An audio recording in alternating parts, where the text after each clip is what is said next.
Test tower. The fire was burning in the hall. The swords were stuck into the floor. The number of attempts was reported to be 79, and the number of deaths was 315,850. This was all the result that humanity achieved. It was reported that the destruction of humanity would occur in 58 minutes and 33 seconds. In the office of the guy who saw this message, he scattered all the documents and hit the table with his hands. The destruction of humanity was reported to be in 58 minutes and 32 seconds. People on the street were very excited when they saw the message about their destruction. The destruction of humanity was reported to be in 58 minutes and 31 seconds. People looked at their phones in horror as they received a shocking notification. Test tower, 48th floor. The whole hall was on fire. Dead players lay on the floor. There were messages in the chat from Raccoon Man, who wrote that everyone did their best. His message was answered by Claymore123, who wrote, "Just a second." A man, enveloped in a strong blue aura, landed on the burning floor in a hall shrouded in flames. It was reported that a challenger had set foot on the territory of the 48th floor of the Red Dragon Destia. A player under the nickname Claymore wrote that there are still people ready to challenge. In the burning hall stood a guy whose face was covered by system censorship.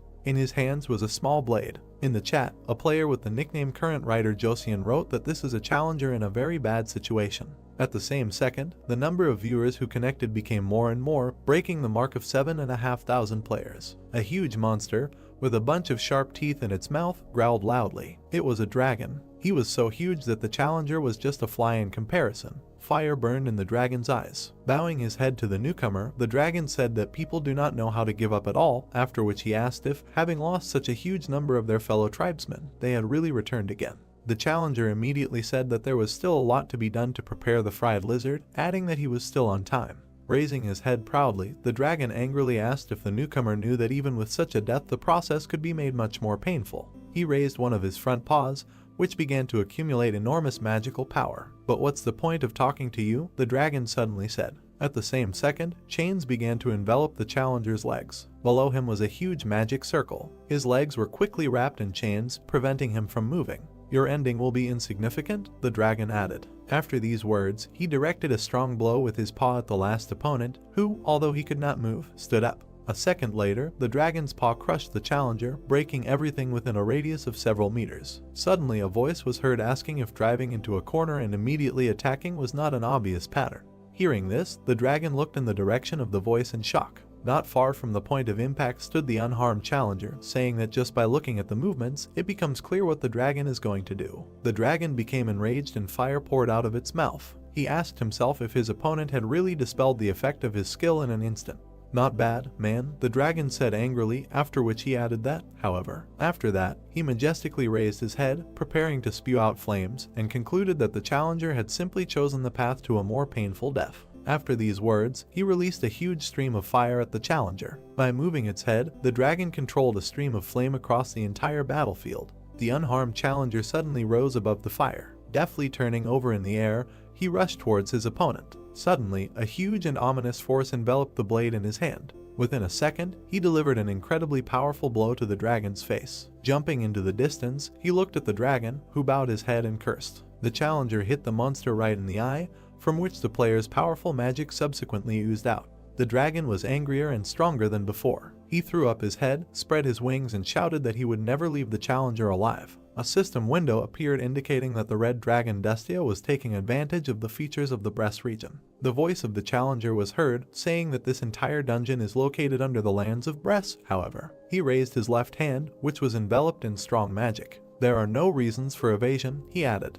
The aura enveloping the player's hand became increasingly stronger, and particles of the system appeared around it. The message window said that the memories of the world were being read. Suddenly, behind the challenger, the holographic construction of a huge building began. The player extended his hand in front of him. An alert appeared indicating that a limitless stock of recorded skills was being formed. "Hellfire," said the challenger, after which a sphere of flame appeared in his outstretched hand. Raising the blade, he told it to burst into flames with black tears. After these words, the blade of his weapon burst into black flame. "Fool," the dragon said in a terrifying voice, looking at the player. Strong fire magic enveloped him. The dragon asked the player if he really believed in the power of some skills and was now shouting at the top of his lungs, after which he added that he would never kill his kind. Raising the burning blade to his face, the challenger calmly said that at this level it was truly impossible, after which he said that this is why he would create it himself. "Hellfire and black tears," the player said, waving his blade, when suddenly he shouted, ordering the two skills to unite. At that same second, the hellish flames began to mix with the dark flames. A notification immediately appeared, informing him that the S-level Hellfire skill and the S-level Black Tears skill had been combined.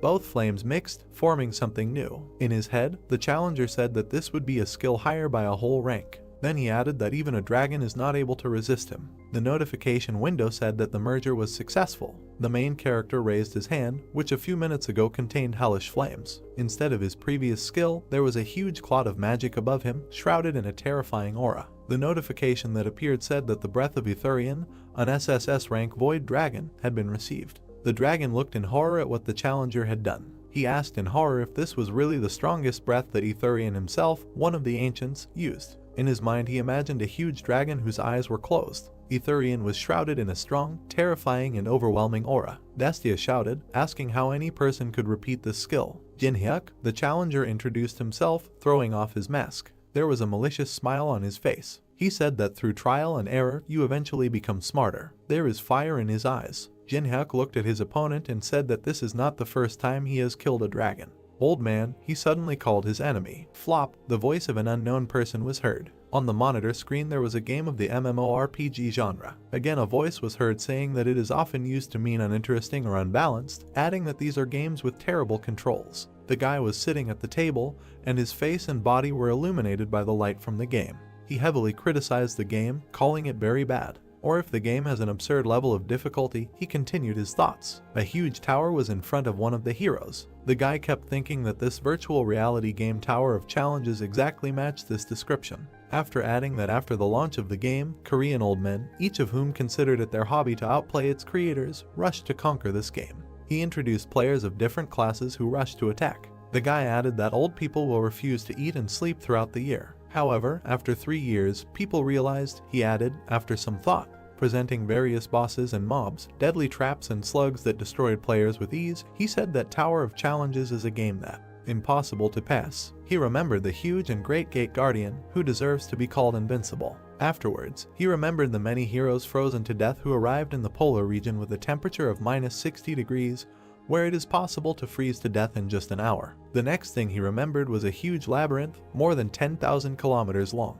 This was not entertainment, but real torture, he said suddenly. After that, he forcefully threw the virtual reality glasses to the floor. After that, the game went bankrupt, the guy said. Or rather, it almost went bankrupt, he added, remembering the destroyed wall. Everything in the hall he remembered was destroyed. There was blood and shrapnel everywhere. He continued to say that there were still a small number of old people who defied this damn difficulty. Jinhyuk was breathing heavily, huge drops of sweat running down his face. He stood at the very top of the tower. He received notifications that the 50th floor had been captured. After that, another notification appeared congratulating him that Jinhyuk was the first to clear the challenge tower. Is this really true? The main character asked himself exhaustedly, holding his hand, from which blood was flowing. He kept saying that he was just curious. He explained that, unlike others, he cleared the tower in a different way. Jinhyuk said that he repeated the same thing over and over again until he learned everything by heart and became confident that he could reach the goal. He recalled many moments of his passage through the various floors. Suddenly he added that he spent all 11 years on this. As Jinhyuk left the tower,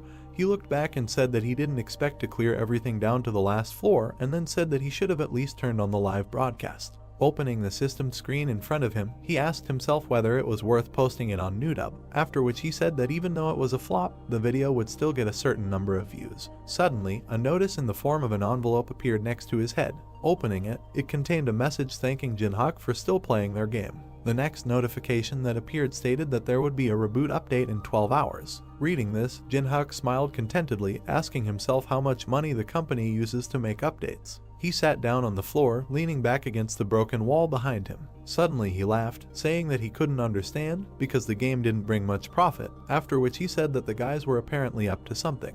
The playing space began to collapse. He said that no matter what reboot update there was, he was no longer going to return to this game. After that, the main character took off his virtual glasses and said that he was going to broadcast the broadcast, which can be considered the source of his income, for the last time. He reported that he had no family to take care of, although he was already 27 years old, after which he said that with all this, he could not live forever on only 500,000 won a month. Jin-hyuk looked at his room, which was littered with bags of trash. There were energy drink cans on the table. "It is necessary to tell the captain that he will not be involved in sports for some time," he added. The main character went to the window and opened it. Afterwards, he looked up at the night sky, dotted with stars, and said that he had once been told that he should aim to become a professional fighter, but now money is definitely more important than sports. It was late at night outside. The moon was already at its peak. Jin-hyuk started a stream, and 20 people joined in 3 minutes. In the chat they asked why he started the stream too early. The main character laughed while reading the chat. His table was filled with various foods and sodas. People in the chat noticed this and laughed and joked. Suddenly the face of the main character changed.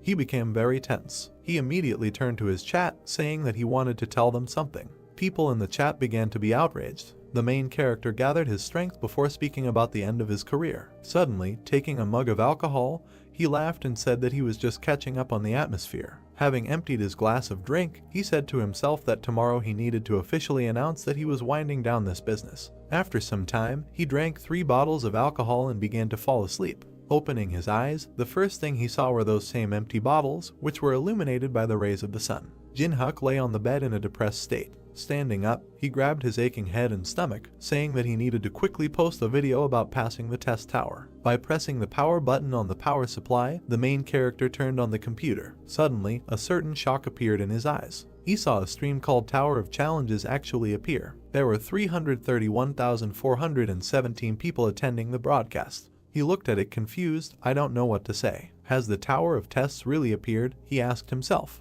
After that, he clicked on the login button. Once on the broadcast, he saw that all the people on the street were looking at a huge tower that had appeared in the middle of the city. The camera suddenly turned to the guy who started this broadcast. He shouted that this tower was from the game Tower of Challenges, launched 11 years ago. Immediately the camera focused on the sky, which took on a blood red color. "It can't be," the main character said to himself, who watched the broadcast in surprise, after which he said that this happens when you first start the Tower of Tests. At that very second, a notification appeared in front of him, which greatly frightened Jin-hyuk. It said that the first stage of updating the new version of the challenge tower had been completed. The city was engulfed in darkness and the sky was red. The new message stated that all players must move to the next floor of the tower within 90 days. Exactly the same message appeared in front of all people, no matter where they were. In case of failure, it was written on the next system window. Mothers and their children read in amazement what was written before them. Humanity appeared in the following notice. The chair in the main character's room fell with a crash. Shocked, Jin-hyuk looked at the system screen in front of him. A drop of cold sweat ran down his face. He was confused. "Will be destroyed," the last notice stated. It was again reported that the first phase of the update had been completed. The main character was no longer in the room, only an overturned chair remained. A notice appeared indicating that people's level of adaptability and acceptance of reality was increasing amazingly. "You need to remain calm," Jin-hyuk said, but he himself didn't really live up to his words. Drops of sweat were running down his face, and there was hidden fear in his eyes. As he left, he quickly put on his jacket. In his head, he said that if the Tower of Testing had actually become a reality, then now was not the time to hesitate.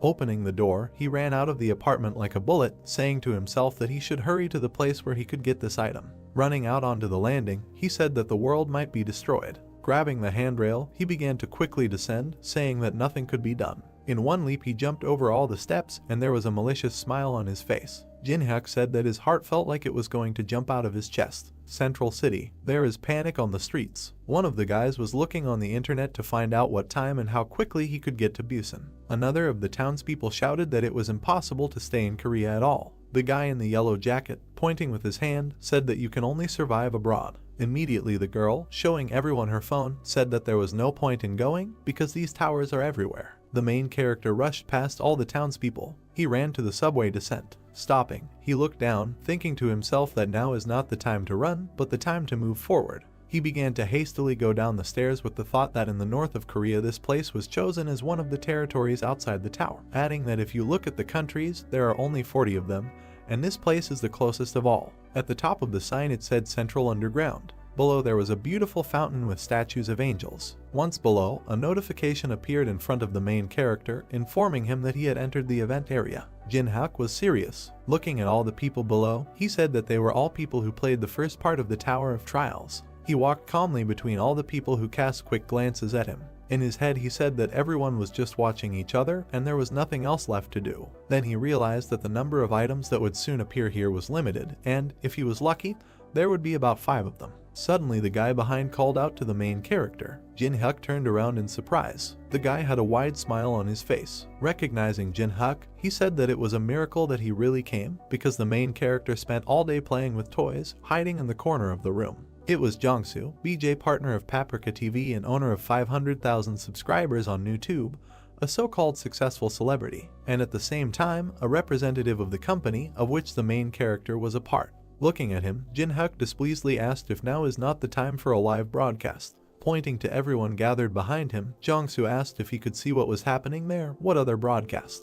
Having slightly pushed the main character, Jongsu, with a smile on his face, asked what floor he had risen to and why hide this from a colleague with whom he works in the same company. Colleagues, the main character asked himself displeasedly in his head, without answering anything to the guy who approached him. Remembering how they did live broadcasts, Jin-hyuk said that in the company created by Jongsu, many BJs were deceived due to an unfair contract, and the more broadcasts BJs did, the deeper they sank into this quagmire, and their protesting voices were mercilessly drowned out by the force of enormous lawlessness, the main character added after a short pause. He remembered one of the BJs crying while doing a live broadcast. He looked at the webcam in the corner of the monitor, when he suddenly grabbed her. Having pulled it out, the guy threw it at the contract. Then Jin-hyuk said that as a result, the colleagues with whom he was so close, all the friends with whom he rose from the very bottom, gradually left the company. Interrupting the main character, Jongsu grabbed him by the shoulder and said that he knew that he was a good player and made delicious mukbang. Jongsu had a kind smile on his face. He said that especially for Jin-hyuk, he was ready to change the terms of the contract to more favorable ones. Jongsu, the main character, coldly addressed his interlocutor. The world has changed. After that, he hit the guy hard in the nose, from which blood immediately sprayed out. Jin-hyuk shouted at him not to throw around words. At that same second, 2 of Jongsu's teeth fell to the floor. He covered his face with his hand, from which blood flowed non-stop. Jongsu fell to the floor, and the main character, looking down at him, said to himself that he even felt better in his soul. Turning away and walking away, he said that gradually he should begin to appear. Particles of magic were flying around the fountain. Suddenly something began to bubble in the water of the fountain. Elsewhere in the fountain, the water also became agitated. At that same second, a huge stream of power burst out of the water. It was a huge tree. Its foliage was lush and green. A strong warm aura emanated from him. As soon as the players saw this, they looked at the mangrove tree in shock. Jin-hyuk smiled contentedly and said that everything was the same as in the Tower of Tests, after which he said that his memory was all right. The message that appeared was that the mangrove of greed continued to grow. Suddenly people saw red fruits appearing on the tree. Seeing them, the main character said, "These deliciously ripening fruits." The fruits were in drops of water, and under the warm aura that barely illuminated them, they seemed magical. Jin-hyuk added that they have an effect that increases the stats of agility, strength, and mana. Suddenly it dawned on him. His view changed. In his head he said that this was all without a doubt very good, but there were only 4 fruits. People around looked at each other. Quite harshly, said the main character. All those present at that very second climbed the tree for 4 fruits. They pushed, fought, kicked, just to get to the fruit. Suddenly a bloody handkerchief fell to the floor. It was Jongsu's handkerchief, who was covered in blood, and said, turning to Jin-hyuk, that if they unite, they will divide the fruit in half and it will be a victory for both. Suddenly he shouted that otherwise the main character would miss the fruit, adding that he was already late. Jin-hyuk looked at Jongsu coldly and did not answer. Turning away, he told him to sit quietly if he didn't know anything.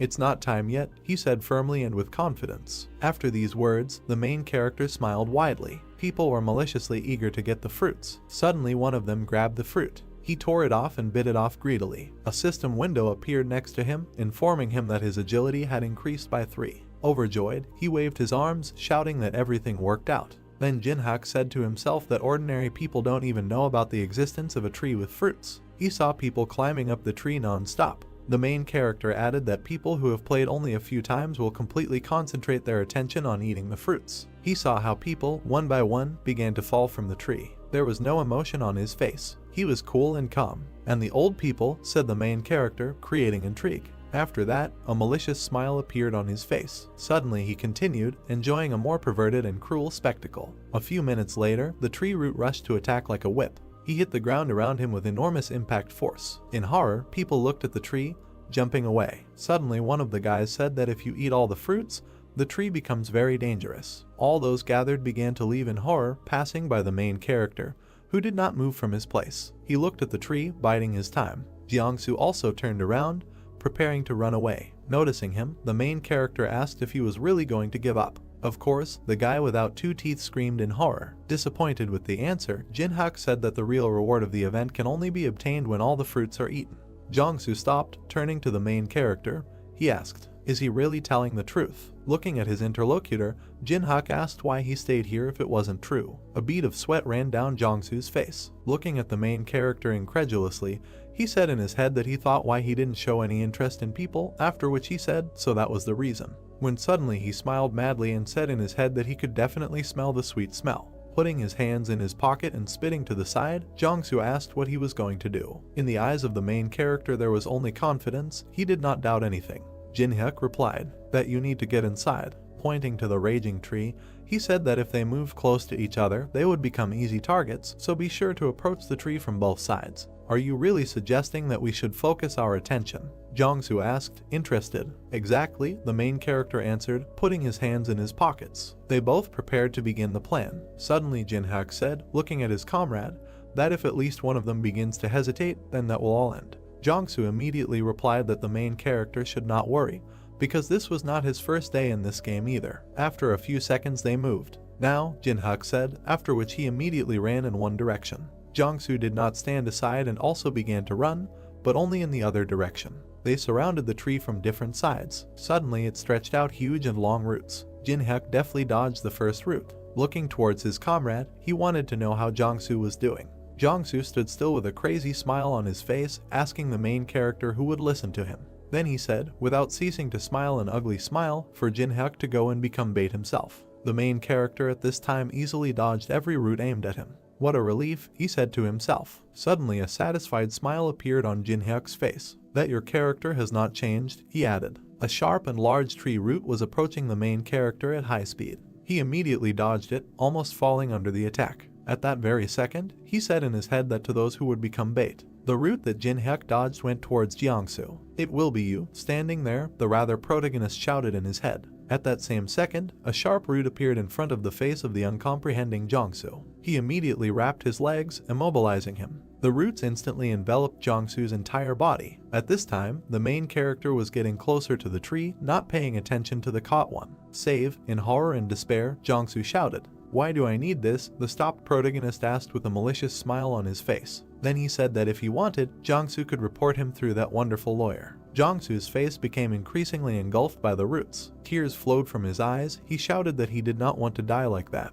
But before he could finish speaking, the roots of the tree squeezed him, turning him into a bloody mess. "Have a nice trip, trash," the main character said to himself as he approached the tree. He has very little left to reach his goal. The roots of the tree again headed towards the main character. "To the left, 22 degrees, Jinhyuk said. His eyes quickly ran around the entire battlefield.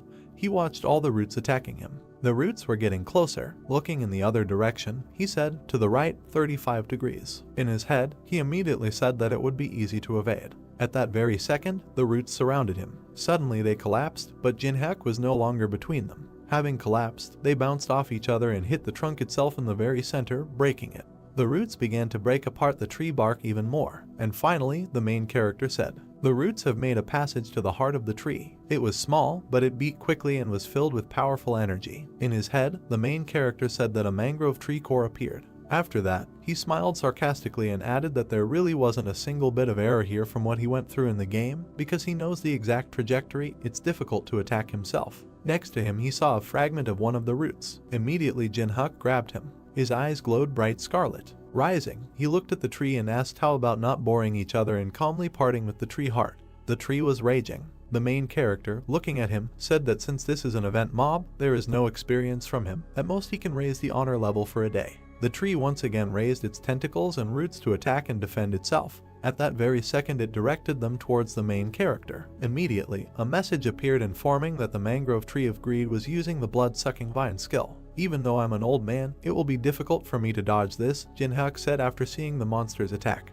The roots of the tree, shrouded in an ominous aura, flew towards the main character. Jinhyuk became very tense and prepared to defend himself. "However," he said. After that, he turned the blade over in his hand. With a deft blow he repelled the attack of one of the roots, but he passed so close that he scratched the protagonist's cheek. The reflected root hit the ground with enormous destructive force. The following roots, Jinhyuk also accurately reflected. In his head he said that he had the power to twist the trajectory and change it to his heart's content. Suddenly, several roots united into one large root and were preparing to rush towards the main character. At the same second, picking up great speed, the huge hero headed towards Jinhyuk. "There's no need to be scared or worried," the main character said right away. His right eye glowed with bright blue fire. He reflected all the roots aimed at him without taking damage. He skillfully redirected all the roots to another place. They fell elsewhere, breaking through the floor. Carefully and deftly, he moved closer and closer to the tree. There was only one scratch on his face, as well as a contented and wide smile. "After all, I've already been through this many times," he said suddenly. The main character, whose face was covered with black hair, waved his hand in the air. His face began to sweat and he thought he was almost there. Behind a tree with a green crown there was a bright light.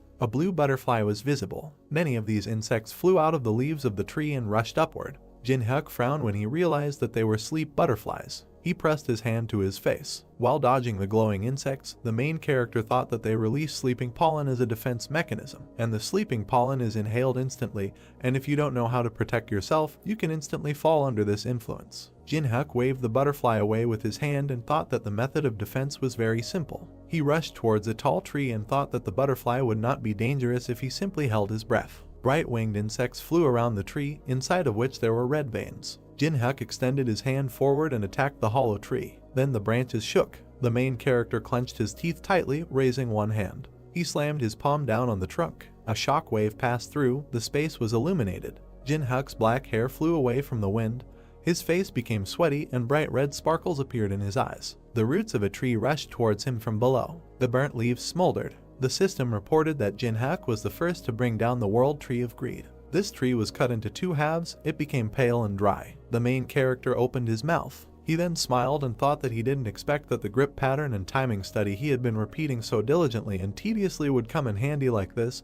Jinhyuk was once again grateful for everything he had been doing all this time. The system reported that within 24 hours the level of honor would be recorded as an achievement of the main character. The system asked for the player's name. The main character frowned in confusion and thought that this was a system that required personal information to raise the level of honor. The word name was visible on the blue screen, and Jinhyuk came to the conclusion that he would remain anonymous. He looked to the side and thought that he was categorically against the dissemination of his personal information, because it would cause widespread interest if it was revealed that he was an old man.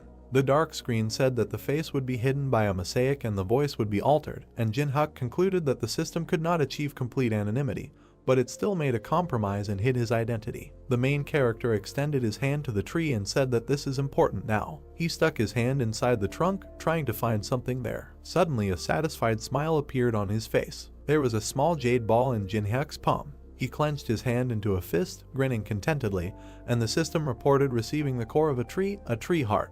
The main character imagined a red fruit with green leaves and thought that if every year the tree fruit raised strength, agility, and mana by 3 points, then the tree heart would provide at least 12 bonus stats. Jinhyuk imagined a glowing green ball and concluded that with the core it would rise by 4 points if you counted 3 as being given for gaining 1 level. The main character brought the core closer to his face, looking at it carefully, and thought that he did not even believe his eyes, because there could not be an item with such a good profitability and, moreover, even after 50 floors, nothing better could be found. Jinhyuk popped the jade ball into his mouth. Then he closed his lips and clenched his hand into a fist. A blinding flash appeared in his chest. He frowned and hummed thoughtfully. He then pressed his finger on the screen, wanting to see if the core was absorbed well. The system provided information about the main character, as well as his skills and abilities. Jinhyuk had the first level, but had 12 stats available. The main character grinned and thought that this was the strongest first level. An hour later, headlines appeared online about the first victory against the Mangrove of Greed. The system reported that a video related to this event was posted 10 minutes later. People left a lot of comments, their opinions were completely different.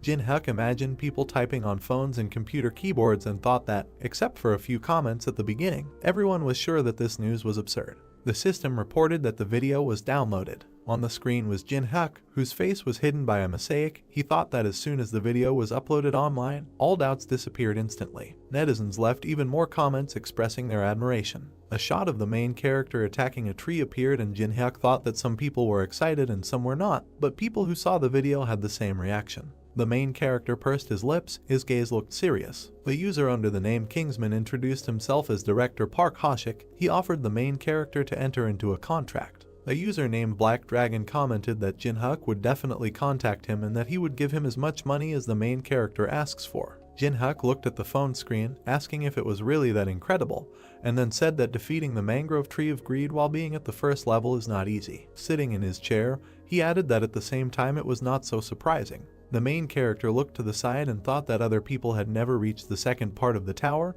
He constantly forgot that he should not judge others by himself. Jinhyuk looked at the computer and thought about the mentioned 1 billion, and then remembered that he lived a hard life during which he could hardly even earn enough to eat. There was a video camera on the windowsill, and the main character thought that he was often late on rent. There was fast food on the table. Jinhyuk thought that there were even times when, saving money for food for mukbang, he could go hungry for several days. Jinhyuk was holding a drink in his hand and eating. He thought that if he had been offered this money a day ago, he would have accepted their offer without hesitation. He remembered standing in front of the destroyed tree and thinking that now he was not going to share the information he had, even for $1 or $10 billion. Jinhyuk clenched his hand into a fist and grinned contentedly. He remembered his fight with the tree and thought that the most important thing now was the monopolization of information. Holding the phone in his hands, the main character thought about the next place he would go. He imagined a tall, dark building and thought that while he was busy playing the game, the mana flowing out of the Tower of Trials had filled all areas of Seoul. And if anything had been changed, it would be the relics that were outside the tower and subsequently became sacred.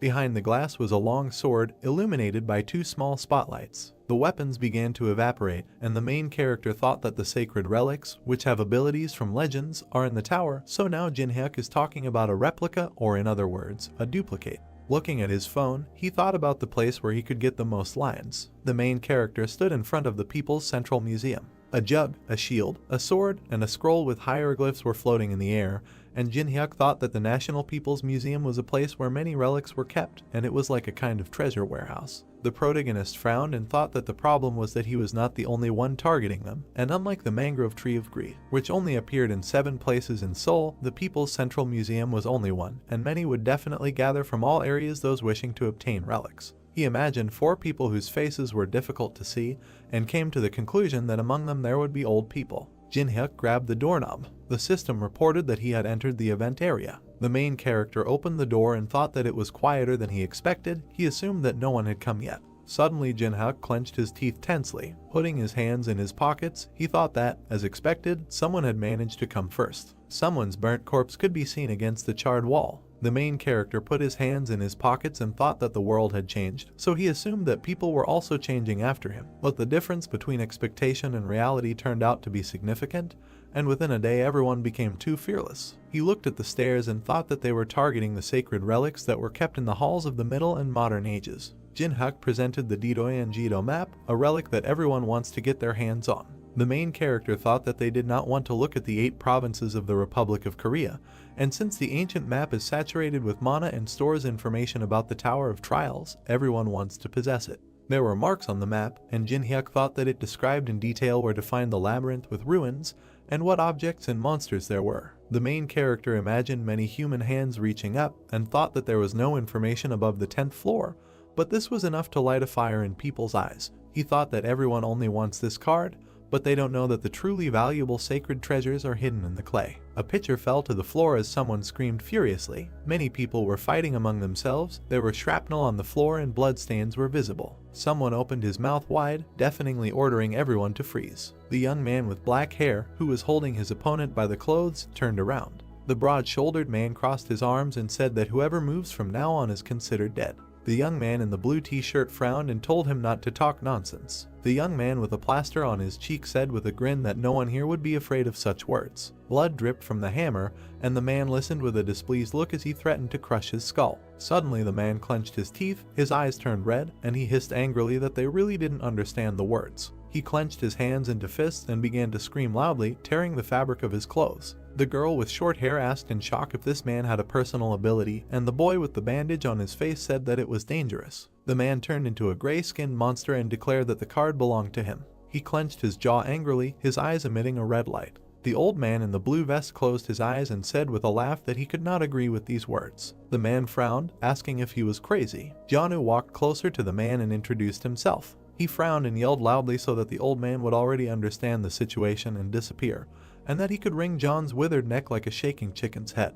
John said with a slight smile that the man was very rude. Then he snapped his finger. With an angry expression on his face, the old man asked whether the man would quickly break his neck or turn him into a coal. Fire appeared on John's finger. The man frowned in shock, suggesting that it was magic. The old man extended his hand forward and released a fiery attack towards the enemy. The man's eyes reflected the flames approaching him. The fire completely engulfed his body, causing him to turn black and scream in pain. All that was left of the man was smoldering flesh. He opened his mouth wide and thick steam came out. John, who put his hands behind his back, turned away and said that this was a disaster brought on by the man's tongue. The old man smiled as Yuri came up behind him. He asked her to get the items and take care of the rest after that. The girl said with a smile that John could rely on her. She touched the small statue of Anubis and said that he would be enough. Yuri's eyes began to emit a purple light, bright lines appeared around her, and she said that he would deal with anyone who decided to stop them. The man in the wolf mask held a long spear tightly in his hand. A dark silhouette of a creature with sharp fangs and red eyes could be seen. The figurine darkened against the backdrop of a blinding flash. The gold sparkled. Yellow lines were visible on Anubis's body, creating patterns. Yuri crossed her arms, saying human. Whoever moves from his place will be considered an enemy of Anubis. The black-skinned warrior raised his weapon. The girl smiled and offered to cooperate. The young men looked at her in horror. One of them asked why there were so many awakened old people here. Bloody weapons fell to the floor and they screamed that they were giving up the card or anything else. Yuri clapped her hands happily and thanked them. Suddenly a look of surprise appeared on her face. Someone stepped on the fragments. The main character put his hands in his pants pockets and walked around the room. He tilted his head and pointed at the mess. Jinhyuk walked over to the crumpled scrolls and came to the conclusion that these people didn't even have basic antique etiquette. Shaking off the yellowed paper, he said it was a relief that nothing had been torn. The main character bowed his head and fell silent when he heard his name called. Yuri, her eyes burning with rage, asked if it looked like she was joking with him. Anubis stomped his foot, sending dust into the air. The girl with a crazy smile ordered him to kill Jinhyuk. The monster opened its mouth and rushed towards the main character, holding a spear in its hand. Jinhyuk stood motionless. He frowned as the spear blade came in front of him. The main character waved his hand. The weapon fell to the floor behind him. Yuri opened her mouth in surprise. There was a deep crack on the floor behind Jinhyuk. Those around him couldn't believe what he had just done. Two guys looked at him with their mouths open in surprise and discussed what had happened. They did not notice how the guy dodged. Besides, his hands were fine. The main character smiled and thought that these people did not know how much stat he had. He looked at the dark figure of the ancient Egyptian deity and asked Yuri what she was going to do after losing her only weapon. The schoolgirl bowed her head, opened her backpack and said that no one said that she only owned one figurine. She pulled out dark objects from her school bag. A magical glow surrounded the figurines of ancient Egyptian gods. They hovered in the air. The system notified that a replica of a sacred relic called the Incarnation of Anubis had awakened. The main character's eyes widened in surprise. He watched what was happening with his mouth open. Sweat flowed down the girl's face. Dark streams of energy surrounded her. She asked Jinhyuk what he thought about it. Yuri stood behind a group of dark creatures. She asked the main character if he still felt the urge to laugh. The guy smiled, called her idea a good one and thought that she had a good level if she was able to maintain 5 of these things with such a small amount of mana. The main character imagined an old man with glowing eyes and thought that there were many experienced players like John. He remembered how the fire engulfed the body of the guy who insulted the man. Yuri looked at him displeased, clenched her teeth and quoted his words. Jinhyuk raised his hand to show the approximate level and said that to be precise, he rates it somewhere between good and acceptable. The girl looked at him with displeasure and said that he was trying to act cool and that she didn't like him. The main character squinted, looked displeasedly at the schoolgirl, opened his mouth and said that in this case it would be better to show her himself. He clutched an old piece of paper in his hands and thought that it was impossible to feel the difference if the skills were too different.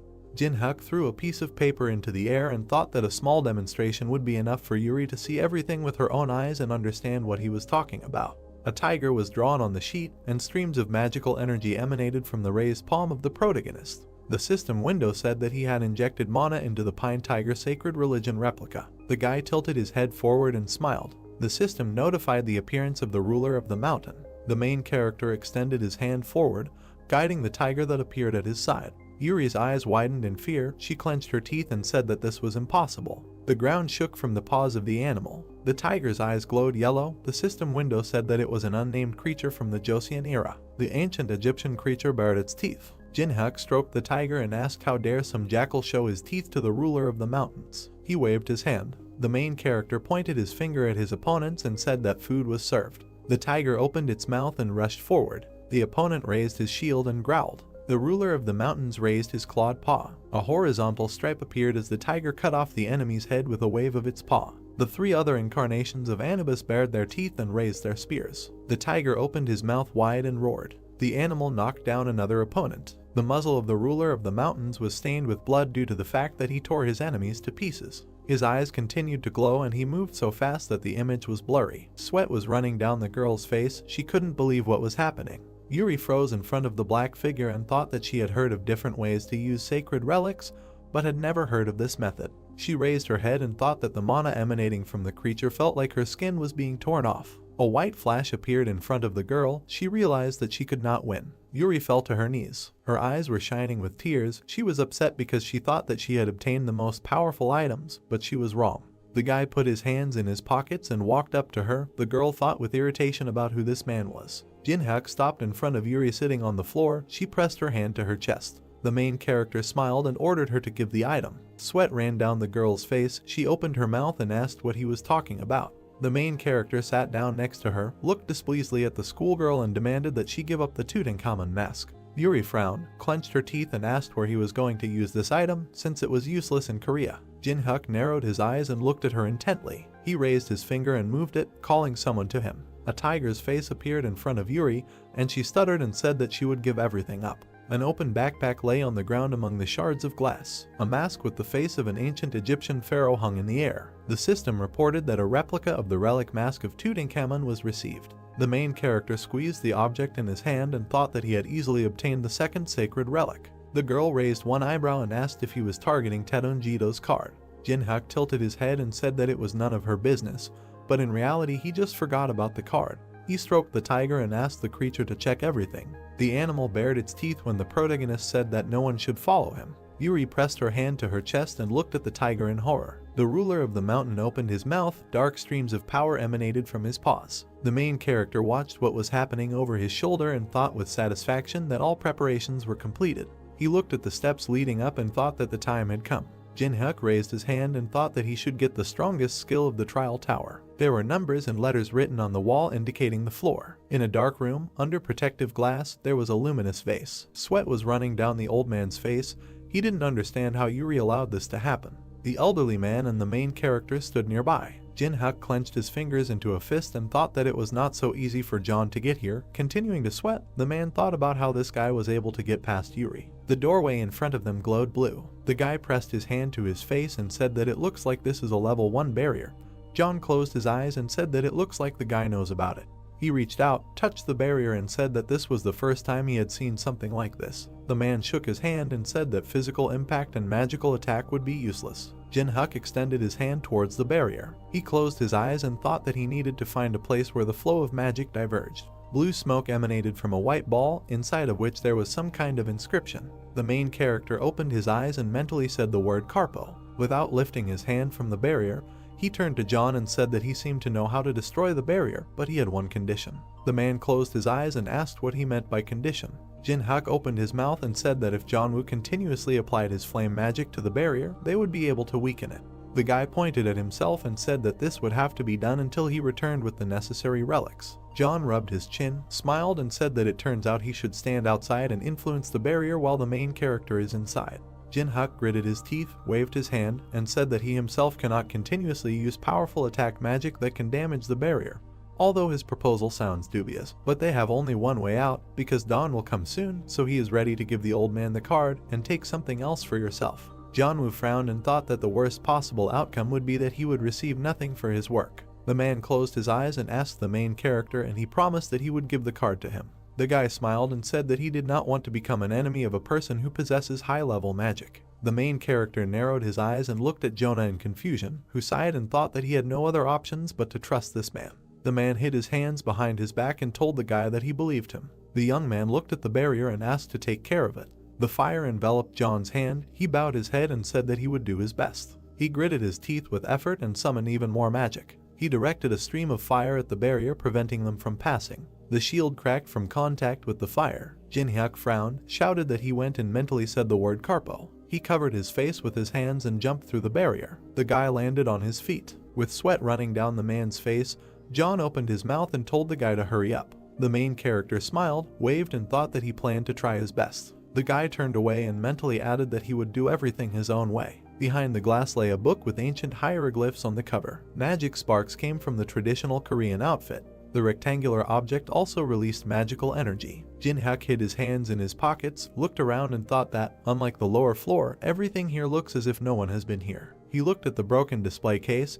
This was the only exception. The system window said that there was a sword engraved with Kai and Long. The main character imagined a man with a sword and thought that this man took what he wanted, put a protective barrier on the room and left. The guy pursed his lips and thought with disapproval that the man didn't want to take risks, so he just took what he came for and left, despite the fighting people. Jin-hyuk walked up to the broken display case and started counting something. The main character smiled and said that he had found what he needed, rejoicing that the player ahead of him did not suspect that he had taken the second most important relic. On the red pillow lay a bunch of gold coins. The system window said that these were coins from the Lai dynasty. Jin-hyuk took the item in his hands and thought that this was the last element needed to create a unique strong skill. The guy narrowed his eyes. He squeezed the right eye of the Tutankhamun mask, and there was a ceremonial Persian casting mold on the table. He watched with a smile as the golden streams of energy surrounded him. Energy emanated from the eye that lay on the ceremonial Persian uniform. The system notified that a reaction had occurred between the two relics. The guy pulled the thread and thought that if he wants to move forward, he needs to pay the appropriate price. He broke the thread on which the coins were strung. Jin-hyuk waved his hand and the coins began to fall down. The main character put his hands in front of him, protecting himself from the golden streams of power. The system reported that a reaction had occurred between the three relics. The system window said that Jin-hyuk had overcome the disgusting probability percentage and succeeded in unification. Without lowering his hands, the guy smiled. The system notified that a new relic of the Eye of Truth of rank SS had been received. A golden glow surrounded the black eye. In the system window it was said that this relic allows you to open a window of another person's state and distinguish truth from lies 3 times a day. The main character looked at the object hovering above his palm and thought that the Eye of Truth was the best among the 5 eyes existing in the world, but he did not come to the museum that night for this. The system sent a notification that Jin-hyuk completed a hidden quest by combining 3 replicas below Class B to create an SS class item. Blue streams of energy surrounded his legs. The system window said that he had fulfilled the necessary conditions. The guy closed his eyes. The main character imagined white squares and thought that he would copy and collect the abilities that exist in this world, and then use these skills to create stronger ones. Jin-hyuk imagined a flash of light and thought that this would be his weapon to become the strongest in the trial tower. His body was surrounded by blue streams of energy. The system reported that he had received the personal ability of unification and that the memories of the world were in the process of being created.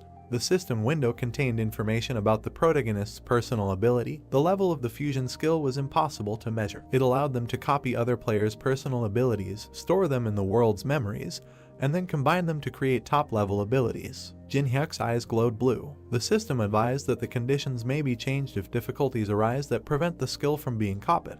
Jonu continued to attack the barrier with fire and called out to the protagonist. Sweat was flowing down the man's face and body. He asked the guy to hurry up because he was not sure that he could hold out longer. Jin-hyuk turned his head, pursed his lips, and thought about what he had to do to copy the old man's abilities. His eyes glowed yellow. The man released another stream of fire. The conditions for copying the ability appeared in the system window. It said that since John always hides his feelings, in order to get his abilities the main character must force him to show true emotions. The guy smiled. He looked contentedly at the system window hanging in front of him and thought that he just needed to anger the old man.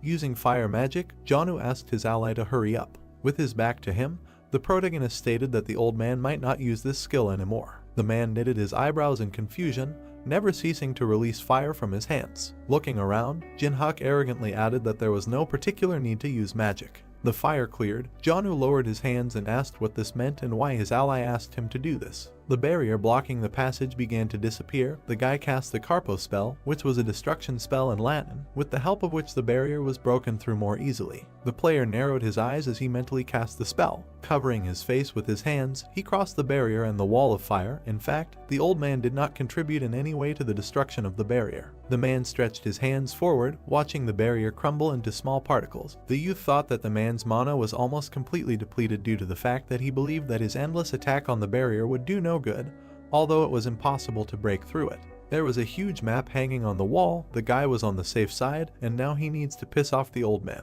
Looking at the map, he thought that he already knew everything about the tower down to the smallest detail, so a map with information up to the 10th floor would be absolutely useless to him. Smiling slyly, the young man flicked his lighter, deciding that he was not going to give the card to anyone. Jianwoo screamed out of breath, not understanding what his ally wanted to do. With his eyes flashing, the main character recalled what he had said just recently. Taking a lighter to the card, he stated that he did not need it. The fire broke out and engulfed the poster hanging on the wall. With this map, anyone could find out all the information up to the 10th floor, so there were fears that the player's advantage might disappear. The man opened his mouth in shock. The flames completely engulfed the wall. The surest way to maintain an advantage was to avoid the chance of losing it. Raising his tense hands up, the old man shouted angrily, promising to kill and grind into powder the man who burned the map. The protagonist's eyes lit up. The notification announced the fulfillment of the condition. A blue book appeared above the guy's head. A notification informed about the successful copying of the Fire Element B skill. A save button appeared in front of the book. The new notification said that the copied skill was saved in the memories of the world and that it allows you to control fire and increases affinity with the fire element. Looking at the notifications, Jinhyuk thought that the fire element was a good stat for the first copy. Summoning a fiery clot in his hand, Jianwoo declared that the boy would regret what he had done and would pay for it. Smirking, the player asked if the old man knew why he burned the map. The alert announced the activation of the first level fire element. The guy's hands were engulfed in flames. The man widened his eyes in bewilderment. Looking at the guy's gloating grin and the rising flames, he realized that this was definitely the same skill as his own, but his strength was many times more powerful. John thought that this was no mere mortal in front of him if he had such a high level, and if he really didn't need some kind of card. Beads of sweat ran down his face. Squinting, the man wanted to ask something, but the player interrupted him, grinning and saying that if the old man was going to continue to calmly climb the tower, then he needed to obey him well. The young man went down the stairs. Imagining the faces of the people he met along the way, he thought that, counting himself, only 4 old people appeared in the National Central Museum, and that now that the test tower had become a reality, everyone's desire to reduce risks had become clear. The guy stretched his arms up to warm up. He was worried about the desire to be ahead of everyone by doing this. A status window appeared in the air, describing the player's characteristics and personal abilities. The main character crossed his arms contentedly, thinking that he should take possession of as many personal abilities and skills as possible, no matter what. Jinhyuk hovered over Jianwoo, promising to contact him later. Looking down at the old man, he asked him to raise his level with the girl on the bottom floor. The man humbly knitted his eyebrows. The player received a toy with which he could do whatever he wanted for a long time. The girl pursed her lips in fear. The skill book was covered with a blue haze. The player had a long way to go, so the first thing he needed to do was collect the most necessary abilities for him. Walking down the street, he thought that he only had one body, so he did not have the opportunity to monopolize absolutely all ironic destinies. Smiling, the guy decided that he could only get a few. Putting his hands in his pockets, he realized that the coolest and most important destinies would be in his hands. Hearing the sounds of an unhappy stomach, the young man put his hand to his stomach and said that this was his limit. It was time for rice soup, and there was a cafe sign above the glass door. The people inside looked worriedly at something in front of them, not understanding what it was. Their eyes were fixed on the television. The news anchor announced that an incident had occurred at the National Central Museum in which at least 23 people were killed and more than 50 were injured. The man in formal attire added that some of the victims were seriously wounded, so the death toll would continue to rise, and he said that the instigators were allegedly targeting relics kept in the museum. The news showed a destroyed building. Attacks occurred not only in South Korea, but also in the United States, Europe, China, and Japan. The next shot showed the destroyed Louvre. The news anchor stated that similar incidents were happening all over the world. Sitting down at the table, the guy thought that, as expected, players in other countries were also not sitting idle, preparing to conquer the tower. Looking to the side, the journalist suggested watching a CCTV video filmed inside the building. One of the frames showed Yuri standing next to Anubis. In another shot, a man with a blurred face waved his hand. In the third frame, a huge tiger sank its fangs into the body of the enemy. The presenter said that it was hard to believe, but all this happened in reality. One of the cafe visitors, watching what was happening on the screen, asked if an ordinary person could do this, and suggested that this was the guy who had recently appeared in the Trial Tower community. Remembering the video of the destruction of the mangrove tree,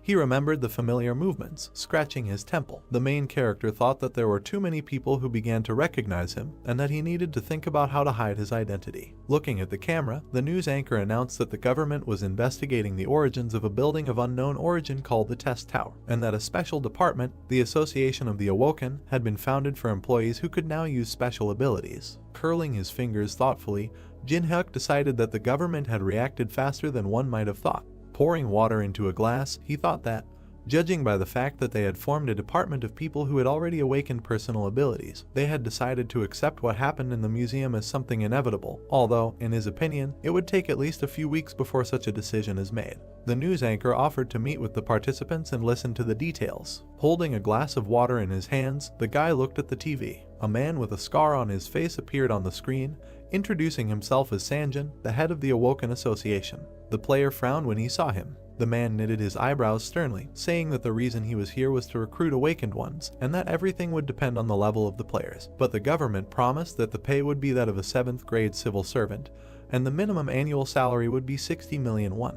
Hearing that the people who appeared on the broadcast would be an exception, the guy looked at the TV from under his brows. Maintaining a confident look, Sanjin said that he was ready to put the name of the head of the association on the line. Raising his eyebrows, he promised that if these people joined the association, all their needs would be financed by the government, no matter what they wished for. One of the cafe visitors said that he envied these people, no matter who they were. The girl called the sharp turn in their lives incredible. Smirking, the young man thought that, in the end, he was their target, since they said about the people who appeared on the broadcast. The government considered him a serious threat. Hiding his smile with his hand, the main character thought that he was not going to belong to anyone, no matter what price they offered him. Imagining the head of the association with his hands clasped, he thought that one experienced person had much more value than 100 similar players. And since Sanjin also understood this, the man tried to lure such a person to his side by luring him with a bank check. Looking at the TV screen, the player wondered if the fact that Changjin was entrusted with the position of head of the association meant that he had a pretty good ability. Putting his hand to his chin, Jinhak wondered if the man was invited to this position because of his experience in the test tower,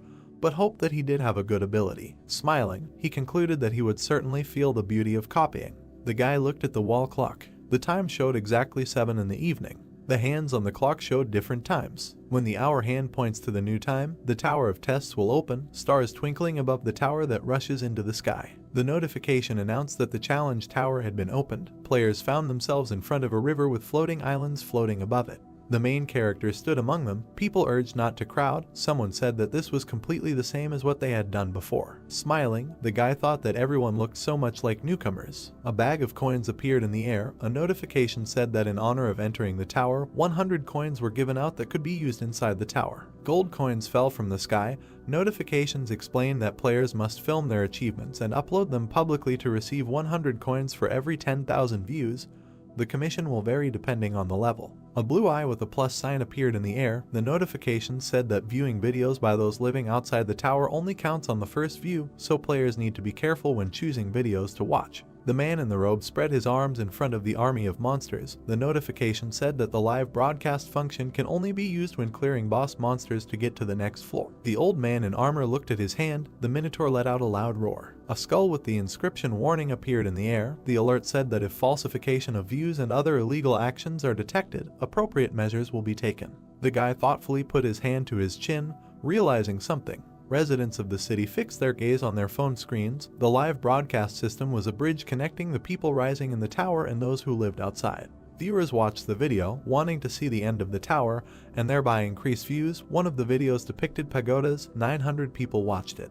In another video, the warrior stood with his back to the camera. In the third video, the player was about to defeat the dragon with his bare hands, while 1,200 people watched. In front of a huge number of videos, gold coins fell. This system through which famous people could earn money was the most interesting installation of the challenge tower. The people ran forward, planning to first conquer the goblin cave in order to hunt, get their share, and have fun. Someone hit the guy with their shoulder. The man pushed him away. The main character thought that everyone was in too much of a hurry. Standing in the middle of people running forward, he assumed that the newcomers wanted to clear this place as quickly as possible and be ahead of everyone. But for him, getting coins was not difficult, because he already knew everything. But the guy was not going to upload the video so as not to share important information, even despite the reward. Looking back, he decided that this could cause him great damage. Satisfied with his hands in his pockets, Jinhak had already decided what he needed to do first. Smiling, the guy thought that this was a slightly different road, different from the others. At that time, after clearing the beginning of the 30th floor of the tower, there was a period when there was no way to advance further. So the player collected hidden parts, searching the lower floors to climb to the next ones. The young man pulled back the lid of the stone box. Using a torch, he searched it. Moving further through the dark dungeon, the guy constantly analyzed every step of the path traveled. The light of the torch illuminated the carved walls of the dungeon. The player managed to find solutions in the ruins alone.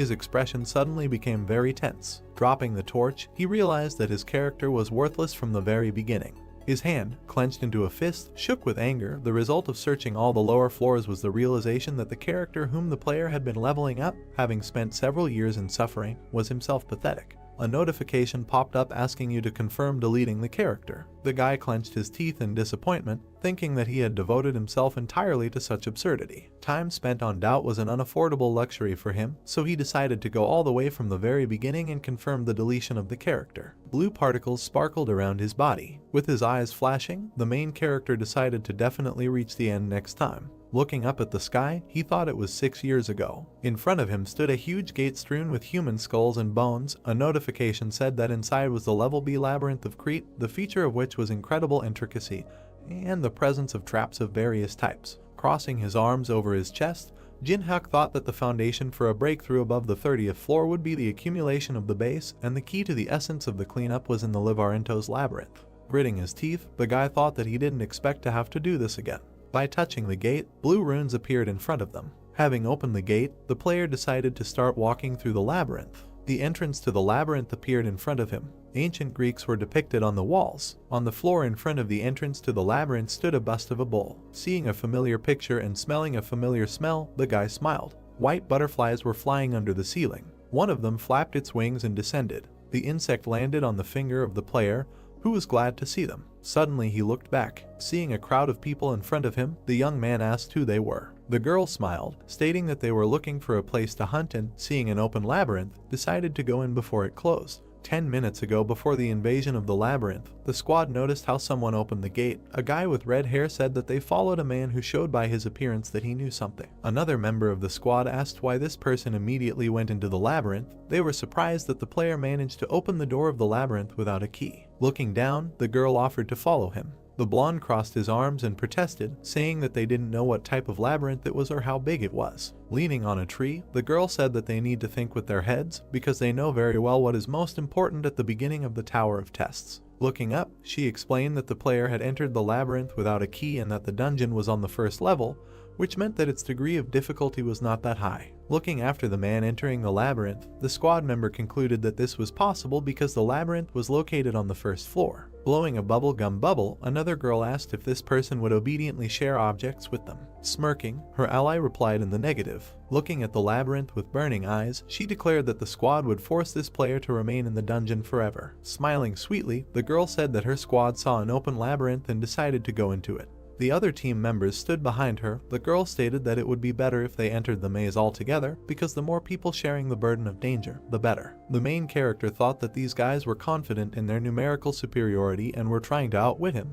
His eye lit up. A notification announced the activation of the Eye of Truth. Pointing at herself with her hand, the girl said her name and said that she was 22 years old and that earlier she had reached the second floor of the test tower. In the status window that appeared, it was said that Pakana had the skills Contact, Quick Step and Weak Healing. Seeing the inscription Skill Contact, the guy thought that this was a rather interesting ability, allowing one to get closer to an object encountered for the first time in a natural way. The notifications that popped up also suggested that a feature of this skill was the ability to get rid of the feeling of awkwardness, and the condition for copying was being alone with the owner of the ability and for 240 hours. Remembering the woman with demonic wings, the main character thought that Contact would help control her. A guy with red hair standing behind the leader of the squad introduced himself as Kalsik and said that he curled up in the process of passing the first floor. The girl in the lilac sweatshirt introduced herself as Hemin and added that she also only went to the first floor. Blowing up a bubblegum ball, the girl named Jangmina said that she went to the third floor. The blonde introduced himself as Minguk and stated that he had never played the Tower of Challenges. The guy with glasses scratched the back of his head, introducing himself to Kwan and saying that this was also his first trip to the tower. The main character smiled and said his name. Turning away, he thought that the squad could hit him in the back of the head at any moment, so there was no need to remember their names. Pakhana hugged his hand and called him by name. Looking into his eyes, the girl asked which floor in the test tower he had reached. Pressing close to him, the squad leader activated the first level Contact skill. The girl smiled sweetly. Red flowers appeared around them. Turning her back to him and replying that he had risen as far as he could, Jin-hyuk understood how this skill worked and thought that if he did not know about the existence of such an ability, then it would have worked. Raising her eyebrows in surprise, Pakhana asked herself what went wrong, because the effect of Contact should have already manifested itself. Hiding her hands behind her back, she asked her new ally to tell her what types of monsters there were in the labyrinth and what abilities they had. The guy agreed, squinting his eyes in displeasure. Butterflies were flying above him. Looking at the squad, the player stated that this labyrinth changes every time at a certain hour. The team members opened their mouths in surprise. The floor began to shake under their feet. Manga looked around and asked what was going on. Raising her eyebrows in fear, Pakana said that it was just a first-level labyrinth and asked what it was. Stone blocks began to emerge from the walls. One of them appeared right in front of the girl. Someone shouted to her to be careful. A second before the collision, the leader of the squad jumped to the side. Pointing his finger at his friend, Kalsik said that if he stood in one place, he would die and asked him to look up. A huge stone block fell from the ceiling, destroying the dungeon floor. The guys, trying to catch their breath, fell to the ground. The movement of the plate stopped. Dripping with sweat, Pakana looked back. With her hands on her knees, Hyaman said that she didn't see Jangmina. Chalsik gritted his teeth and said that the appearance of such a labyrinth on the first floor is absurd, because everything on the first floor should be the same, except for the ruins. Shaking off the dust, the main character asked if the members of the squad had been to the changing labyrinth at least once. Someone asked how anyone could have visited such a place. Knitting her eyebrows together in frustration, the squad leader said that this was too dangerous for the first level and that they needed to get out of here now. Looking at Hyaman, the girl asked her to find a way out using her ability. Hyaman replied that during the change in the labyrinth, her ability was deactivated and tears appeared in her eyes. Having widened her eyes in fear, Panhaka realized that they were locked here, not even having the opportunity to find an emergency exit. As Jinhak watched the girls talk, he realized that the group, full of confidence, had only entered the labyrinth because of their ability to navigate, because they thought that knowing about the labyrinth would turn their foray into a trip to the neighborhood supermarket. Looking down, the guy thought that these people were stupid and realized that it was almost time for something to appear. The leader of the squad clenched her teeth in displeasure. Looking at the player facing her, she called out to him. Rushing towards him, Pakana asked why the guy didn't warn them in advance about such an important thing as changing the labyrinth. Pointing her finger at him, the girl said that because of him they almost died and many suffered. Kalsik also pointed his finger at the player and agreed with his friend, saying that only the young man knew about everything. Putting his hands on his belt, Quanwu added that because of him, Jangmina ended up on the other side of the walls. The guy sighed. Frowning, the main character asked if he asked the squad to follow him. Pakana opened her mouth in amazement. The player with burning eyes stated that they came here on their own and no one dragged them by force. Manga gritted his teeth angrily, saying that in addition to being locked in the maze, he was in a very bad mood. A weapon materialized in his hand. Holding a sword in his hands, the blonde shouted that he didn't like the player from the moment he first saw him. Furiously knitting his eyebrows, the boy wanted to say something, but a strange sound was heard. The axe hit the wall with a crash. Minguk fell to the ground, dropping his weapon as blood gushed from his body. Holding her hands to her chest, Hyaman fearfully called out to her friend, her mouth open. Quanwu asked how this happened. A huge hoof hit the ground. The Minotaur opened its mouth wide and let out a loud roar. The squad watched in fear as the enemy appeared. Weapons appeared in the hands of the guys. A bloody axe was sticking out of the wall. Suddenly he disappeared, leaving a crack on the wall. Taking the axe in his hands, the Minotaur swung it to strike. Raising her eyebrows in shock, Pakana thought that now they would definitely die. The main character jumped out of his seat, ordering the squad to move aside.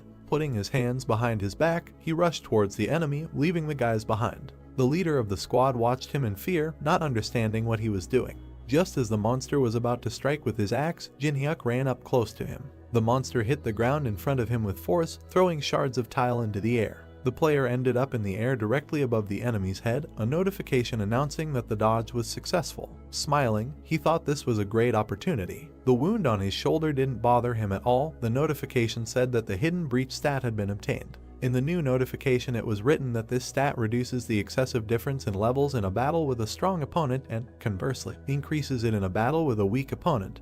By grabbing the horn of a monster, the player thought that the difference in levels decreases for every 3 points. The Minotaur clenched his teeth in anger when he noticed him. The guy landed on the floor. This skill allowed him to grow even while remaining at the first level. The monster's eyes lit up. The young man thought that this was the only way that he had learned about through countless trials and errors. A satisfied smile appeared on his face. Opening its fanged mouth, the monster again raised the axe above its head. Having dodged the attack, the main character thought that he had already been hit by these attacks tens of thousands of times. The notification reported that the breach stat had been increased by 500s. After another evasion, another similar message appeared. The player's body remembered all the patterns of this monster. Thanks to numerous evasions, identical notifications appeared in the air one after another. The Minotaur once again swung his axe. Jumping at the right moment to dodge, Jinhyuk thought that he was an old man. The breach stat was increased again. Jumping back, away from the enemy, the guy thought that no matter how strong his attacks were, they were of no use if they did not reach their target. The squad members opened their mouths in surprise. Manga asked if they really wanted to deceive such a person. With her eyes widening in fear, Pakana thought that it was crazy to plan to kill such a monster and take away the rewards. The Minotaur clenched his teeth furiously. The player smirked, stating that his enemy was swinging the axe very slowly over and over again, but still hoped to hit at least once. The monster bared its fangs and growled. The axe headed towards the enemy. The blade ended up right at the guy's neck, but the way to become stronger in a short time was simple. This method was to take a chance by placing a bet and putting your life on the line. The blade flew past. A small cut appeared on the neck. The reward was given based on the life-threatening danger. The notification said that the player managed to evade a fatal attack at the last second, so the breach stat was increased by 1. Looking at the notifications, the young man thought that getting 1 stat point for a scratch was a good exchange. His fingers were stained with blood. Having dodged the next blow, he thought that the situation would become much more dangerous if he made a slight mistake, so he needed to finish it. Looking at the squad standing by the wall, the main character thought that the secondary characters had decided to leave of their own free will. Grabbing her friend's hand, Hyaman said that she wanted to leave here as quickly as possible. Pakana asked her to walk, leaning on the wall, because then there would definitely be a way out. Approaching her from behind, the player asked where they were going. The girl looked at him in fear, trying to say something. She opened her mouth in shock when she saw something in front of her. Pointing to the Minotaur, Jinhyuk said that the squad should join the battle if they also want to get stats, because they will be given a hidden stat if the guy's dodge attacks. He added that rewards should be shared. The monster swung his huge axe for another blow. Pakana jumped back. Hyaman put her hand forward in fear. The leader of the squad began to cry, her mouth open in horror. A powerful blow rolled across the entire room, destroying everything in its path. Kalsik ended up on the ground in front of a pool of blood. Tears flowed from the girl's eyes. Smiling, the player stated that they could not stand like a pillar and that they needed to dodge and keep their distance. Looking at the Minotaur, he asked him if it was true. Some noise made the monster stop a meter away from his enemy. A stone block next to him appeared from the wall. The labyrinth began to move again. The stone slabs began to be rebuilt. One of the walls that appeared separated the opponents. Waving his hand, the guy promised to see the monster later. The wall closed the passage, leaving the Minotaur alone. The monster clenched his teeth in displeasure, steam coming from his mouth. Opening his mouth, he raised the axe above his head. The sound of the impact shook the entire dungeon. Butterflies were still flying around the ceiling. Pakana leaned over to catch her breath. Kalsik, sitting next to him, said that they, too, could have died, like Minguk and Hyaman. The girl replied that now the enemy would not be able to pursue them. After introducing a white butterfly, the protagonist said that the pollen from the glowing moths he recently touched was attracting the Minotaur, so it was possible that the monster would continue to search for them. Raising her eyebrows in fear, the squad leader asked why their ally would do something so reckless. Looking at her incomprehensibly, the young man replied that he had to raise his stats. Reaching for the knife lying on the ground, he added that every time the maze changes, there is time to rest and replenish stamina. Waving the knife, Jinhyuk stated that it was fun for him when the monster found him. Looking up at him, Pakana asked how long her ally would do this. Sticking his index finger at the shocked squad members, the player replied that he was going to leave the maze in a month. Kalsik helped his friend get up. The girl, thinking that this hell could not last a whole month, said that they would go separately. She decided that if they went on their own, the monster would not chase them. The guy thoughtfully put his hand to his chin, saying that, most likely, this would be the case. Smiling, he asked which direction the survivors were going to go. The guys walked forward along the corridor, but moving without a landmark is many times more dangerous. Kalsik pursed his lips tightly. Someone asked if their ally knew where the exit was. Touching the tip of the knife, the player replied that he knew more about this labyrinth than anyone else, and accordingly he knew the location of the exit. Frowning with displeasure, Pakana thought that they had no other choice. Closing her eyes, the girl said that there was nothing more to do, but the guy interrupted her. Waving his finger, he said that in this world you cannot get something for free, because even for the bus fare you have to pay. The knife was a centimeter from the face of the squad leader. Holding a sparkling knife in his hands, the young man ordered to give him all the available coins. The man, holding a shield in his hands, rushed forward with a sword. The goblins jumped back in fear. A powerful blow from the shield threw them aside. The guy with the bandage on his forehead struck with a sword. The video of his battle was paused, and there were a lot of rave reviews underneath it. The video became popular, gaining more than 1 million views, and someone laughed. Smiling, the hero of the video said that this would be enough. The squad members smiled happily. The guy sitting in front of the laptop adjusted his glasses and said that all the headlines on the message board were only about him and that his fierce battle with the goblins brought in 1,000 coins just from views. Putting his finger to his upper lip, the guy with the headband said that it was all thanks to our common efforts and thanked his team. Another member of the squad, summoning blue arrows pointing upward in his hands, said that the audience probably thought that his friend did everything solo. Because they edited the video very well, the guy with glasses said that no one noticed that the swordsman added buffs. Suddenly the guy in the blindfold raised an eyebrow questioningly. Seeing that a user under the nickname Bald Guy left a negative comment, the person at the computer said that he was ruining everything. Putting his hand to his forehead, the guy in the bandage said not to be upset, because life in this world initially assumed its monopolization by outstanding discoverers. The boy with glasses worriedly called his friend. The notification said that a new video had been uploaded to the Walk of Fame. Because of the new video, the squad's video ratings immediately dropped. Approaching the screen, the guy in the blindfold asked why this happened. The preview video, titled "For the First Time in the World, Succeeded in Strengthening an Object Tenfold," showed a shining knife. Looking at the many positive reviews, the young man called it absurd. The number of views exceeded 1 million. 10 minutes ago, the main character crossed his arms over his chest and asked everyone to mind their own business. Waving his hand, he asked the squad to pick moss and prepare a sleeping place, as well as find logs to start a fire. Kalsik agreed and walked away. Gritting his teeth in dissatisfaction, he looked back at his maliciously smiling ally. Looking to the side, Jinhyuk called up the status window and opened the exchange. The message that popped up in front of him said "Welcome to the exchange." Moving his hand over the notification, the guy thought about what he needed to buy. Enchanted tarot cards worth 70 coins appeared in the air. Then a fragment of an old worn bronze key appeared, worth 80 coins. Behind him appeared a piece of a wooden cartwheel worth 300 coins. Then a scroll appeared, a lotto booster worth 10 coins. The player smiled contentedly. These items were no different from garbage that no one would buy. His finger pointed at the purchase confirmation button.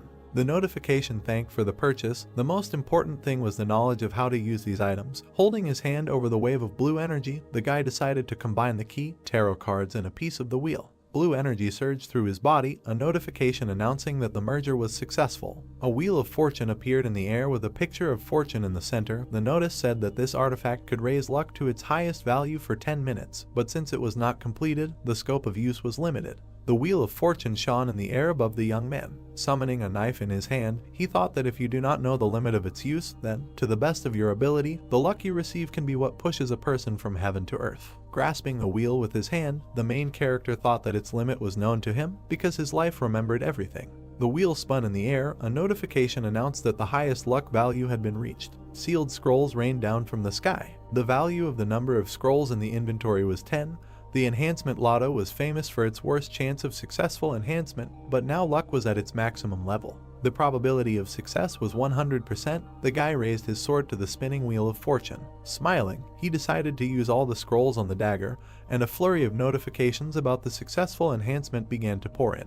The tip of the dagger began to sparkle. It flashed in the owner's hands, a notification announcing that an old level 10 dagger had been received. The new notification said that the player became the first on the Korean server to succeed in creating a level 10 item, for which he was awarded 5,000 coins. The corresponding achievement appeared on the pedestal. The notification stated that starting tomorrow it will be placed on the Walk of Fame for the whole day. The main character swung his new weapon several times. Placing it on his shoulder, he thought that finally a truly worthwhile thing had fallen into his hands. The 10th day of life in hell, Kalsik and Pakana sat on the floor, hugging their knees. There was a fire made from collected branches on the floor. A moss bed lay nearby. There was no food in the dungeon except mushrooms and moss. The girl watched with disgust as her friend ate fly agaric. She looked away. Jinhyuk was lying on a bed next to the fire. A memory surfaced in her head of how they were attacked by a minotaur who regularly came at a certain time. Pakana remembered how she barely managed to slip under a falling stone block. Because of the changing labyrinth, their life turned into a constant struggle on the brink of death. Imagining her forced ally swinging his sword, the girl was amazed at how easily he took it all. Holding her knees tightly, she said that they would die if this continued. Kalsik agreed, saying that this demon would use them and abandon them at the first opportunity. Anonymous comments began to appear before the eyes of the squad leader, giving advice or simply discussing the situation in the labyrinth. Knitting her eyebrows, the girl asked in a whisper if anyone had found information about this man.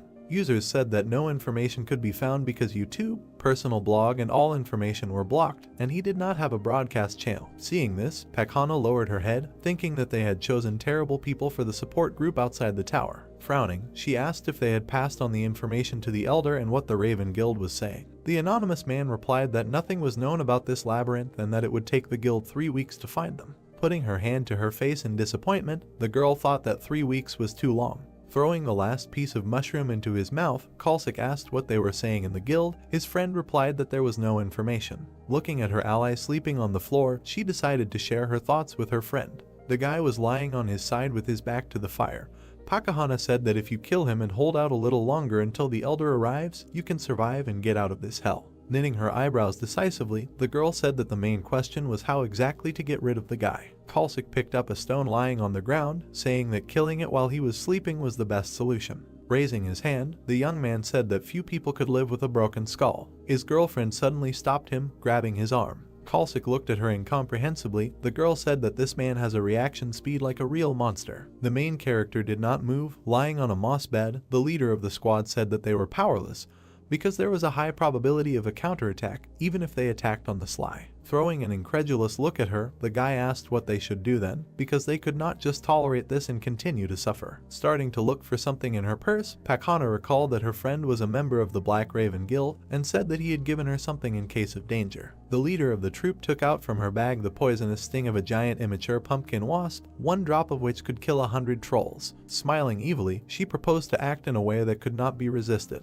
The main character lowered his eyes in displeasure. In his hands was a wooden board with fried moss and mushrooms. It felt like they were making a survival movie. Taking the mushroom with improvised sticks made from mouse bones, the girl said that she needed to catch a mouse or a moth, then there would be something edible besides mushrooms. Jinhyuk, sitting farthest from the fire, asked to give him some more mushrooms and water. The guys immediately fulfilled his request. Putting more mushrooms on the plate, Kalsik noticed that they still had plenty of this nasty stuff. Throwing a disapproving glance at him, the girl mentally called him weak-willed. The main character put a piece of mushroom in his mouth. Anonymous comments were glad that he swallowed the poison. Pakana smiled contentedly. Kalsik watched him, chewing his portion. The plate of mushrooms fell to the floor. Black liquid gushed out of Kalsik's mouth. The guy grabbed his throat. The veins on his body swelled. Jumping up from her seat, the leader of the squad was frightened to see her friend squirming in unbearable pain.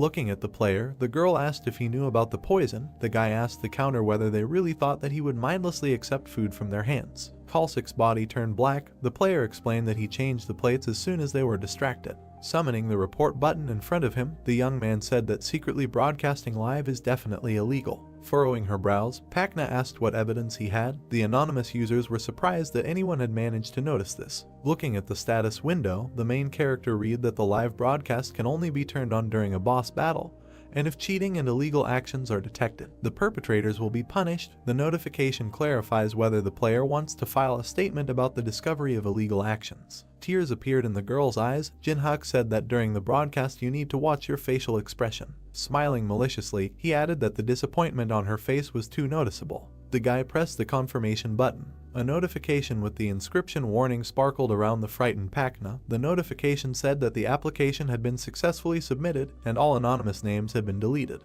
The girl pressed her hands to her chest. The live broadcast screen behind her began to disappear. She turned around to look at the screen. The users did not understand what was happening. One by one they were disconnected from the server until there was not a single connected viewer left. Notifications said that these people would not be able to watch the video for a month, and if they violate it again they will be deleted permanently. Seeing that the number of spectators was 0, the girl asked how this happened. A new notice announced that the player's fine had been replaced by a merciless fate. Kalsik's body melted. Pakana turned around, noticing something behind her. The Minotaur walked along the corridor, holding an axe in his hands. The next moment he came around the bend. Seeing the enemies, the monster opened its mouth and let out a battle cry. The monster rushed forward at full speed. Hiding behind the player, the girl asked if he would fight this time. Slapping him on the back, she asked him to tell him where she should hide. The young man turned around, calling her impudent because the girl had recently tried to poison him, and now she was asking for help. Holding her hands to her chest in fear, Pakana stated that he always told them what to do. A plea for help was written on her face, and a notification popped up stating that the conditions for copying the contact skill had been met. The main character gave her an arrogant look and said that he no longer needed her. A skill book materialized above his head. Knitting her eyebrows, the girl said that the guy would regret it. Putting her hand to her chest, she said that her older brother served in the Raven Guild. The thrown axe hit the ground, causing Pakana to jump back. Jinhyuk jumped into the air, ending up above the monster's head. Having fallen to the ground, the girl watched what was happening. The player asked her to carefully look at what the difference was between him and the guild. He swung the sparkling knife. Making a jerk down, the guy hit the Minotaur right in the back of the head. There was a shallow cut on the monster's head. Swinging its fist, the monster hit the wall, causing its enemy to jump back. The player landed on a stone tile, thinking that he was able to deal damage thanks to his breach skill. The powerful tug caused the rocks under his feet to crumble. Rushing forward, the guy concluded that he couldn't just kill the monster. Noticing something, he glanced to the side. The axe flew over him, forcing the player to slide along the ground. To win, it was enough to create the same situation as last time. Looking at the enemy, the young man clenched his teeth. The notification said that the first level fire element was activated. The flames rushed towards the Minotaur, who put his hands in front of him for protection.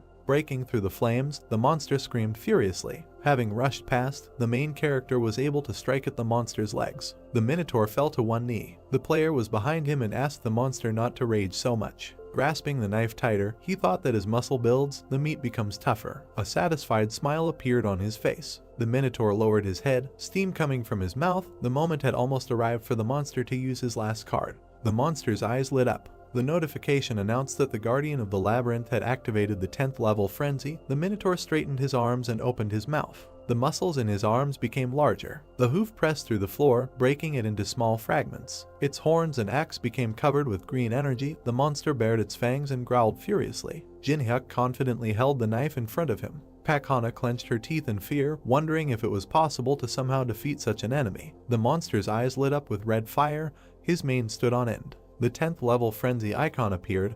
This skill increased strength, attack speed, and movement speed by 30%. An additional ability was an increase in intelligence, allowing you to speak human language. Opening his mouth, the Minotaur declared that he would tear the man into small pieces. Holding an axe in front of him, he added that he would trample him into dust so that he could never encroach on this place again. The knife was enveloped in a purple haze. The guy said that his mana efficiency had improved a lot compared to before. Holding his weapon out in front of him, the player smiled and called on the enemy to attack. The monster swung his axe, wanting to get even with his opponent. The young man was able to block the attack by raising his knife in time. His blade was able to deflect the blow of even such a powerful weapon. The axe slipped, crashing into the ground. The next blow was blocked by a precise swing of the knife. The Minotaur continued to attack, but all his blows were reflected. Watching the battle from the side, Pakana could not believe her eyes. Opening her mouth in surprise, she realized that her ally had stopped dodging and began to take the full power of the blows. The monster swung its axe with renewed vigor.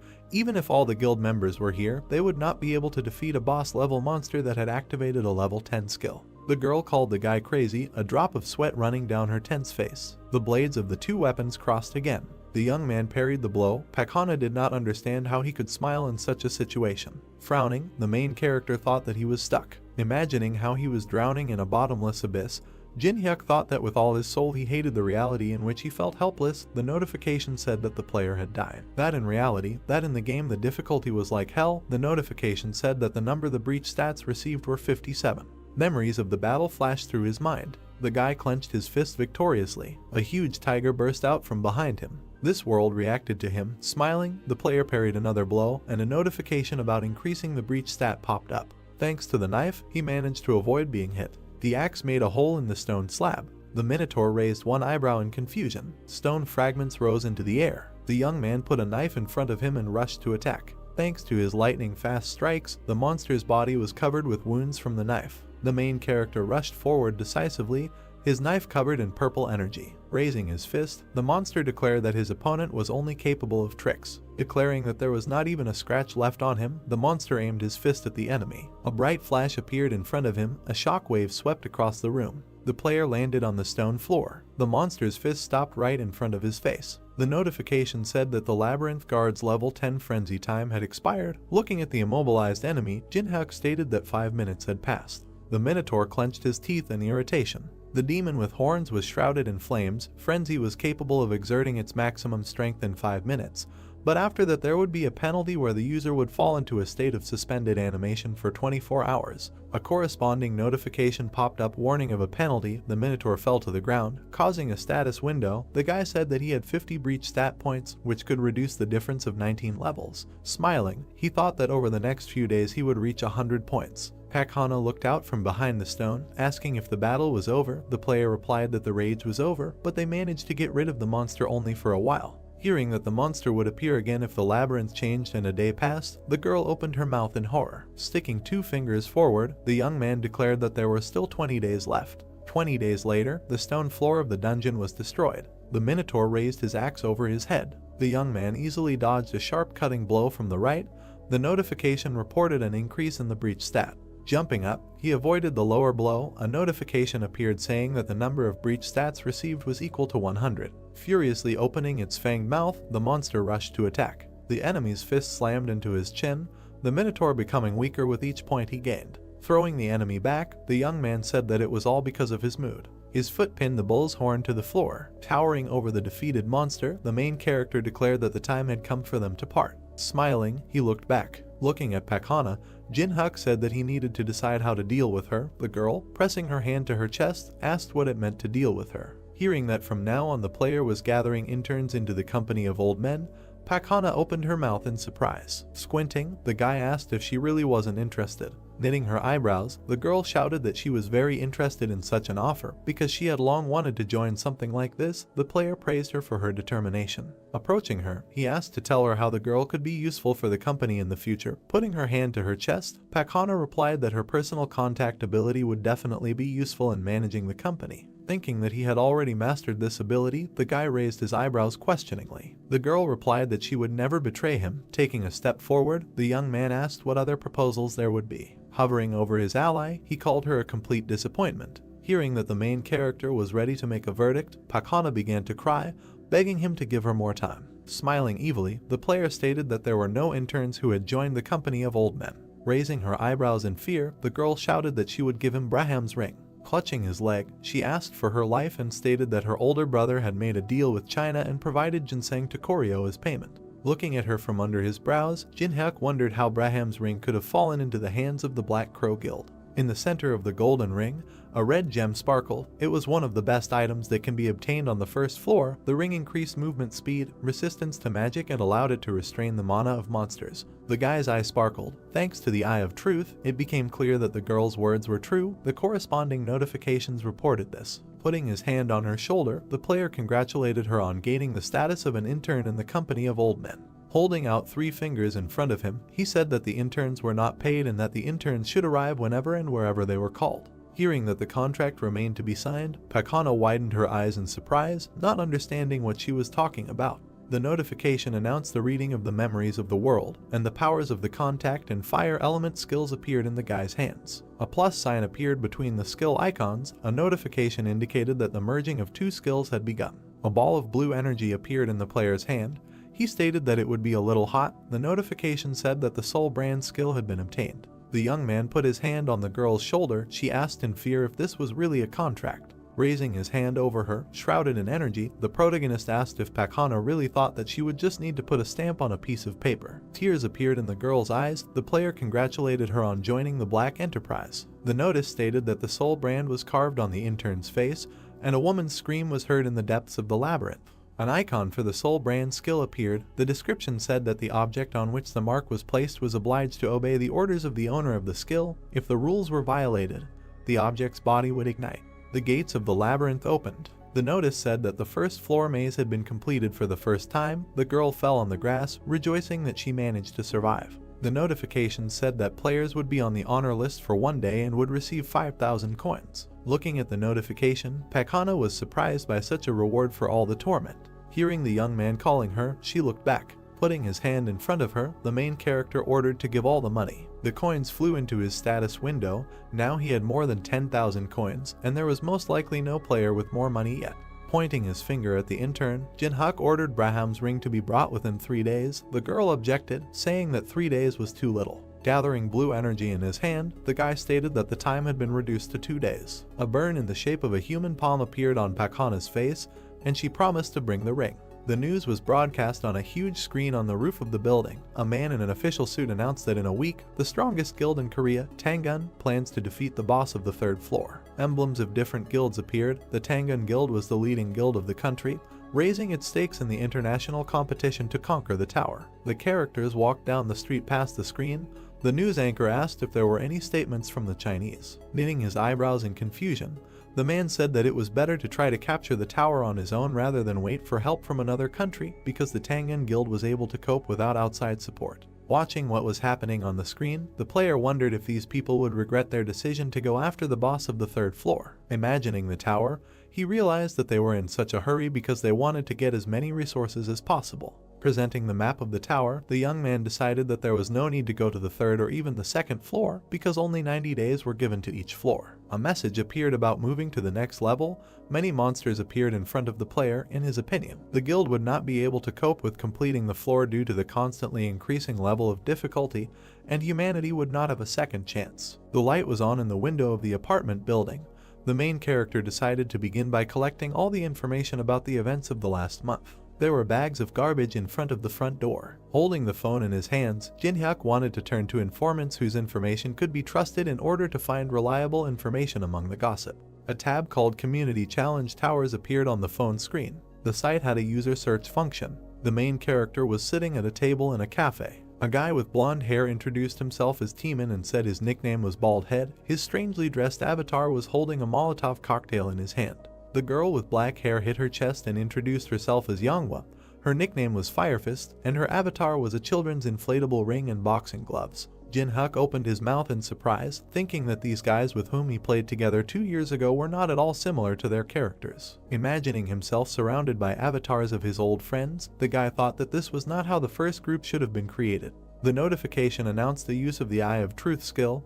Teeman smiled. All the information was displayed in his status window, including personal skills. The Machine King's ability icon appeared. This magic was quite powerful and had no serious drawbacks, so it was useful in large-scale battles. Yeonhwa took a sip from her plastic cup, her status window describing her stats and abilities. A sign of the Taekwondo Master skill appeared, which helped fight in close combat. The main character realized that the guys were hunting together because they had the same level. He smiled, thinking that they got along well before. The notification that popped up said that the player would only be able to copy abilities if they reached the 20th floor together. Pointing his hand at his ally, Teeman said that it was his turn. Distracted from his thoughts, the young man introduced himself, saying his name. Putting his hand to his mouth in embarrassment, he added that his nickname was Captain Boar, and thought to himself that he created this nickname 11 years ago. Sitting down at the table, Jin-hyuk said that he was 27 years old and that he streamed Paprika TV. Teeman's mouth opened in surprise. He was surprised that his friend was a streamer and said that he also sometimes watched Paprika. Smiling, the player replied that he had already stopped streaming. With a wave of his hand, the interlocutor said that they could relax because they had been playing together for many years. Manhwa, sitting next to him, agreed with him. The thought flashed through the guy's head that his friends were too sociable. He remembered the smiling Jongsu who wanted to use him.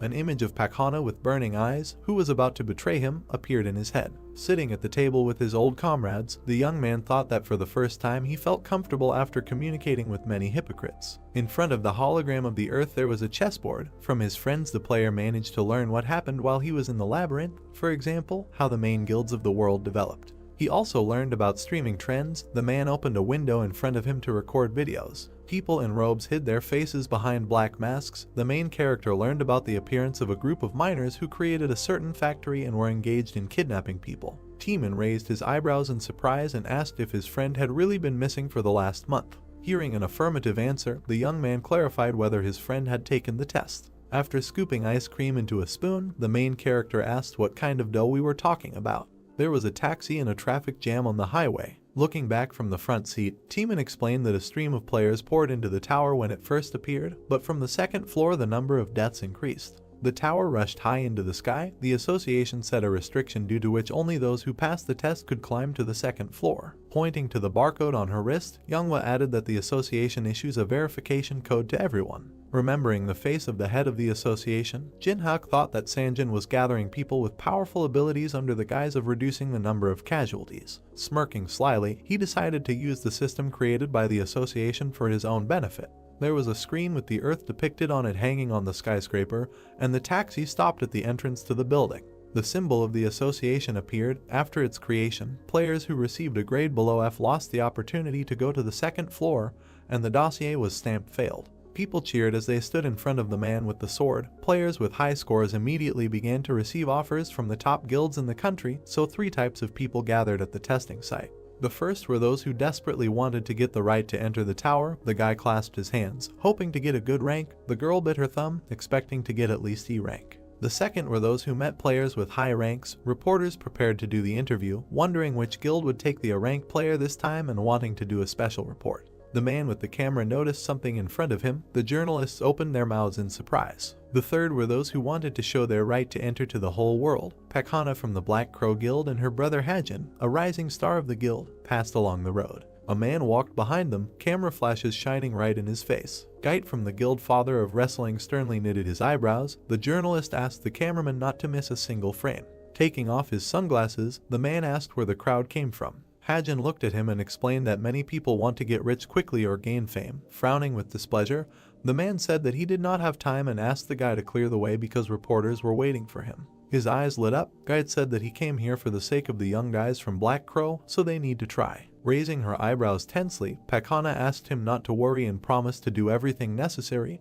Hajin agreed with his sister. Security guards began to push the crowd aside to make way for the celebrities. Among the crowd stood the main character along with his friends. The guard pointed his finger at him and ordered him to get out of the way. Pointing to himself, Jinhyuk asked why he needed to move if he had his number and was waiting in line. Hajin pushed the guard away, accusing him of not doing his job well. Pointing a finger at the guy, the Black Crow Guild member said that he was making a big mistake by not moving. Hearing a voice from the crowd that said that he was opposing Hajin himself, the player realized that it was his trainee's brother, but did not even move, putting his hands in his pockets. Due to the use of the Eye of Truth skill, his eyes lit up. Hajin looked at him blankly and asked why the young man was staring at him.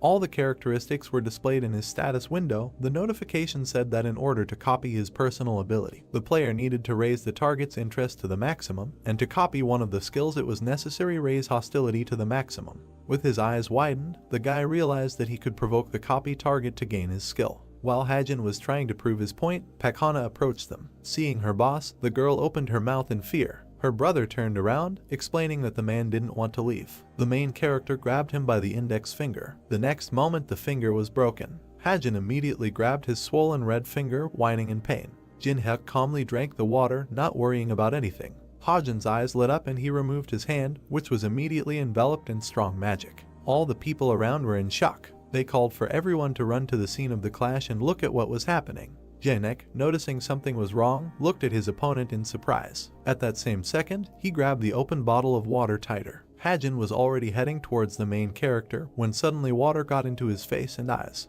He threw a strong slash, but Jinhyuk was no longer there. All that was left was the bottle, which flew towards the attacker, when suddenly he received a strong blow to his leg, causing his stance to buckle. Within a second, Hajin fell to the floor with a loud cry, holding his knee. Not far from him, with his back turned, stood the main character. Everyone around was in shock. No one understood what happened. Among the uncomprehending crowd was Hana. She looked at Jinhyuk in horror. Drops of sweat were running down her face, and there was fear in her eyes. She asked herself why the main character was here. Quite suddenly it was heard from the crowd. It was Gait, who was holding his hands on his chest with displeasure. Jinhyuk looked at Gait emotionlessly. He immediately tried to use the level 1 Eye of Truth skill. At the same second, an error appeared with the inscription, Failure. Immediately another error appeared, informing that the use of the skill was impossible due to the difference in levels. There was rage on Gait's face. Gritting his teeth in anger, he advanced on the main character. His eyes burned with a bright, warm flame. This guy's level was reported to be above 20. As soon as Gait approached the main character, he looked up at him and said that he didn't know that Hajin had a nanny. Then Gait calmly replied that this requires an eye and an eye, but nothing. Kajin is quite a useful fellow. Immediately Jinhyuk tensed. Frowning his brows, he asked if what Hajin supplied to China was ginseng from the Goryeo dynasty. Hearing this, Gait became furious, gritting his teeth and asking how he knew. All the people and reporters around heard this and did not understand what they were talking about. With his arms outstretched, Jinhyuk nonchalantly replied, "Does it matter how he found out?" and then asked if Gait would ask the right question. A malicious smile appeared on his face, and there was a certain idea in his eyes. For example, how to get rid of side effects. Jinhyuk suggested the question. Gait said rather sharply. A message immediately appeared informing that Gait was using the 3rd level dungeon skill. Walls began to appear around Jinhyuk and the enraged Giddy. Hyun, Teeman shouted, throwing himself into the closing walls. Veins appeared on Gait's forehead with anger, and fire burned in his eyes. It exuded strong magical energy. Jinhyuk, Younghwa immediately shouted when she saw that the dungeon had closed. "Is this really a protective wall?" the main character asked in surprise, touching the impenetrable wall. Gait did not answer the question, but simply asked if Jinhyuk was really asking for 10 dungeons, after which he asked if then the main character could prove that he was not lying. Then Jinhyuk began to explain that the edible item needed to restore stamina and mana was ginseng from the Goryeo dynasty, after which he, imagining the exhausted magician, said that if you simply eat ginseng, a side effect will occur, magical poisoning. After that, he raised 3 fingers and said that the guys were probably suffering about this right now, but 3 objects could help with this. These were Carasian juice, moonstone, and most importantly, mandrake root. After which he said that he thought that the guys were now looking for the mandrake root. After thinking a little and throwing out his hand, he said that he would tell him where he was, after which he asked if Gait now believed him. Drops of sweat were running down Gait's face, and it was clear from his face that he was very excited. He said to himself that everything he said coincided with the words of the scouts and researchers. "Well, I agree," the main character asked with a malicious smile on his face. After thinking a little, Gait replied that he would believe Jinhyuk. But, he suddenly said, sharply holding out the knife that appeared in his hand. "I'm warning you, no tricks," Gait said in an angry and threatening voice, adding that otherwise it wouldn't seem like much. He clenched his teeth in anger and said to himself that the main character had asked for as many as 10 of the most valuable dungeons, and this was an excessively high fee. He held the blade shrouded in strong magic in front of Jinhyuk's face and said in his head that he needed to end everything here. Suddenly fear and shock appeared in his eyes. Jinhyuk smiled madly, his eyes glowing with a bright purple flame. Looking at his opponent, he said that it seemed that Gait had not yet understood. "Both our deal and your life," the main character continued to say. "In my hands," he added, raising the blade, which was shrouded in strong, terrifying magic. And at this time one of the guards broke through the floor. Jinhyuk's comrades were surrounded, but they successfully defended themselves. "Get away," Yenba shouted furiously, adding that unless, of course, they want to die. There was a raging fire in her eyes. Suddenly a notification appeared saying that the level 3 dungeon skill had been cancelled. The magic has dissipated. The guys went in different directions. The main character, with a smile on his face, shouted to Inui to calm down the girl. "Are you okay?" The guy's voice was immediately heard. They immediately ran up to him, shouting that he had been kidnapped just like that, and they would kill everyone, he said. Waving his hands, the main character said that everything was fine. Pointing to the departing Gait, Jinhyuk told them not to worry because he and Gait had found a common language. At that same second, Hajin rushed to the enraged Gait in a rage and asked if he would really just let the main character go. Bowing, Hajin, with a drop of sweat on his face, said that if he gave him a chance, he would come up with a good plan. At that same second, he received a strong blow to the neck from Gait. Raising him with one hand high above the ground, he told him to understand that Jinhyuk is stronger than everyone, after which he said that if Hajin does something like this again, he will greatly regret it. The guy was already out of breath, veins stood out on his neck, and saliva was flowing from his mouth. "I understand," Hajin said in a trembling voice and out of breath. Throwing the guy on the floor, Gait and his guys left. Hajin asked himself in horror what happened in that dungeon. A fire immediately lit up in his eyes. He was angrier than before. In his head he screamed that no one could humiliate him, which means he would kill him. It was immediately reported that by raising hostility to the maximum, you can copy one of the skills. A notification immediately appeared that the conditions were met, which means Jinhyuk copied the stealth skill. It was reported that stealth is a passive ability, difficulty in obtaining, description, breathing, and pulse can be controlled. The next message states that the copied skill is saved in the memories of the world. Jinhyuk, with a malicious and at the same time satisfied smile on his face, looked at the enraged Hajin. After that, he began to walk away while the people around him admired him. In the table rating, Hana was in first place with scores of 1,755. The main character said in surprise, folding his arms over his chest, "Did the trainee really drink mountain ginseng?" Suddenly a voice was heard inviting the next person into the office. With a blade in his hands, he entered the office and saw a crystal with a man standing next to it. He said that the test is simple, you need to hit the magic stone, objects, skills, you can use everything. The hidden power of the stone is revealed during the attack. The guy saw the blade in the hands of the main character and asked if he would really only use it. Jinhyuk immediately extended his hand with the blade in front of him and said that this would be enough. "Okay," the guy said, putting his hand to his chin and looking at something on the tablet, after which he added that the main character would start as soon as he was ready. Suddenly the guy noticed that the main character approached a stone larger than the one he was supposed to hit.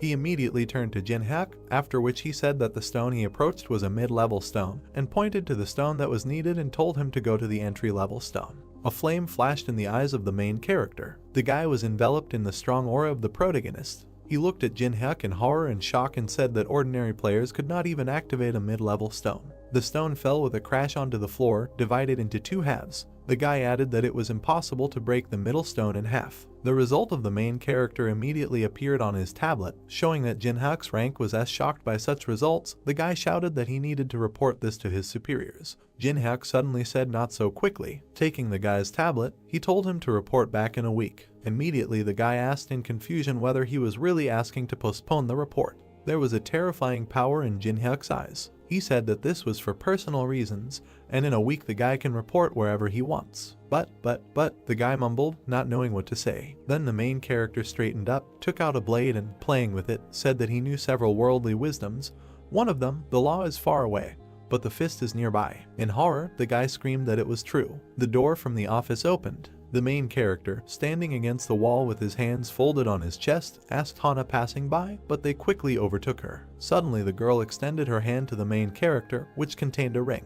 It was Braham's ring. Difficulty of obtaining a magic resistance plus 10, movement speed plus 5%, ability suppression plus 20, description, suppresses the monster's magical abilities. Taking the ring in his hand, he turned around with a satisfied face and was about to leave. Hana immediately screamed, pointing to her face to remove the brand from her because she kept her promise. As he left, Jinhyuk waved his hand and said that he would look at her behavior. Why suddenly surprised voices were heard. These were his comrades. Teeman, with a drop of sweat on his face, asked in confusion whether the main character really had an F rank. Then Manhwa, in an equally confused voice, said that she thought that the main character would have a higher rank than them. It was day outside. The sun was shining. The voices of the protagonist's company were heard from the huge building. Jinhyuk replied that this was just a temporary result, after which he said that he needed to take a repeat test in a week. They left the building. A taxi immediately pulled up to the guys. Manhwa, walking to the car, said that the second test was in the dungeon, after which she asked the main character how it would pass. Jinhyuk, getting into the car, said that he needed information, after which he added that there was no need to worry about him because he would write later, and let the guys go to the tower. After sitting in the car and buckling down, the main character folded his arms across his chest and said to himself that the first test determines the rank based on magical power, and the one who passes this test moves on to the second. He introduced the huge monsters and orcs located in the dungeon, after which he said that the task was simple. He needed to go through one of the dungeons of the tower. There were no restrictions on difficulty. You could choose any opponents, even goblins or orcs. At the same moment, he imagined a completely different place. In the hall that he presented, a beautiful girl with beautiful wings was sitting. Jinhyuk said that the place where he would go is the ancient ruins on the first floor, after which he added that neither in the 11 years that they played the tower, nor now that it appeared in reality, no one was able to pass this forbidden zone. When was the last time I was here? He asked himself, finding himself in a new dungeon. He had a satisfied smile on his face and a huge backpack behind his back. They came to the abodes of the fallen, when suddenly his thoughts were interrupted by a can of soda hitting him in the head.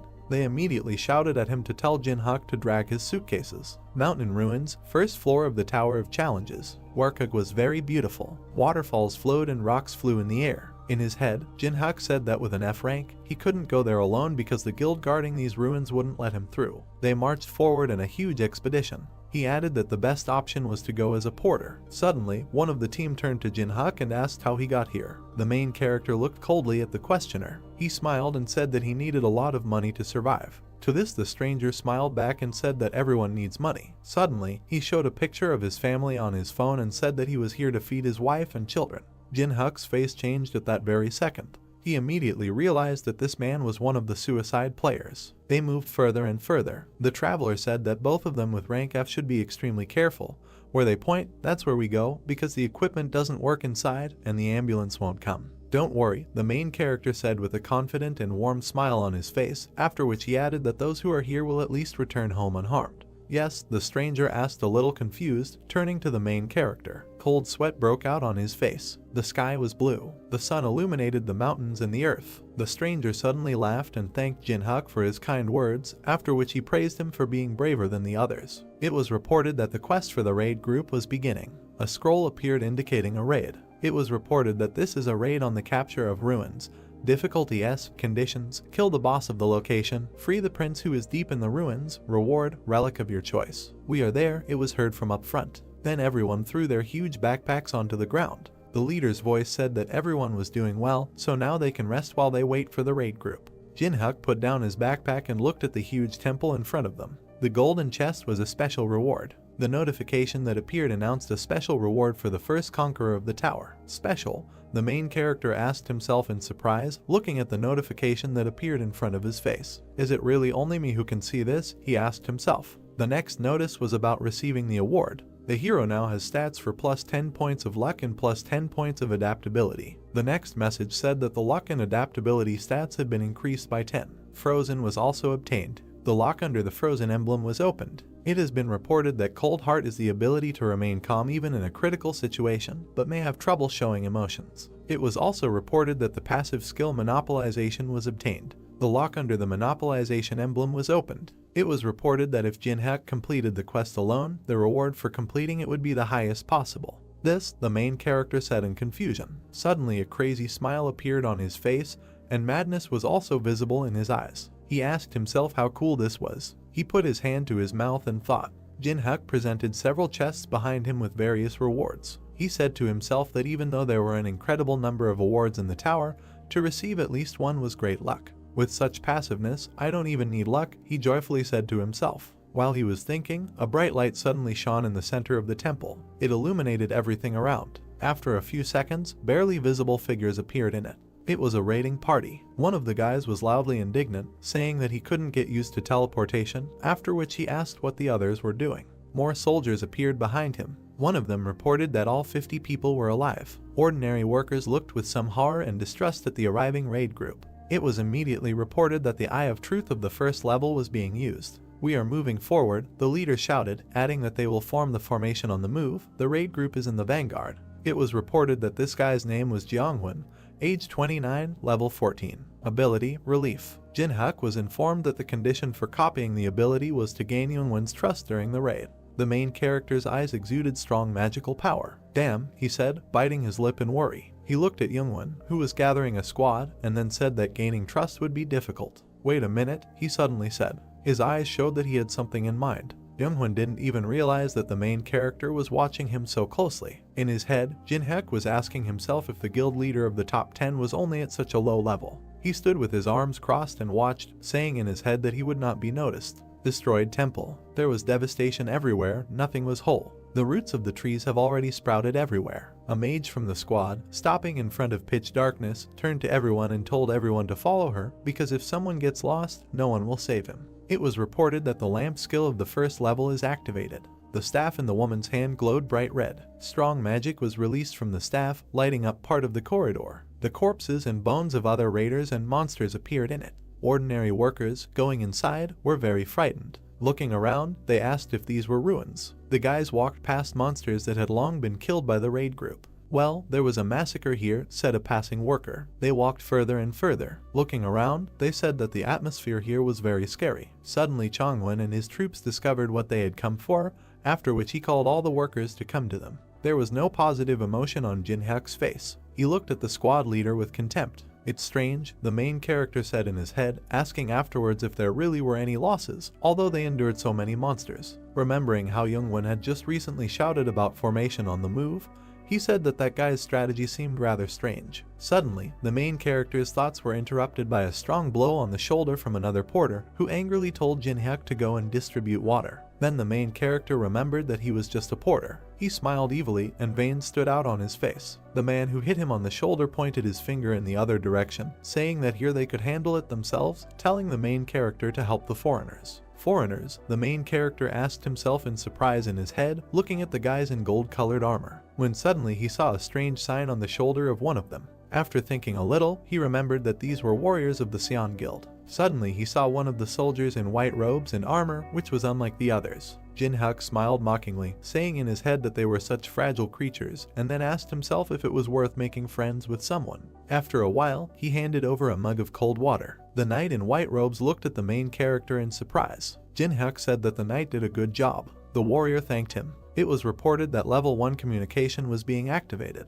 Jin-hyuk smiled contentedly when he learned about this. It was immediately reported that there was little interest in him. Suddenly the knight began to take off his helmet. Taking it off completely, it was a beautiful girl with brown hair. What Jin-hyuk saw shocked him. He understood everything immediately. She was the youngest daughter of the Laurentia family of aristocrats from Europe. She is a versatile player associated with divine power, with offensive, defensive, and healing skills. The girl looked incredibly heroic. She held the sword confidently in her hands. Jin-hyuk continued talking in his head. She, the hero who saved Amsterdam from chaos, is one of the most famous players in Europe. She is the Saint of Amsterdam, Teresa de Laurentia. Looking at how Teresa greedily drank all the water from the glass, he said in his head that it was now clear why there were no losses, adding that Teresa showed herself best in battles with the undead and other evil spirits. But, he suddenly said, after which his eyes glowed with a bright flame. He added that many want to go higher, and Teresa is here, although there is now a raid on the boss of the 3rd floor. It was reported that the level 1 Eye of Truth was being used.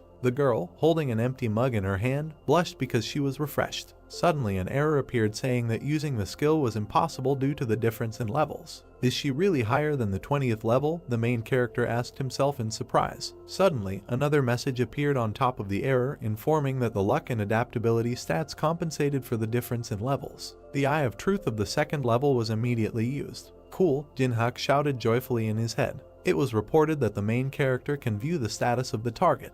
Looking at the system screen in front of him, he said with a satisfied smile on his face that now he could appreciate everything. After looking at the girl's stats, he saw that her age was 22, level 29, and her special ability was the protection of heaven. Teresa was incredibly beautiful. There was no anger or greed in her blue eyes, only love and kindness. The conditions for copying were that Teresa is one of the top 100 players in the world, and if the main character rescues her from a dangerous situation, he will be able to copy one of the abilities or skills. Well, numbers, Jin-hyuk said in shock, looking at her characteristics on the system screen, after which he added that now it's clear why everyone admires Teresa. Suddenly, at one of the points, he noticed a quest to choose a profession. It was then that he understood why the girl went to these ruins. At that same second, Teresa, with a wide and kind smile on her face, handed the empty mug to the main character and, thanking him, said that she had quenched her thirst. Taking the empty mug, Jin-hyuk smiled kindly and said to himself that it was he who needed to thank her. Ability, which is highly valued by warriors, Jin-hyuk continued to say to himself. He understood that now he had a chance to receive the patronage of heaven.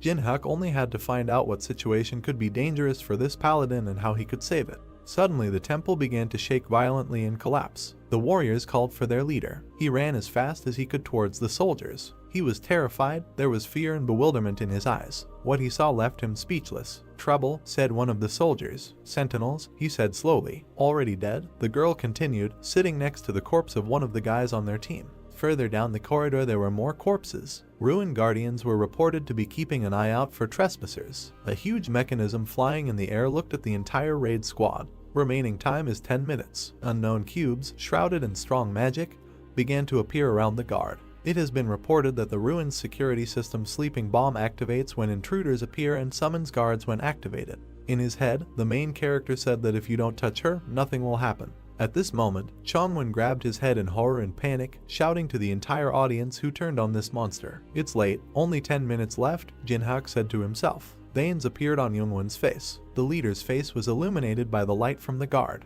There was fear and the reflection of a monster in his eyes. In his head, Jeongwon said that fighting the guards with their strength would be suicide, adding that at least half, even more, would die. After that, he began to wonder what if they evacuated the civilians in 10 minutes. It's impossible, Jeongwon suddenly thought. This word seemed to be endowed with magic that forbade him to make the right decision. There was madness in the leader's head. He screamed to himself that he couldn't stop even before he started, adding that he worked so hard to become the head of the guild, so he couldn't stop now. We continue the raid, Chongwon said firmly. The terrified soldiers ran up to the commander, saying that they had not even gone halfway, so the guards would attack from all sides. Drops of cold sweat ran down Youngwon's face. Gritting his teeth, he ordered the soldiers to shut up and follow him, adding that he would take responsibility for everything.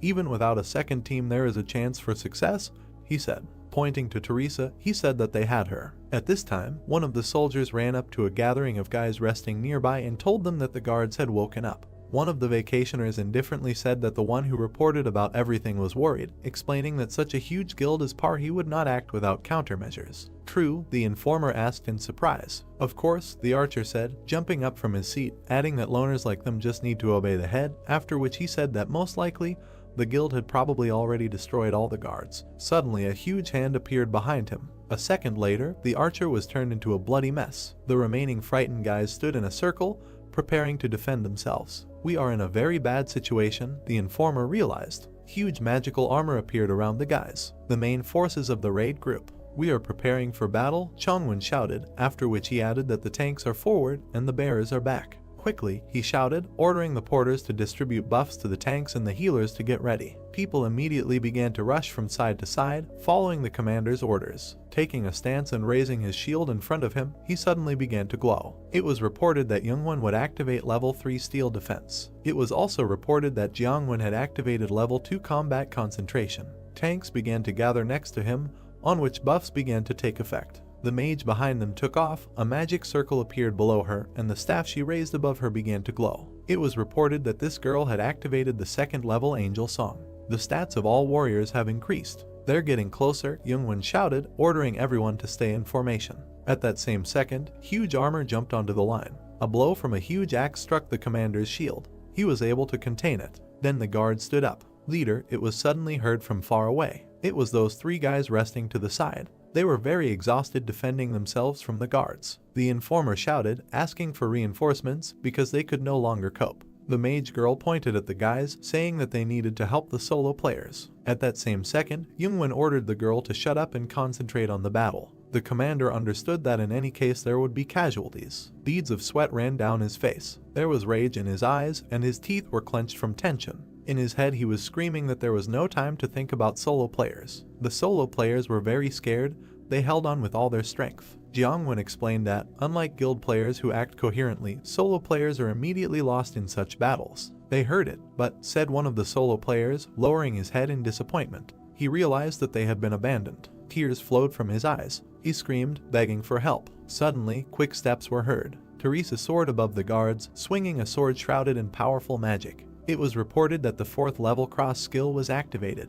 There was a warm flash from the ceiling. At that same second, all the guards were struck by Teresa's strong, well-aimed and quick blows. The girl's eyes burned with a bright blue fire. The desperate guy suddenly saw the light. Teresa, he shouted joyfully, looking at his savior. A bead of sweat ran down Teresa's face. There was composure and calm in her eyes. In her head, she analyzed that 2 guards had passed through the raid team's positions. The non-combat units were in danger. She immediately rushed to the defense of the soldiers. Teresa understood that she needed to hurry up and cover the rear. In the rear guard, there was devastation in the hall. Many of the porters were dead. One of the workers was sitting on the floor, saying that they were in trouble. Blood was pouring from his mouth. One of the guards swung a huge axe at him. Suddenly, cuts ran down the guard's arms and legs. "What are you talking about, uncle?" The voice of the main character was heard. At that same second, the guard fell apart into many pieces, out of action. In front of the man, who was already ready to die, stood Jin-hyuk, who, with a smile on his face and a blade in his hand, said that he had already said that he would return home alive. Jin-hyuk, from behind, a man suddenly shouted. A huge hand of a guard was flying towards the main character from behind. Jin-hyuk avoided her without an iota of fear. It was reported that the level 1 fire element was being activated. At that same second, the protagonist's hand caught fire. He smiled madly and shouted, "What else?" Throwing his hand forward, a strong stream of fire was released from it, which was directed towards the hand. All that was left of her was fragments, although the fingers on her hand were twitching. Jin-hyuk, shaking off his hand, turned away and said that he would not finish off, let others do it, after which he said that he needed to remain at the 1st level so he could not kill. "Where did you get such strength?" asked the surviving man, holding his wounds. Scratching his head, Jin-hyuk smiled and said that he was just lucky. In his head, he wondered who woke up the high-level guards of the ruins, because there was no point. The old man looked at his savior in shock, in no hurry to get up. Suddenly, Teresa grabbed the man. A second later, he was already standing 10 meters away from the main character. Teresa stood with her back to the main character and said that she thought Jin-hyuk was a good person, but he turned out to be threatening the man with a knife. Suddenly, she said that perhaps it was he who woke up the guards. There was anger and contempt in her eyes. Turning to the main character and raising her shield, she said that Jin-hyuk was arrested. The main character was very confused when he heard the accusations. At the same second, a strong blow from a girl's sword flashed next to him.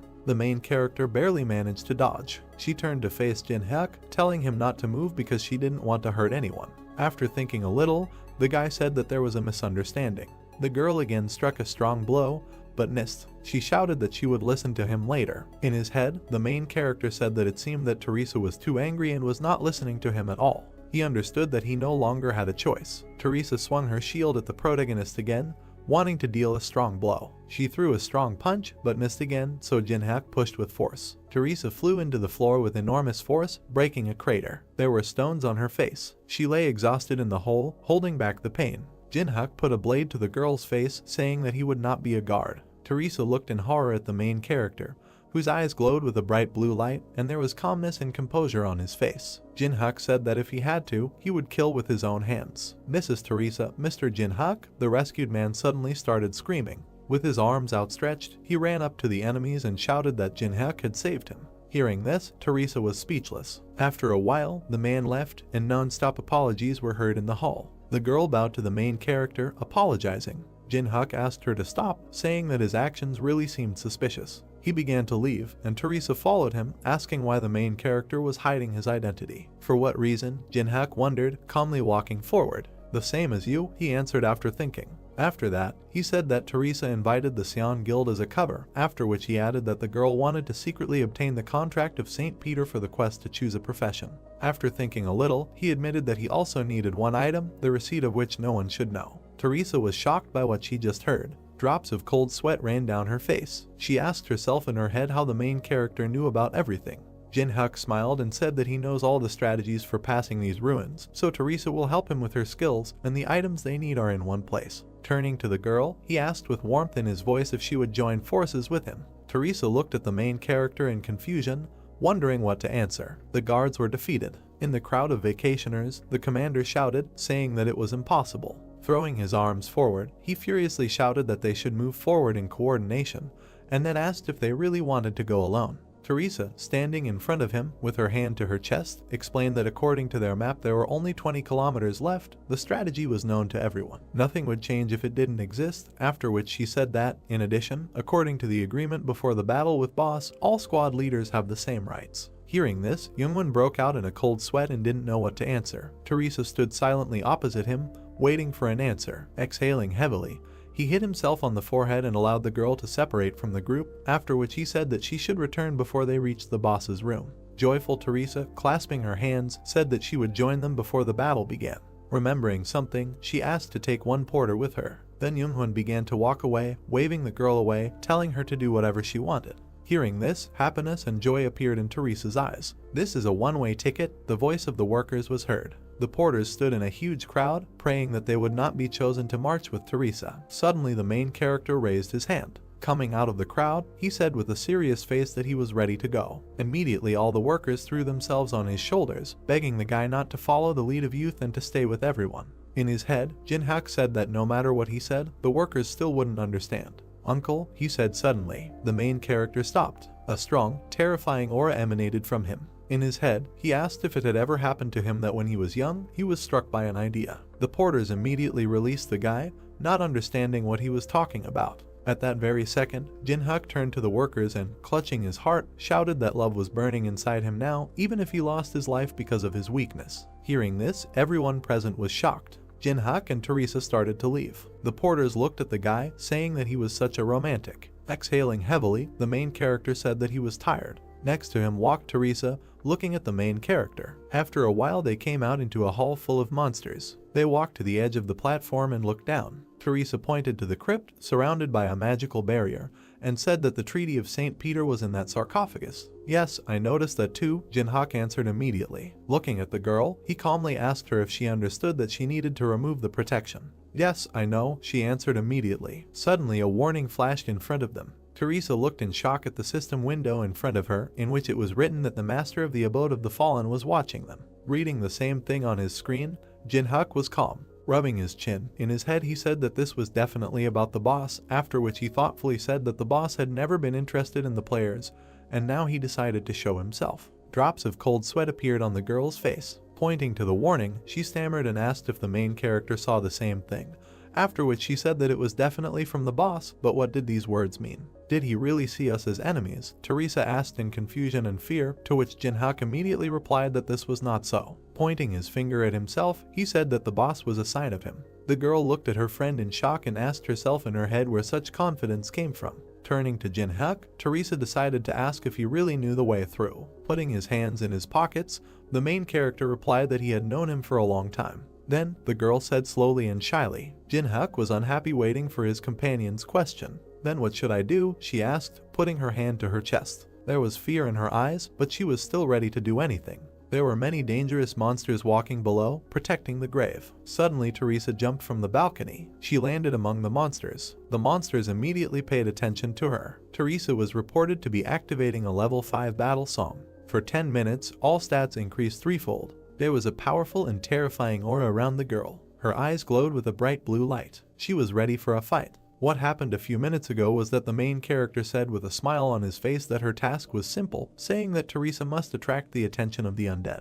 The monsters quickly rushed towards Teresa, who was already preparing to defend herself. She recalled the words of the main character, who said that if the girl released her divine energy, raising her hand with the sword, Teresa began to gather all her strength. Then all the attention will be only on you, the main character said in her memoirs. Suddenly she opened her eyes. They were filled with enormous power. The sword in her hands was shrouded in a strong aura. It was reported that the power of a level 5 saint was being activated. A few seconds later, a huge light was heard, illuminating everything around. Its source was Teresa herself. At that same second, all the monsters rushed at the girl. A glowing blade immediately appeared in front of the face of one of the monsters. She immediately cut it down and started working on the others. She handled everyone without much effort. An endless crowd of monsters ran towards Teresa, ready to kill everyone. Immediately, the main character's foot stepped on the head of one of the monsters. Jinhyuk jumped from head to head, realizing that all the undead were now directed at Teresa. He jumped further and further, moving towards the sarcophagus. In his head, he said that thanks to the control from his companion, he would not enter and increase his level. Suddenly, he felt incredibly strong and ominous magic. The huge sarcophagus exploded at that very second.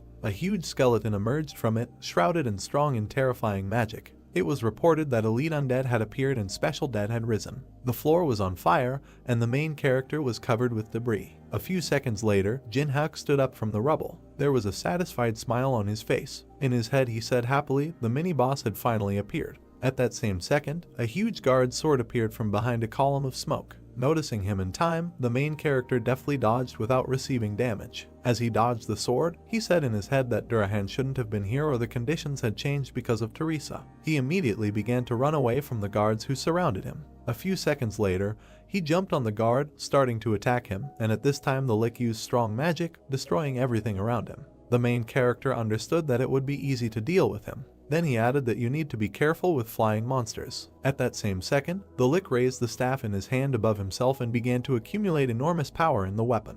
After a few seconds, he pointed his staff at Jinhyuk, about to release strong magic at him. Black lightning bolts of black magic were released from the staff. Noticing them, the main character smiled contentedly and began to dodge. The lightning passed right next to his face, but without hitting him, it rushed towards the protective barrier of the crypt. Upon reaching it, the barrier cracked. In his head, Jinhyuk said that in general, such a defense would not be difficult to deal with. A few seconds later, the barrier shattered into pieces. It was reported that the 5th level magical defense had been destroyed. The Lick didn't know what to do because he was the one who destroyed the barrier. Without wasting any time, Jinhyuk ran towards the Lick. A blade appeared in his hand, shrouded in powerful, terrifying magic. And there was a crazy smile on his face. He ran through all the guards blocking his path, cutting them down. He looked with contempt and hatred at the severed parts of the guards. Looking at Teresa, who was constantly slashing at the monsters around her, he said that it looked like she would be done soon too. "There is only you left, skeleton," said the main character, looking at the Lick, who, apparently, was confused. At that same second, with one powerful and sharp blow, he was cut into 2 parts. Surprised, Jinhyuk looked at what happened to the Lick. "I finally found you," came the stranger's voice. A foot stepped on the monster's crushed skull. At that very second he was crushed with force. The one who reads all the movements of monsters like an open book was suddenly said by a stranger. It was a small guy with a sword in his hand. He said that he was sure that the main character would come here. "Long time no see," he said, extending his hand with the blade towards Jinhyuk. This guy's eyes glowed bright blue. "You," the main character answered in confusion, looking at the guy. Not recognizing the stranger, Jinhyuk shouted, asking who he was, to which the guy with the sword replied that the main character should remember him. When suddenly veins appeared on his face from anger, he angrily asked if he really didn't recognize him. "You don't recognize me?" the stranger shouted again, pointing his sword at the main character. The Eye of Truth has been reported to be used. Lightning oozed from the main character. It has been reported that stat effects compensate for the difference in levels. The player's status opens. The guy did not lower his sword, aimed at the main character. This guy's name was Yusung, age 28, level 29, ability Sword Song. It was reported that the copying conditions are such that Yusung believes that he is the best swordsman, so Jinhyuk needs to defeat him in a sword fight, breaking the guy's self-confidence. Looking at Yusung's sword, he recognized that the iron sword was from the Qianlong dynasty, when suddenly he remembered that this was the same item that had disappeared from the museum. He imagined Yusung stealing that sword and then said in his head, what if it was that guy? Afterwards, he remembered the times when Challenge Tower was a virtual game. That's when Yusung lost to him. It was after this defeat. The next moment when Yusung came to him was on a completely different floor where Jinhyuk defeated the next boss. Wherever he was, the main character said, Yusung challenged him again and again. This warrior is eager to fight. Pointing his finger at Yusung, the main character recognized him as that same stalker. The guy himself was very angry. Gritting his teeth, he angrily said that Jinhyuk didn't recognize him because the game became a reality, after which he asked if the main character really underestimated him that much. Putting his hand to his face, Jinhyuk tiredly asked if it was Yusung again, adding that he constantly challenges him to fight just to play.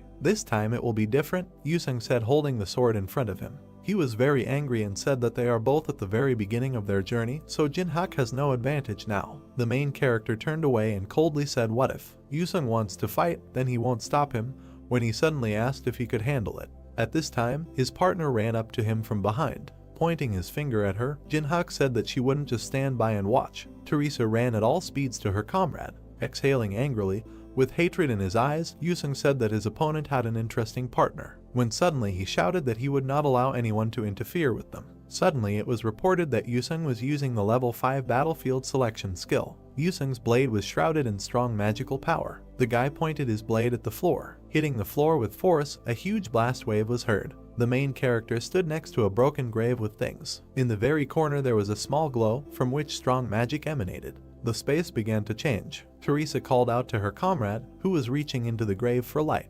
Jinhyuk took out a small ball from the sarcophagus. With a satisfied smile on his face, he looked at Teresa and said that they would meet again. Within a second, he and Yusung disappeared. They both found themselves in some kind of space. Raising his blade and taking a stance, Yusung shouted that now nothing would hinder them anymore, after which he challenged the main character to a fight. It was reported that Yusung would activate the 5th level duel. All of Yusung's stats increased by 10%. The main character just stood there, waiting for the fight to start. It was reported that all of his stats were reduced by 10%. Yusung advanced towards Jinhyuk. The main character himself looked at the approaching opponent and said to himself that Yusung's special skills, choosing the battlefield and the duel, had significantly weakened him. That is why the situation has become extremely unfavorable. It has also been reported that special conditions for the synthesis skill are activated. In the message that appeared, it was written that when the situation for copying is unfavorable, the conditions are adjusted in accordance with the changing situation. Copying conditions can be met after obtaining the skill. Stretching his hand out in front of him, he pointed his finger at his opponent. The main character was shrouded in strong magic. Suddenly he said that he was copying Yusung's unique ability. It has been reported that the unique ability Sword Song is being copied. Right there in the notification it was written, Song of the Sword, Jinhyuk's skills as a swordsman are enhanced by 200%. The body itself uses sword fighting techniques and also significantly enhances the player's perception. Behind Jinhyuk, the protagonist's strong skill began to be used. There was a smile on his face. It has been reported that the copied ability is retained in the memories of the world. You're ignoring me again, Yusung shouted furiously. He immediately ran towards his opponent, shouting at him not to relax. A blade appeared in Jinhan's hand. At that same second, a fierce battle began. Every blow was repelled. The main character struck. An enraged Yusung, parrying his opponent's blows, shouted, asking what he was counting on, adding why he was fighting at medium range, using only a dagger. Jinhyun had a sly smile on his face. Inflicting and repelling blows, Oo replied that it seemed to him that this was enough, because fighting with swords was also interesting. Hearing this, Yusung's rage awakened. He pulled his sword behind his back and shouted that Jinhyun was still underestimating him. After that, he pointed his sword at the main character. It was reported that Yusung would activate the 6th level Sword Soul skill. At that same second, waving his sword, which was filled with enormous strong magic, he sent a shockwave towards the enemy. Easily dodging, the main character asked if he was trying too hard, adding that Yusung was just using the highest techniques in a fight with a newcomer. Hearing this, Yusung sent his opponent away and shouted that Jinhan was no longer a beginner. It's a pity that the main character once said to himself, after which he rushed towards his opponent. He understood that if the enemy continued to parry the attacks, the dagger would come to an end. So it's time, he said. After these words, he took out the sphere that he had previously taken from the grave. For a skill that can withstand a sword, he added to the previous sentence. Immediately after this, he placed the ball on the blade of his blade. After that, he said that he was combining the sword song and the demon soul. Suddenly the ball disappeared, being absorbed into the blade. Synthesis was reported to be taking place. In the next window that appeared, it was written that the ability sword song and the item demon soul were combined. The light that appeared from the synthesis blinded everything around. Because of this, Yusung had to close his eyes. There was a fire in the eyes of the main character. The notification that appeared stated that Jinhan had received the unique ability Sword Graveyard. In the window that appeared, a description of the skill was written. All the owner's skills are enhanced by 500%, the body uses only the most effective sword techniques, perception is at maximum, one of the abilities required to obtain the title Demonic Swordsman. The glow faded, and then the main character extended his hand with the blade to the side. There was not an iota of fear on his face. It has been reported that the unique ability Sword Graveyard will be activated.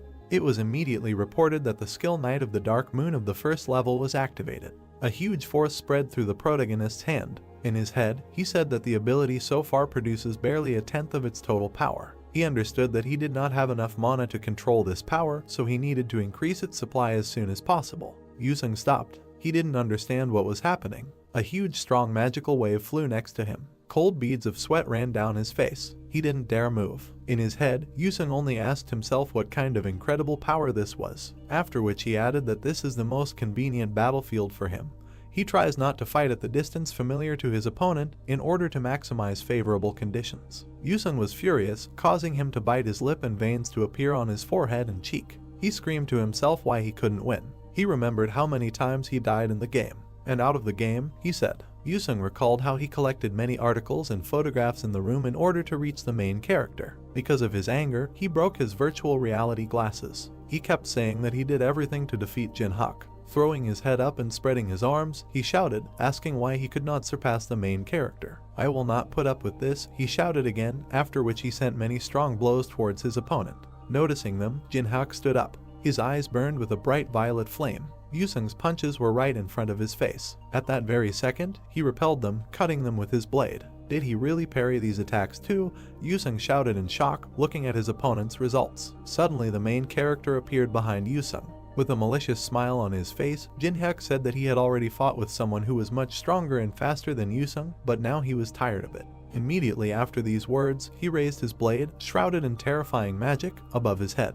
And within a second he struck a strong blow at Yusung, who managed to block it with his sword. Due to such strong pressure, he lost his balance and began to fall. His sword began to crack due to the enormous strength of the protagonist's blade. With a deft movement, Yusung's sword was knocked out of his owner's hands. Jinhyuk had a crazy smile on his face. The sword landed 10 meters from its owner and stuck into the floor. After lowering the blade, the main character said that it seemed like he had won again, after which he added that he didn't even remember how many times he had won against Yusung. "This is the 138th time," Yusung answered, standing on one knee and bowing his head. "Kill me?" he suddenly asked. Hearing this, Jinhyuk smiled contentedly. Suddenly he said that next time, it would be his 139th victory. Hearing this, Yusung was shocked. Waving his hand on his face, the main character told the defeated man that he himself knows that the Tower of Tests is no joke, because even the strongest players sometimes die here due to negligence. "But we need strong players," he added. After that, he extended his hand to Yusung and said that people as persistent as him are needed even more. Hearing this, the guy looked at the outstretched hand. A strong player, he asked himself. In his head, Jinhyuk said that he needed to wait 60 days to copy the player's abilities again. In reality, he smiled, looking at his opponent, but in his heart he laughed insidiously, saying that there was no need to waste energy on searching if there was an excellent target to copy. Yusung took the main character's hand, rising from his knees. It was reported that the first level communication ability is activated. Standing up, Yusung immediately turned around and began to leave, saying that he accepted defeat, after which he added that next time the outcome would be different. Hearing this, Jinhyuk laughed. He said that he would wait. It has been reported that the effect of the battlefield selection skill has been cancelled. The space began to break down. Before everything finally breaks down, Yusung said that he still doesn't know the main character's name. "Why do you need to know my name?" Jin-hyuk immediately asked. Pulling the sword out of the stone, he said that then he would call the main character as before. As before, the main character asked himself in surprise. Suddenly he understood. Beads of sweat appeared on his face. Throwing the sword over his shoulder, Yusung turned around and called the main character by his in-game name. Not only he heard this, but also Teresa, who was a little confused by this. A scream was heard in the dark room. Someone called out to Jiangwen. There was a system screen hanging in front of the hooded guy. He looked at the leader and asked if they hadn't killed all the monsters. Chongwen asked what he was talking about. The guy pointed his finger at the screen and said that the scanning artifact had lodged something, although there shouldn't have been anything left there. The red dot moved quickly. Youngwon realized that someone was moving in their direction. The squad members looked fearfully at something ahead. A monster in armor approached them. It was an iron golem. A man with long blonde hair sat on a golem. Youngwon frowned. From the stranger's appearance, he guessed that this was a high vampire. The man put his hands behind his back and went down to them. He bowed, greeted the guests, and said that his name was Baluz. The vampire smiled and said that he was accompanying the lord, the owner of these ruins, and also his blood relative. Chongwen pointed his sword at Baluz, opened his mouth and asked why he came, because it's unlikely that he just went out for a walk. The vampire looked with hostility at the swords pointed at him and said that he had a proposal to the leader of the group. He held out his finger to the blade and said that he was giving them a choice. The first option was to simply follow him without arguing. The vampire pressed the tip of the sword, blood flowing down his fingers. A scarlet stream fell to the floor. The system reported the activation of a bloody plague of an unknown level. Red streams of magical energy wrapped around people's bodies. Youngwon opened his mouth, sweat running down his face. Magical currents engulfed the bodies of his team members. They screamed, not understanding what was happening to their bodies. A dark human silhouette was inside a red cocoon. The guy opened his mouth and looked to the side in fear. Baluz raised his hand, smiled, and said that if the leader chooses the second option, then only half of the squad will go with him, and he will eat the rest. Magic sparks illuminated the stone object. Kneeling down, Teresa cast a spell. Jin-hyuk sat next to her. The system reported that the power of a level 5 saint was being used. The girl closed her eyes. The crystal hovered in front of her. The blue stone was decorated with silver patterns. The system window said that this is an icy tear, which, when absorbed, enhances magic, but if purification is not applied, it can seriously harm the player. The system reported this. That mana is increased by 12. The main character looked at his palms. He could not believe that he was able to get an icy tear, which is usually difficult to get, along with the Demon Soul Stone, and thanks to the holy power, Teresa had already received 12 stats. He gave the girl a thumbs up when she asked if everything worked out and said he was happy with the result. Her eyes widened in surprise as the system window appeared in front of her. A system for notifying that an invitation has been received from the owner of the monastery. In the system window it was said that if Teresa wants to save the members of her group, then she needs to go to the farthest room. The reward for this will be a meeting with the owner of the monastery. The system also notified that upon accepting the invitation, all monsters and traps will be deactivated. Her eyes glowed blue. A drop of sweat rolled down her face. She opened her mouth and said that the entire squad had been taken hostage.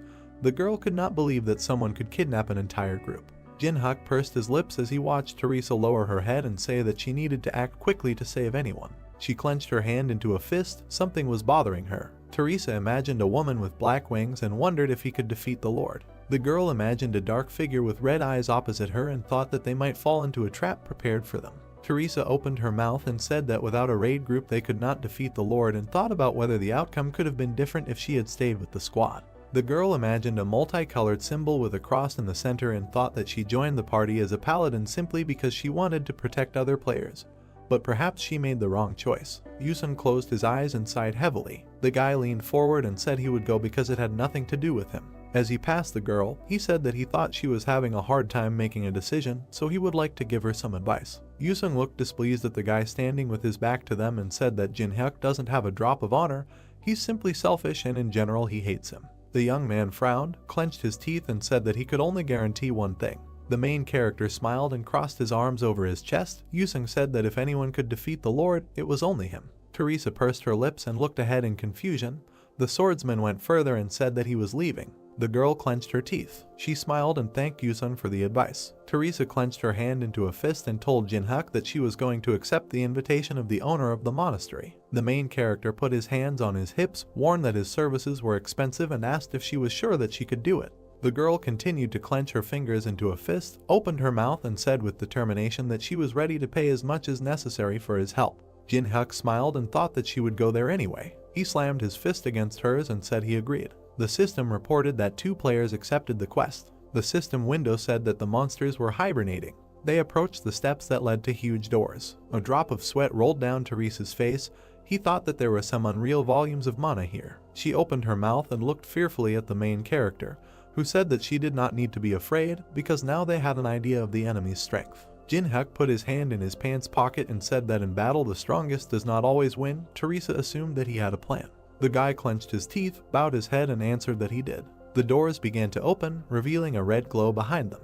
The girl pressed her hand to her chest. The shadow of the doors fell on her. Jin-hyuk said that no matter what happens, she must trust him and believe in him. They found themselves in a room with red flags, red carpeted steps leading to the throne. The main character and Teresa walked forward. Baluz narrowed his eyes slyly and pursed his lips. It was difficult for him to hide his glee. Jin-hyuk walked a little ahead of the girl. Someone said that they had finally arrived. On the throne sat a girl with silver hair. This was the Lord, also known as Alice von Ataraxia. She pressed her hand to her face, turned her head and said that she was tired of waiting for them. The main character calmly looked forward and asked if people were safe. The Lord snapped her fingers and invited him to see for himself. The system reported that a measurement gap was being applied. Tied up people appeared in front of Jin-hyuk. The guy's eyes turned yellow, and sweat rolled down Teresa's face. The dark-haired man's eyes and mouth were covered with black cloth. The main character recognized him as Hajin. The young man's eyes lit up when he suggested that Hajin had awakened the guards. 2 people froze in the middle of the red carpet. Lord said that she invited them here because of the smell that comes from Jin-hyuk. The woman crossed her legs and said it was the sweetest smell she had ever smelled. She smiled, put a finger to her lips and said that she liked the smell of his blood. The Lord stuck out her tongue and said that this sweet smell, which was incomparable to the smell of other people, excited her. The main character opened his mouth and looked at her with disgust. Nothing like this had ever happened before. The Lord smiled and said that she felt his anxiety. Jin-hyuk bowed his head, pressed his finger to his forehead and said that a person cannot be calm when a vampire talks about blood. The woman smiled and said that he had nothing to worry about. She eats delicious things very slowly, so he can live another 60 years. A drop of sweat rolled down the guy's face. He opened his mouth, thanked her for her concern, said that he did not want to live like an expensive dinner and thought that Lord's words meant that she wanted to insert a tube down his throat and keep him with her. A red beam appeared next to him. There was a hole in the carpet behind the main character. Blood was coming from a wound on his cheek. The vampire said that his opinion did not matter. She pointed her index finger at him and said he had no choice. Smoke was coming from a hole in the carpet. Jin-hyuk bowed his head and hid his hand behind his back. Teresa asked if he was okay with concern in her voice. The guy leaned forward, gritted his teeth and said he had something else to offer. The girl opened her mouth in surprise when the main character dropped to one knee and told Lord that he could give her something sweeter than blood. The vampire narrowed her eyes and left. She leaned forward, waved her hand, and said that for them there was nothing more important than blood, so that no matter what he offered her, her opinion would not change. The guy smiled and asked if she was sure of her words. He imagined lions with spikes and asked if she would refuse if he offered them freedom. The Scarlet Lord's eyes widened in surprise. The other vampires bared their teeth and growled, outraged by his words. Someone raised his hand to stop the angry crowd. The woman put her hand on her hip, opened her mouth and said that Jin-hyuk would regret it if he didn't back up his words with action. The guy lowered his head and said that he would not have come here if he was not ready to answer for his words. The Lord opened her mouth and allowed him to speak. The guy raised his hand, summoned some purple object and said his name.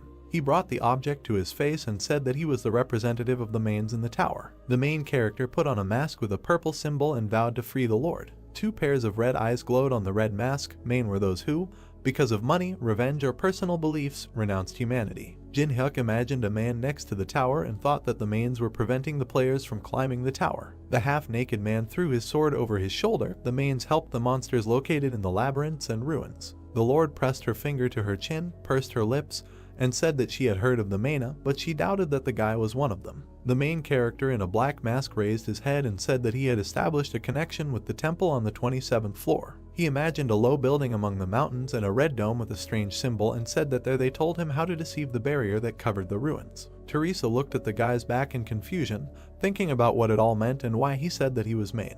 The vampires in black hoods were heatedly discussing something. The girl did not understand why everyone was excited when they found out about the temple. The main character bowed when the Lord said that since he knew about the temple, it was not a bluff, but she was not ready to believe him. Red splashes of blood rose at her feet. She said that she didn't care whether he was main or not, but the vampires had been locked in this place for centuries, so it was all just idle chatter. Scarlet streams similar to blood changed shape. Lord said that she did not like talkers. A lot of weapons appeared behind the vampire. She said that she did not believe the talkers. The system reported that the bloody sphere was activating. The woman narrowed her eyes and said that she was sorry that everything had turned out this way because his blood smelled so delicious. The Lord waved her hand and the weapon flew forward. She wished Jinhyuk death. Red sharp objects were approaching the guy. Teresa covered him with herself and her shield. A hexagon appeared, in the center of which there was a cross. The system notified that the power of the saint was activated. The huge cross shone brightly, surrounded by smaller crosses. The weapon collided with the golden protective dome. The cloak behind Teresa developed. She told Jinhyuk not to go out. Sweat ran down the girl's face. She clenched her teeth and said that she hoped that divine power would cope with this attack. The system notified that the connected shield was activated. Many weapons hovered in front of the barrier. Teresa opened her mouth with effort, trying to hold the shield. The Lord closed her eyes, laughed and said that it was funny to see how hard a girl would work to counter a normal attack. Her smile became smaller. The vampire clenched her teeth and said that she greatly hated everything holy. The system notified that a bloody explosion had been activated. The Lord raised her hand. A red ball and a stream of energy appeared above her. She said that she would destroy them with one blow. Teresa raised her head. A drop of sweat rolled down her cheek. She realized that she could not hold out for long. The girl smiled, remembering that Jinhyuk asked her to trust him and have faith in him. A black and purple blade whistled through the air. Teresa had a dagger sticking out of her chest. Tears flowed from her eyes and blood came from her mouth. The main character stood behind her. The girl looked at him in confusion and whispered his name. The Lord froze, thoughtfully watching what was happening.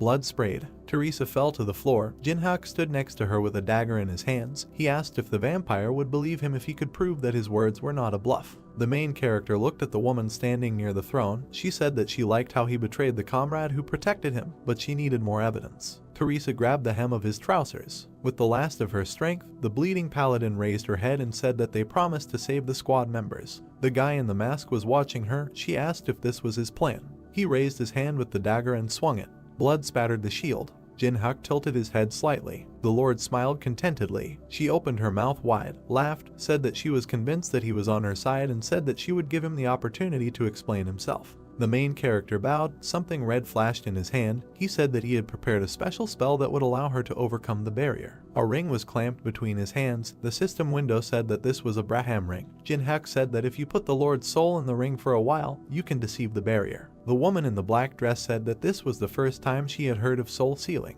The main character continued to stand with his head bowed. He imagined his eyes glowing red and thought about the reason why he was giving up all the experience points. The guy imagined how many system windows appeared around him and thought that for the same reason he remained on the first level. He imagined how he jumped over a crowd of fighting monsters.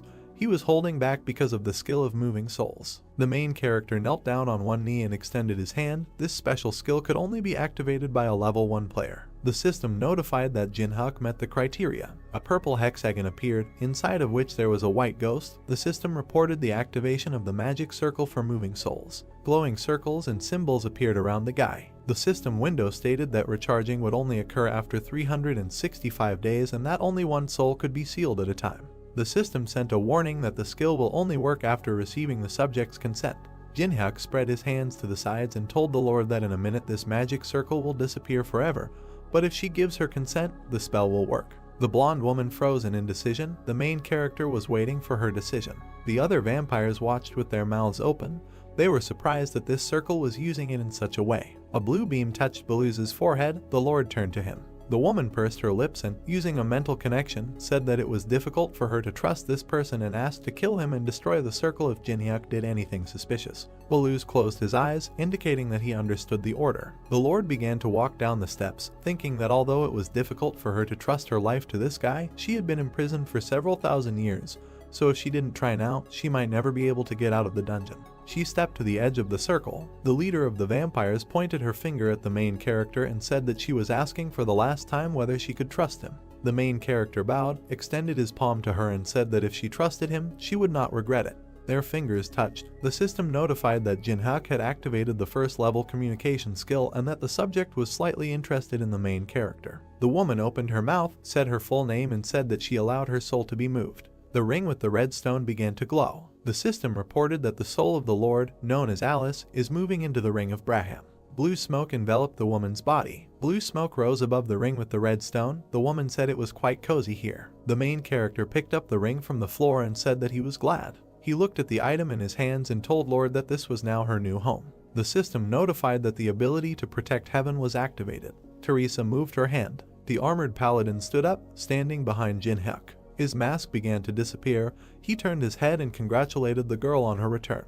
There was a golden cross in the dark blue hexagon. In the system window it was said that the patronage of heaven allows one to return the deceased to life, but instant death did not allow this to be done, and it took 240 hours to recharge. The girl stood bent over and pressed her hand to her shoulder. She raised her head and smiled widely.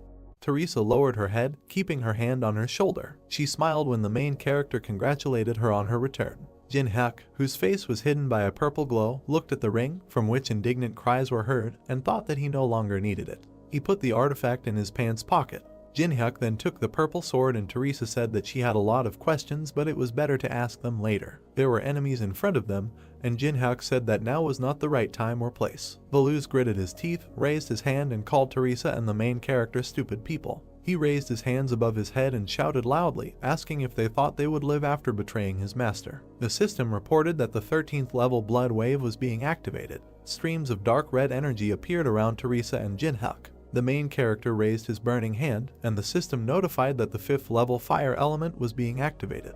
The next second there was an explosion, causing wind. Jin-hyuk waved his weapon, looking at the fire that filled the space. Without looking at the girl, he told her about the team members. Teresa approached the tied-up warriors who were sitting on the floor. The system reported that the girl was using the 4th level cross. With a quick movement of her hand, she cut the ropes on the body of the black-haired youth. He looked at Teresa with a smile and asked her what was wrong with the vampires. While Jin-hyuk stood surrounded by enemies, the girl said that he was facing the vampires alone. Baluz tilted his head and asked with an angry expression how the man was able to reflect his magic. Jin-hyuk, holding the bright sword tightly in his hand, replied that the vampire's magic and his fire extinguished each other. His eyes began to emit a purple glow as he added that the vampires lost even when their mistress was imprisoned. An inscription appeared on the dark screen that Jin-hyuk was activating a unique ability called Sword Graveyard. The system then reported that Baluz was activating a level 9 dark martial art. The white-haired vampire gritted his teeth tightly and extended his hand in front of him, shouting that he would kill Jin-hyuk with his sword if he could not do it with magic.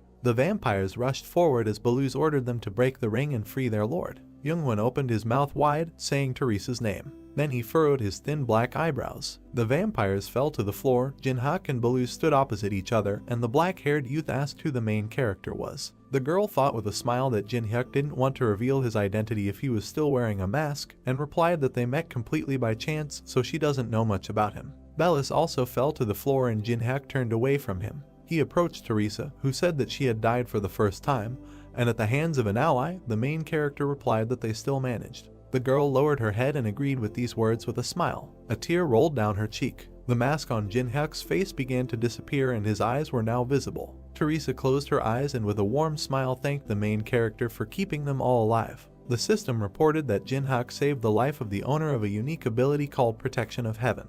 Then messages appeared on blue screens stating that the conditions had been met and that the main character had successfully copied this ability. The system reported saving. Then a notification appeared that the ability was being stored in the world's memories. A golden cross could be seen inside the pentagon. The system provided information about the Heaven's Favor ability. When Jin-hyuk asked why Teresa was crying, the girl punched him in the chest, saying that she didn't know. The girl remembered how the main character pressed the dark screen and asked if he knew that she would be resurrected, and Jin-hyuk silently turned away. There were red tapestries hanging in the room, and the main character said that he was glad that Teresa survived. He pulled back the red curtain and invited the girl to finally take the relics and leave. Youngwon put his hand on his chest and introduced himself with a smile, and then said that the rights to the relics obtained during this raid belonged to the guild. The main character, whose face was hidden behind a black mask, asked if the young man was asking for relics after he saved his life. Youngwon explained with a smile that they would pay for the relics with money or something else, so Jin-hyuk would not be left out.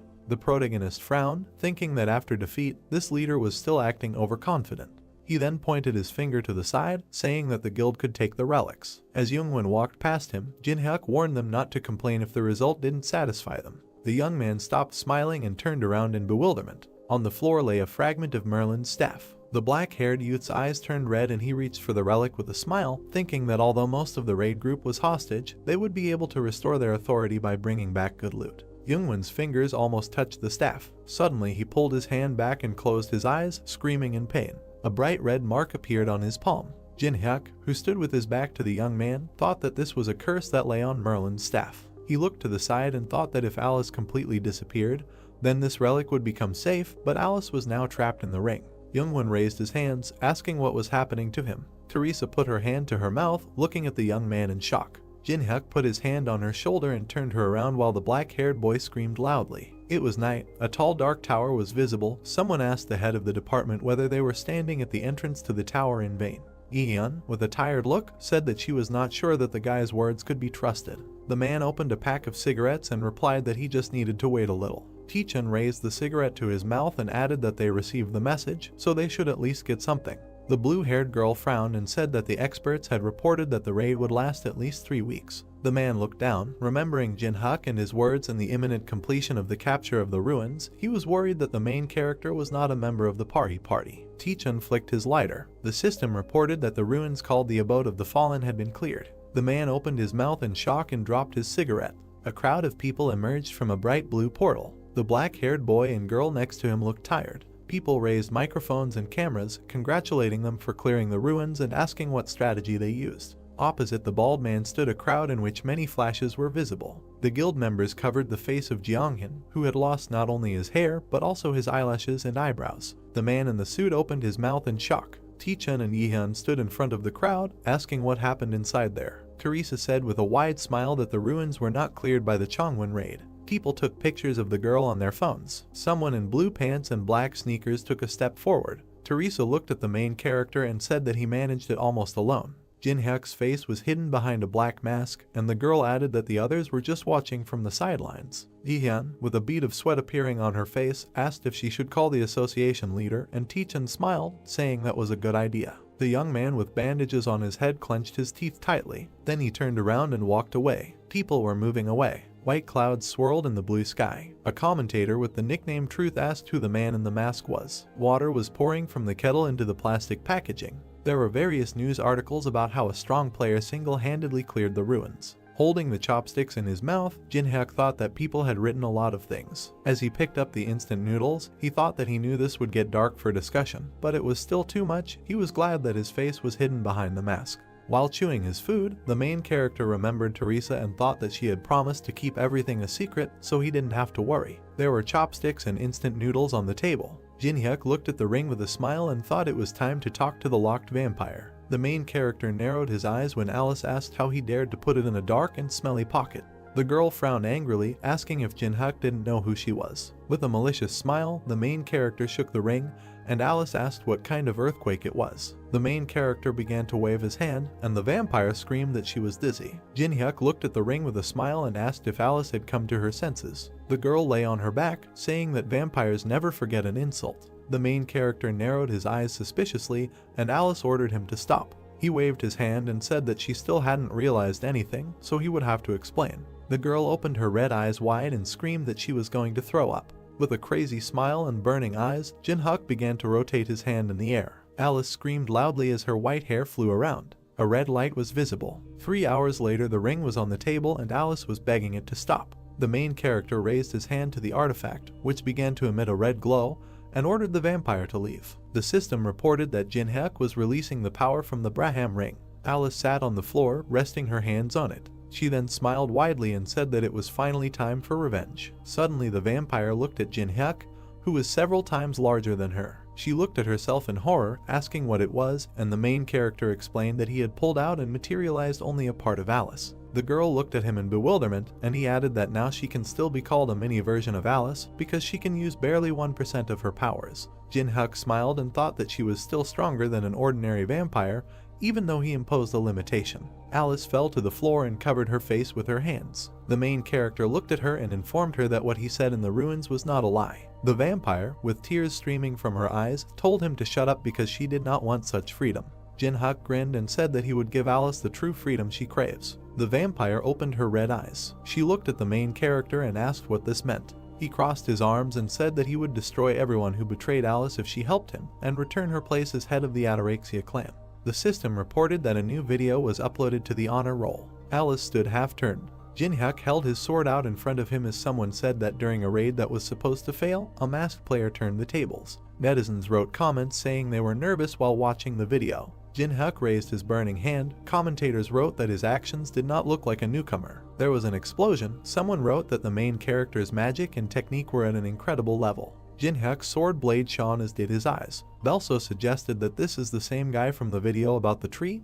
Other commentators wrote that everyone should recognize the main character. Jinhyuk stood with a lot of camera flashes around him, and another viewer wrote that he is the country's new hero. A user with the nickname All the Girls in the Country asked if all the guilds wanted to get the main character. These comments were visible on the screen. Jinhyuk raised his head and said that many guilds have absolutely no money. Standing in front of a tall building, he concluded that this seemed to be true. The main character looked at the mask in his hand with a grin and thought that he was not going to get involved in the affairs of the guilds or the showdowns between them. He didn't care about them. There was a huge explosion and Jinhyuk thought that they wanted to kill him. He kicked the fragment and decided that he was not going to forgive it. In front of the main character stood a huge crowd of men in black suits. He raised his hand, creating a fireball. When his palm became covered in fire, he thought he would tear them to shreds. On the top floor of the building, a man sat with his hand on his face. The young man rested his head on the floor, gritting his teeth, while Gongsu said that Jinhyuk should have died in these runes. The man slammed his fist on the table, shouting that his subordinate had woken up the guards and had achieved nothing in the end.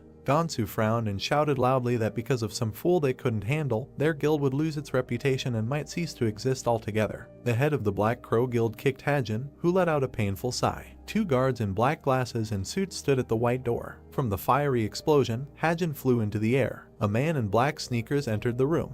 The main character clenched his hand into a fist, asking Gongsu if he was the master of this guild. Gongsu grabbed the arm of the chair and ordered his subordinate to grab Jinhyuk. Hajin sat down on the floor, thinking that this was his only opportunity to restore honor in the face of the head. Then he jumped up, thinking that he would be called Super Hands again. Suddenly, the main character removed the mask from his face and greeted the man with a smile. He then punched Hajin in the face. He flew into the wall. Gongsu put his hand forward and shouted that because of Jinhyuk they lost positions in the association. He asked if the main character thought that he could just walk around here. Jinhyuk sat down in the chair and said that this is not what Gongsu should worry about. The man frowned. His hand reached for the sword, which lay on the stand. The system reported that Gongsu was activating a level 5 flash sword. He jumped onto the table, stretching his arms out to the sides and looking at Jinhyuk. Gongsu frowned in confusion, thinking about the main character being so relaxed even though a sharp sword would pierce him right away. He brought the blade to Jinhyuk's head, deciding that he should die. The man opened his mouth in shock when something hit his sword. He frowned and broke out in sweat, looking at the fragment of the sword, and realized that it was a saber. The main character grinned contentedly. He reached into the bag of checkers and said that they were convenient to throw. Jinhyuk put his feet on the table. With a smile, he invited Gons to start a conversation. A huge level 25 scarab suddenly jumped out at them. Alice screamed in horror that the monster was very nasty. "Alice, stand behind me," the main character said, waving his hand. A moment later, Jinhyuk was surrounded by a crowd of scarabs. Without thinking twice, he extended his hand forward. It was reported that the unique ability Heaven's Favor was activated. A giant flash illuminated everything around. Suddenly there was a deafening explosion. A very bright light came down from the ceiling to the ground. It illuminated every monster around the main character. The monster's physical defense decreased by 30%. Immediately, Jinhyuk turned to Alice, who was hovering next to him, and told her to show her strength. The angry girl raised her fist and asked why a noble vampire should fight such nasty monsters. A crazy smile appeared on the main character's face at that very second. He began to twirl his finger, around which magic began to accumulate. What? He asked, looking at the vampire, who was very scared. At that same second, she put her hands in front of her, in front of which a magic circle immediately appeared and strong magic was released. It was reported that Alice was activating bloodbinds of an unknown level. Blood began to envelop the scarabs. By completely enveloping the scarabs, they created huge drops of blood containing the monsters. "Great," said the main character, smiling and preparing to attack. It has been reported that the power surge stat is applied. 100 stats, the difference is reduced by 33 levels. In 1 second, Jinho cut through all the huge drops of blood, destroying all the monsters. Notifications immediately started pouring in that the main character had raised his level by several points. Stopping, he lowered the blade, which was covered in the black blood of monsters, and said that it was very difficult for him to hold back, adding that while he remained at the first level, he had accumulated so much stress. At the same second, a new crowd of scarab monsters surrounded Jinho. The unique ability Sword Graveyard is activated.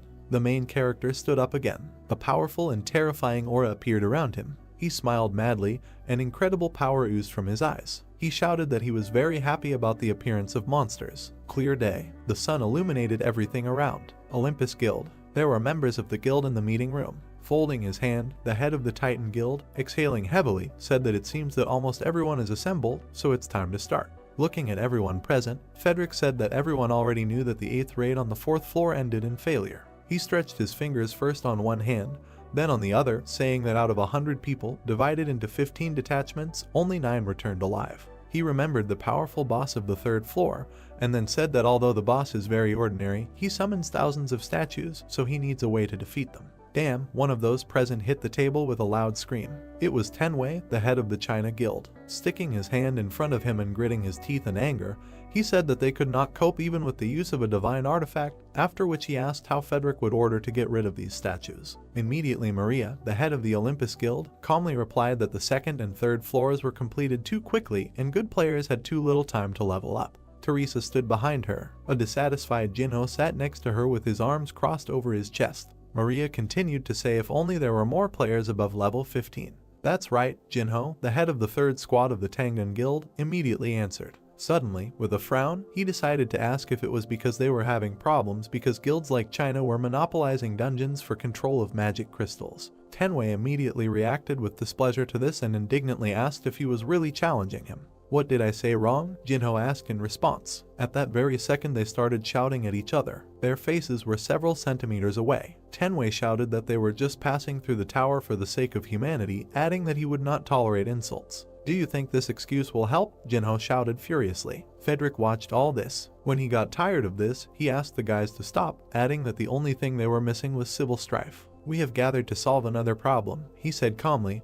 while those who had quarreled looked at him angrily. Jinho sank back into his chair, folding his arms across his chest. Maria, also holding her hands on her chest, asked if Frederick had any thoughts. Yesterday, he said, clutching his head, a message arrived from Maine. Having gathered his strength, he continued that if they fulfill one condition, then they will help them. Maria, Tenwei, and Jinho were shocked when they heard this. Drops of cold sweat appeared on their faces. There was silence in the meeting room for several seconds. Suddenly everyone started screaming, furiously asking whether to cooperate with them. After all, they are all on the international wanted list. They cannot work with such non-entities as Maine. Teresa, standing behind Maria, simply listened to all this without interfering. A bead of sweat ran down her cheek. She herself said in her head that everyone present is afraid to interact with Maine, adding that this is not surprising because the influence of the guilds is already higher than the influence of the government. At one point she calmed down and simply listened to the indignant screams of the heads. She continued to reflect that the greater the influence, the more important moral character becomes, adding that they must act with this in mind. The source of light in this room was a bright chandelier from above. Suddenly the aura in the hall changed to a more sinister one, and the light from the chandelier began to fade. Non-entities, a voice was heard. It's somehow unpleasant to hear this, the stranger said. All the light from the room was absorbed by the fireplace from which this voice came. Everyone looked in that direction in horror. Suddenly the fire in the fireplace flared up even more. He was unusual. The normal flames were mixed with black fire. Pride is a good thing, said the voice. At that same second, a man wearing a dark cape appeared in the hall, from behind which only his thick gray beard was visible. In his hands he had a staff, at the end of which there was a skull. He looked at those present, asking if they understood that they would not be able to cope only on their own. The terrifying aura emanating from the old man filled the entire room. All the heads immediately jumped up from their seats, backing away. Jinho was furious. He shouted how the damn man dared to come here. He was incredibly angry and pierced the table with his fingers. Grabbing it, Jinho swung it and ran at the old man, shouting that if he himself had come here, he would kill him. Jinho threw the table at Maine, but Tenwei suddenly appeared in front of him. He cut the table into two with his sword, after which he pointed the weapon at the old man and said that for the first time he agreed with Jinho. The old man did not move. He laughed and said, "These heads are just hotheads," adding that after hearing the proposal, they will change their minds. "Help us," he said in an intimidatingly harsh voice, after which he smiled madly, adding that they could cope with the boss of the third floor. Jinho was furious at this. He was ready to tear the old man apart. He could barely restrain himself, shouting that this was all nonsense, because if they united, they wouldn't even have 100 people. After which he asked how he could cope with a huge army. The old man, holding his hands on the staff, calmly answered that such a quantity could be created. At that same second, the old man was enveloped in incredible magical power. It has been reported that the skill Black Cemetery Guardian is used. Suddenly Frederick looked out the window and saw that something had started to happen on the street. At that same second, a skeleton hand appeared from the ground. A huge horde of the dead began to emerge from the ground. The old man said that this is all thanks to the wars that have died down long ago, because of this there are a lot of useful corpses here, adding that among the main there are many strong ones, for example, necromancers. Cold sweat ran down the face of Frederick, who saw all this. Necromancer, he spoke quietly and slowly, but summoned such a quantity. Hordes of the dead stood on the walls of the building. Frederick immediately turned his head and looked at the staff in the old man's hands and asked in shock if it was all because of this artifact. The old man was surprised and asked if the head really knew about him. Picking up the staff, the old man began to examine it, proudly announcing that it can only be created by collecting 99 items. "This is the Staff of Greed." Tenwei looked at the old man intensely, when suddenly, exhaling, he said quietly, "A combination of the Necromancer and the Staff of Greed. There is a chance to deal with the boss of the third floor," he humbly admitted, lowering his sword. At that same second, Maria shouted that Tenwei was even talking, because this was Mana. "We know," Jinho answered, standing 5 meters from the old man, adding that now the right decision would be to kill him right now. There was no more rage and anger on his face. He humbly said that if the public does not know about the agreement, then the game is worth the candle. "Even you, Jinho," Maria shouted furiously, to which he furiously asked if they had any other choice now. Teresa watched all this from the side. In her hand was a sword and shield. How did it all turn out this way, she asked herself. Everyone went crazy, she added in her head. She silently watched everything that was happening, not understanding anything. She imagined the image of the main character in her head, and then said to herself that if Jinhyuk had been here, then nothing like this would have happened. "What should I do?" she asked herself, abandoning her imagination. She continued to hear how the heads argued among themselves and could not come to a common decision. Suddenly a notification appeared informing that there was a request for a video call from the outside. Seeing the notification in front of her, Teresa was very surprised. The system window asked whether to accept the request from Jinhyuk. Teresa answered the call immediately. "Jinhyuk?" the girl shouted joyfully when she saw the main character appear on the screen, asking the girl how she was doing. When suddenly he heard screams in the hall. "What is this strange situation?" he asked, seeing nothing. Suddenly the old man heard the voice of the main character. Turning his head sharply towards the girl, he asked her who he was, adding that since he had given his voice, then let him show his face. Switch to conference mode. "As you wish," said the main character. He disappeared in Teresa's face. A huge screen appeared in the middle of the hall, with Jinhyuk's face hidden on it. Maria recognized him. Looking at the closed face of the main character, she screamed, was this really the unknown person who had cleared the first floor dungeon? Remembering his image, the image of a guy who possessed enormous power, Maria explained that this was an incredible player who cleared the dungeon alone, unknown to anyone, and large guilds from all over the world wanted to get this player. And now this super rookie is right in front of them.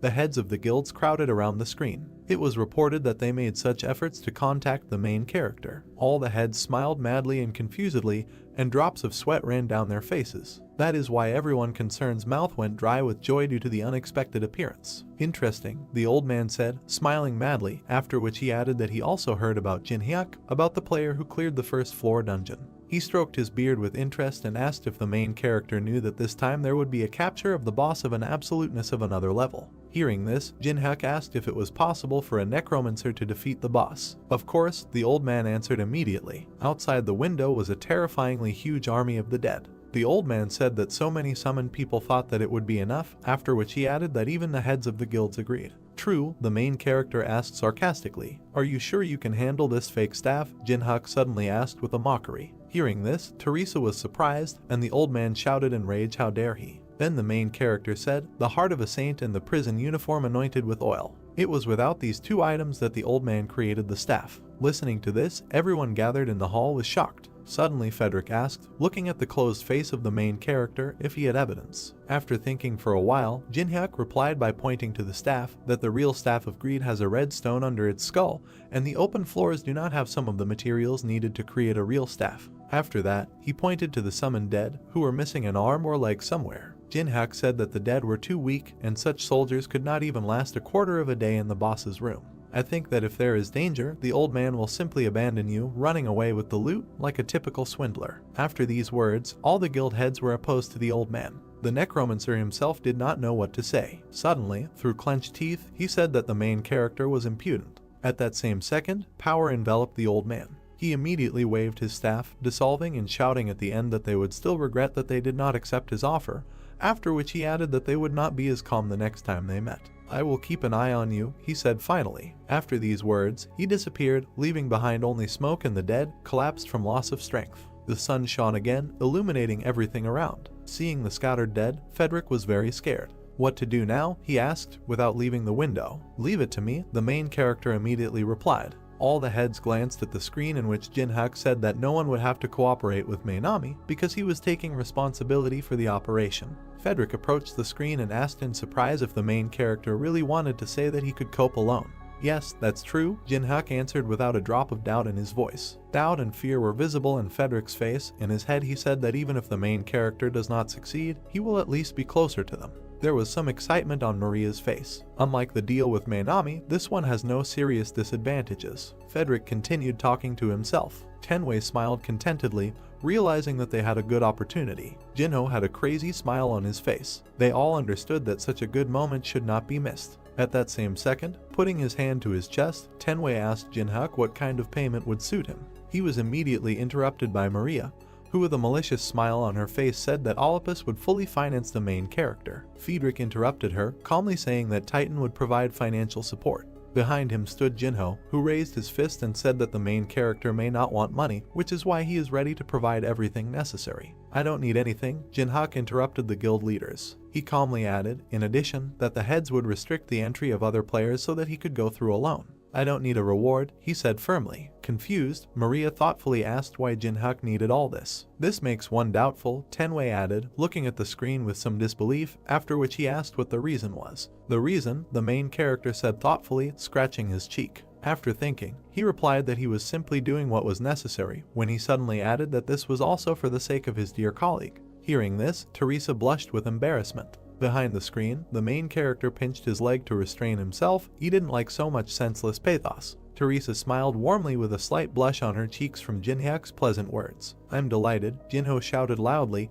causing smoke to come out of his mouth. The main character looked at Jinho's face, who said contentedly that as a representative of the guild, he had nothing to add because Jin-hyuk's words deeply touched him. "Good atmosphere," the main character said to himself. There was a camera next to him, which notified that a video was being recorded. All the heads moved away from the screen and began to discuss something. At this time, Teresa was left alone with the main character. In his head, Jin-hyuk said that ordinary players would ask for good payment, but here it is worth thinking about the prospects. Behind the mask, the main character had a crazy smile on his face. He said to himself that a player who sacrifices rewards for the sake of his comrades, after which he added that thanks to these words he could get much more than he would have been paid. He also understood that he could not conflict with the guilds, so he would upload a video, editing the moment with Main. Immediately after these thoughts, he ended the video call. Having opened his characteristics, the main character saw that his level was already 12. He was pleased with the results, so he had a satisfied smile on his face. Jin-hyuk said to himself that he had only been in the spawning ground for a day, and was already level 12, adding that everything was going even better than he expected. When suddenly he was called from behind. He immediately turned his head in the direction of the scream. Evil Alice shouted at him, saying that he couldn't leave everything to her. At this time, mountains of scarab corpses lay behind her. Then Jin-hyuk, turning to her, said that since she has the strength to argue, she will not die. "Do you really think this is the norm?" she shouted. When tears suddenly appeared in her eyes, Alice immediately began to wipe them away with a handkerchief, saying that they did not have equal cooperation, but slavery. Dissatisfied, Jin-hyuk put his hands on his hips and said that this was an unfounded accusation. A few seconds later, he opened a store in front of him and, choosing an order, said that he just wanted to buy the girl mana replenishment. "I'm sorry, but that's not enough," the vampire replied. "Not enough?" the main character asked in surprise, turning to the girl. Alice looked at the floor and said emotionlessly that this alone would not restore her strength, adding that if the mana ran out, how then would she help the main character? When suddenly she raised her head. There was a crazy smile on her face. Saliva was flowing from his mouth, and there was bloodlust in his eyes. She extended her hands towards Jin-hyuk, saying that she should restore her mana the traditional way. The frightened protagonist, waving his hand, told Alice to calm down. In a second she was next to Jin-hyuk's beckoning neck. Cold sweat appeared all over his face. There was a bite. "Yummy," shouted a joyful and happy Alice, wiping her mouth with a handkerchief. Jin-hyuk, holding his neck with displeasure, asked himself how much the vampire drank of his blood. Satisfied Alice behind him said that she had replenished her mana, and then asked him what they would do now. The main character again approached the screen with the store and said that first he needed to stock up. The main character's basket contained a strengthening pill, an incomprehensible cube, an ability counter, a sticky glue, a forest web, and a two-headed ogre's snot. Having purchased all this, a notification appeared thanking you for your purchase. Alice immediately flew up to the main character and said that he had bought some strange rubbish. Jin-hyuk immediately told her with a kind smile on his face that although it may seem so, even trash is sometimes useful. Alice, the main character, suddenly turned to his companion. They stood in front of a huge hole in the ground. Jin-hyuk said that from now on they will have a lot to do. Alice sat on his shoulder. The main character looked at the girl with a smile on his face and said that they must clear the minus floor in a day. "Hang in there," he added. After these words, he jumped headfirst into the hole. He flew down with a calm smile on his face, and Alice, holding onto Jin-hyuk's jacket, screamed that he didn't even know the depth. How could he even jump like that? "Do I know the depth?" the main character asked himself in his head. Opening his eyes, he looked at his approach to the ground and said that he had already jumped here more than 100 times, so he knew everything for sure. "Alice, now," Jin-hyuk said with a satisfied smile on his face and purposefulness in his eyes. Alice didn't understand at all what he was talking about.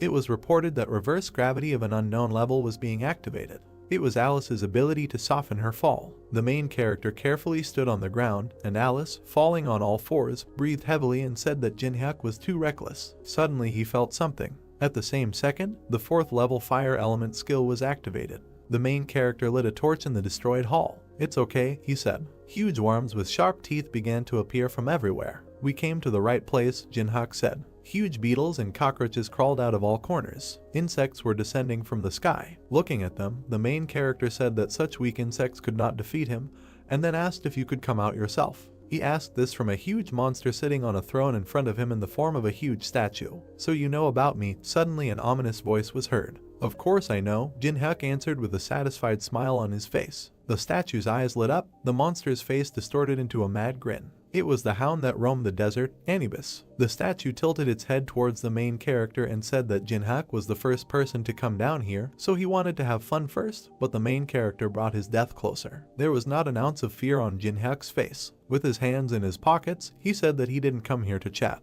"And you are ridiculous," said Anubis. Immediately after that, he laughed, asking if he really thought that the Magnificent he would personally fight Jin-hyuk. Alice immediately covered the body of her comrade with hers, saying that Anubis is very dangerous, so she will try to deal with him and let the main character himself leave. Jin-hyuk smiled contentedly. In his head he said that Alice seemed to care about him. "Don't worry and just watch," he said as he walked past her, heading towards Anubis. Confused and frightened, Alice stretched out her hands, asking him to moderate his ardor. Then Jin-hyuk told the girl that he would show which person she entered into an agreement with. He was heading towards a huge evil monster. "Interesting," Anubis replied, holding out his hand with a weapon. It has been reported that Anubis activates the personal ability Judgment of Anubis. He screamed loudly, and his staff in his hand was shrouded in strong magic. Anubis asked whether Jin-hyuk learned about him from this vampire or not. The first question has been asked. A girl from magic appeared behind the main character, in front of whom there were scales. Jin-hyuk said in his head that Anubis always uses this ability on the enemy, and when he answers all the boss's questions, the absolute judgment of Anubis's judgment is activated. A notice immediately appeared in which it was written that the copying conditions were such that it was necessary to destroy the embodiment of Anubis, the container of his consciousness, by driving him crazy. Having learned about the conditions, the main character said to himself that if he pisses off Anubis, he will receive the power thanks to which he will be able to ask questions, so there is no need to answer the questions precisely, a short answer is enough. After that, Jin-hyuk smiled and answered Anubis's first question, right? Otherwise how would he have known about this place? The subject answered the question. Of course, Anubis answered with a terrifying grin, after which he asked if he had come here for the hive. Second question asked. Of course, the main character answered, showing a hand sign, without thinking, adding that on the black market they would give a lot of money for him. The subject answered the question. A heart appeared above one of the magical scales. It slowly dropped onto the scales. "Then I'll ask the last question," Anubis said, after which he asked if the main character had come to his territory and thought that he could stay alive. After asking this question, he leaned over Jin-hyuk. The third question has been asked. Showing a dislike with his hand, the main character with a confident smile on his face said that if he couldn't win, all he could do was throw away all his things and die. The subject answered the question. At that same second, sharp stakes imbued with strong magic appeared around him. All conditions are met. The Court of Anubis is activated. A huge magical crocodile swallowed the main character and reduced all his stats by 50%. It was also reported that all abilities and skills are sealed for 1 minute. Then Anubis, raising his staff, summoned a huge mantis and with a crazy smile on his face said that he would now need to present it for sentencing. It was reported that Anubis chooses the representative. It was an unusual mantis. It was also imbued with strong magic, which is why its appearance changed. I present him to you, Anubis said solemnly. Alice looked at this in horror because she couldn't stand bugs. There was no emotion on the protagonist's face. A huge black mantis with enormous power appeared in front of them. His name was Zayant. He was many times larger than the main character. Anubis said that it would be Zayant who would pass judgment on him. How do you like my representative? Anubis asked Jinhyuk. The huge monster crackled and buzzed. Impressive, the main character answered, and at this time a weapon began to appear in his hand. A record player appeared in his hand, which he immediately put on the floor, saying that it would still be enough for him. It was a mini gramophone. It plays the selected music once and also cannot be turned off until the music ends. Anubis was confused. Looking at the gramophone, he asked the main character if this was human music, and then asked if he wanted to darken the mind of the representative. Reason, asked the main character, taking the blade in his hand and closing his eyes. Music, he said quietly. At that very second, Zayant ran towards Jinhyuk. She needs to give herself entirely, the main character added. After these words, he grabbed his head with one hand and raised the other with a wedge, preparing to dance. Immediately the sounds of cello playing were heard. Jinhyuk said that he found the perfect music through trial and error. The mantis struck sharply, but the main character easily dodged it, moving to the beat. He continued to say that it was a rhythm that fit perfectly with Zayant's attack patterns. Immediately the sounds of trumpet playing were heard. As always, following the rhythm, he spoke. He dodged every unpredictable attack from Zayant perfectly. He controlled this battle. In his head he said that escaping from an attack using music is not luck, it is an exact calculation. Seeing what the main character was doing, he was shocked that he even opened his mouth. Drops of sweat were already running down Jinhyuk's face. He was tired. When suddenly he said in his head, then about now. It was reported that 1 minute had passed, which meant that the main character could now use his skills. The time limit is up, Jinhyuk said. Immediately after this, he landed many hard and fast strikes on Zayant. The sword cemetery skill is activated. Blood sprayed from the mantis's head. A second later, green blood also sprayed from the mantis's paws. Anubis shouted in shock, asking if the protagonist really thought he could defeat his representative. He was very angry, which is why he said through clenched teeth that Zayant recovers in seconds, and if Jinhyuk spends all his strength, then the end will come. Yes, the main character answered the words of Anubis, after which he added that right now he cannot kill this praying mantis. After these words, he turned to the boss, raised his blade, and with a satisfied smile on his face said that he could make him no longer want to live. At that same second, the representative's paws began to be cut off one after another. The mantis screamed in pain, coughing up blood. Alice looked in surprise at what the main character was doing and said in her head that she knew, of course, that he was so strong, but not so much. Suddenly a crazy smile appeared on her face, and she said to herself that it was possible if it was him. She raised her head, her cheeks flushed and her eyes filled with hope. Then he will help me take revenge, she continued joyfully. The bloody mantis fell to the floor. His paws were scattered all over the hall. An enraged Anubis shouted at the main character to fight and not run away. The representative trembled exhaustedly. Proud warrior, chosen by God, representative. Jinhyuk walked towards the mantis, passing through the remains of it. He dispelled the blade in his hand. In his head, he said that the last stage is that it destroys his, the great warrior, faith in his own invincibility, humiliation and provocation. After that, he sat on the head of the dead mantis. At that same second, the mantis rose from the ground, completely restored. After that, he put his battle claw to his neck, and he cut off his own head. The representative of Anubis was defeated. Horror and fear enveloped Anubis. Did he commit suicide? The boss asked himself. The main character was informed that his level had increased. The mantis's head fell not far from Jinhyuk. A notification appeared stating that after studying the magical tome of the Duchy of Peltaris, you can learn ice magic. He put his finger on the ice card and said that this could only be seen on the middle floors of the tower. Madness took possession of him. He gained enormous strength and power. It was reported that he had obtained the level 1 ice creation skill. The first level ice creation skill was immediately used. The main character closed the ice book in his hands. Immediately, many pieces of ice appeared around him. Anubis was very angry. He said in full tension that he recognized that Jinhyuk was not an ordinary person, after which he asked if he really thought of winning him by betting this ice. "What are you talking about?" asked the main character, who was enveloped in strong and powerful magic, after which he continued that Anubis cannot even attack directly, because he himself is holed up on the 42nd floor. Suddenly Anubis humbly lowered his head and asked if Jinhyuk understood that he was incarnating before, then why was he challenging him? "Reason," said the main character slowly. "Well," cheerfully, throwing out his hands, he continued mockingly. You say merrily, Anubis shouted furiously. Fury and enormous power enveloped the boss. "Am I really nothing more than some kind of entertainment for you?" he shouted furiously. Disrespect, Anubis did not calm down. At the same second, a huge hive of bees appeared. The hive skill is a huge beehive in which countless insects live. It was reported that Anubis was liberating the hive. "Kill this impudent man," Anubis furiously ordered the monsters. At that same second, all the monsters that were aimed at the main character were killed by ice balls. "An incredible amount," Jinhyuk said mockingly. He extended his hand forward, which became covered with strong ice magic. At that same second, the protagonist's hand caught fire. The monsters surrounded him, but he stood in position, preparing to attack and defend. It was reported that Jinhyuk combined the fire element and ice creation skills. With their hands clasped together, the merging of skills began. A few seconds later there was a strong glow. All the monsters were absorbed by a bright glow that covered absolutely the entire room. The merger was reported to be successful. The next notification said that the main character had received the AA level daylight skill. The monsters were ready to attack the main character, who was absorbed by a bright cold light. The system notified about the activation of the first level daylight skill. 6 rays of light appeared. The light became brighter. A powerful light stream attacked the insects. The wasps looked at the light anxiously. A dark blue hexagon with a white sun inside appeared. The system window said that the daylight skill allows you to compress and release magical power, has high power and limits the enemy's field of vision, which gives a great advantage in battle. The main character closed his eyes and held the object in his hands with all his might. Anubis pressed his paw to his muzzle and thought that he needed to change his battle tactics. He raised his hand. Purple smoke appeared above his paw. The system reported that Anubis was activating the chosen creature. A creature with a yellow shell and glowing eyes appeared. The system reported that a particularly strong individual had arisen in the hive. The insect's eyes were red. It flew forward rapidly. Jinhyuk stretched his hand forward. Crystals appeared next to his fingers. The system reported that he had used level 1 ice creation. His attack left holes in the insect's body.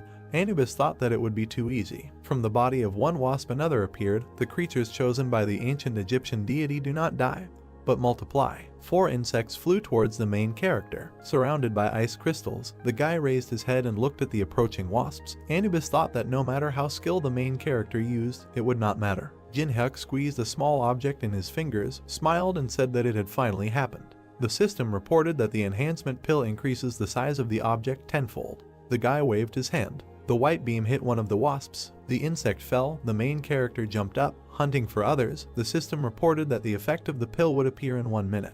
The wasps fell to the ground. Jinhyuk jumped onto the back of one of the insects. He grabbed the insect's antennae. The main character wrapped his legs around the wasp's head and controlled it. Anubis opened his mouth, asked what they were doing and ordered them to kill the guy immediately. Jinhyuk rode a wasp as he flew towards the hive, thinking that their ability to multiply rather than die would drive any opponent to despair. There were many insects behind him. One of the wasps hit the other with its sting. The main character thought that in the terrible absurd conditions the enemy could not sensibly assess the situation. A blue cube appeared around a ball of insects.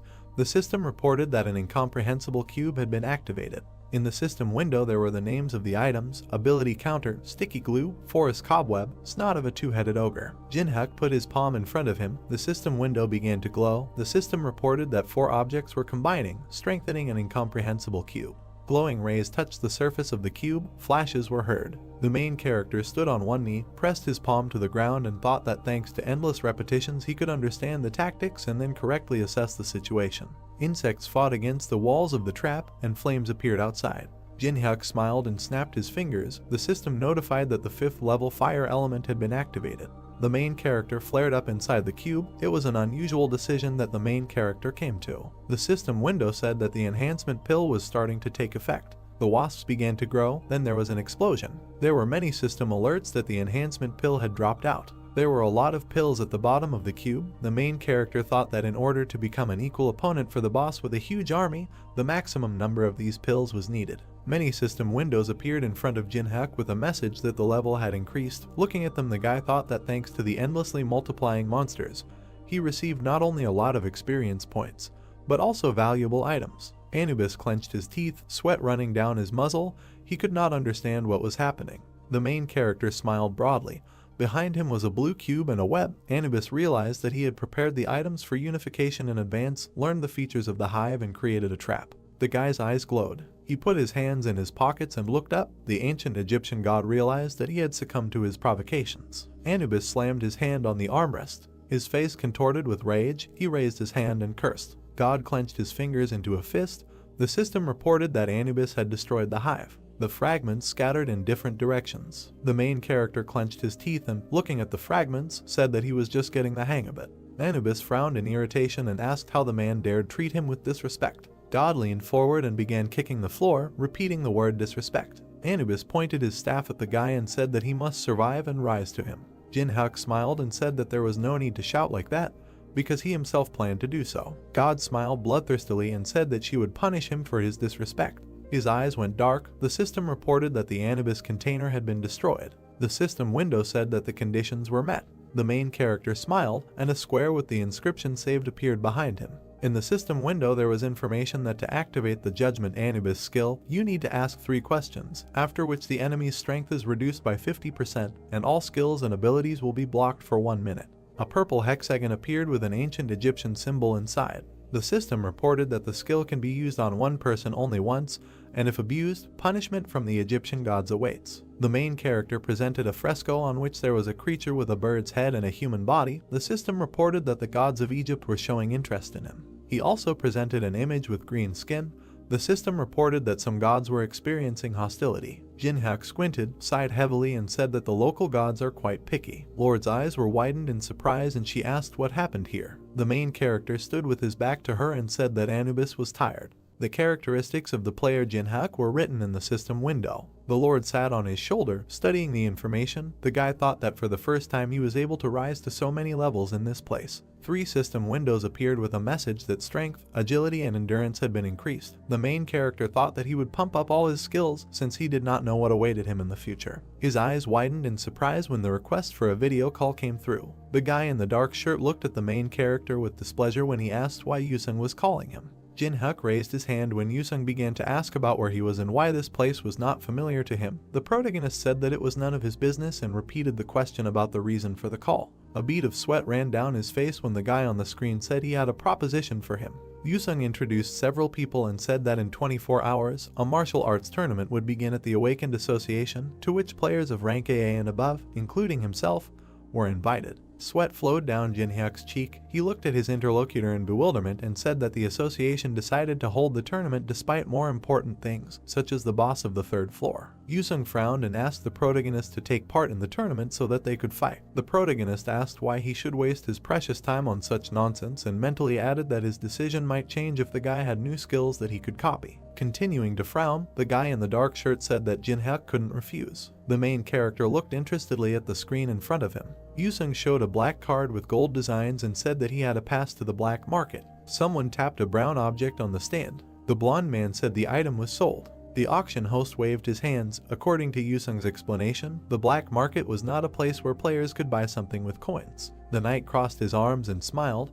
This was a secret market where invited participants could purchase items exclusively for real money. The main character leaned back in his chair and thought that the Tower of Trials had become a reality and now people began to hold such auctions. And he just needed items to pass the boss of the 3rd floor, so perhaps he could buy a lot of good things at the secret auction for the rich. The guy looked at the system window and was surprised that his actions were already being discussed. He presented a website that posted a video of the upcoming raid. It was uploaded to a new channel by Unknown, and it featured the Unknown Masked Man, Teresa, and the leaders of the other guilds. There were 4 people in the still image from the video. Since Jinhyuk edited the moment from Maine, no one spoke badly about the guilds. And in any case, it was unprofitable to conflict with large guilds. There was a man in a mask on the screen. People in the comments admired him and asked to show his face. The main character imagined himself with a dagger on his shoulder and thought that people reacted predictably, showing interest in the masked player, who confidently declared in front of the heads of other guilds that he would go on a raid alone. There were red numbers in the corner of the screen.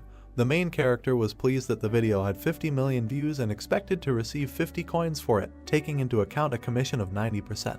He smiled, looking at the screen, and thought that although the commission was simply incredible, the amount was still not bad. Jin-hyuk yawned and told himself that this was all clear. The guy was sitting on the podium among other people. He couldn't wait for the tournament to end. In the arena, opponents crossed swords. The dark-haired girl blew a pink bubble. The tournament organizers selected 24 players of rank AA and above. What was happening was filmed because after several failed raids on the third floor, the Association of Awakened and large guilds wanted to show the population the strength and greatness of the best players. The main character pursed his lips and thought that a show was happening before his eyes and that it was a good way to defuse the situation. He remembered how Yusung showed him the black card and said that he would give him the pass to the black market right away if Jin-hyuk agreed to the fight.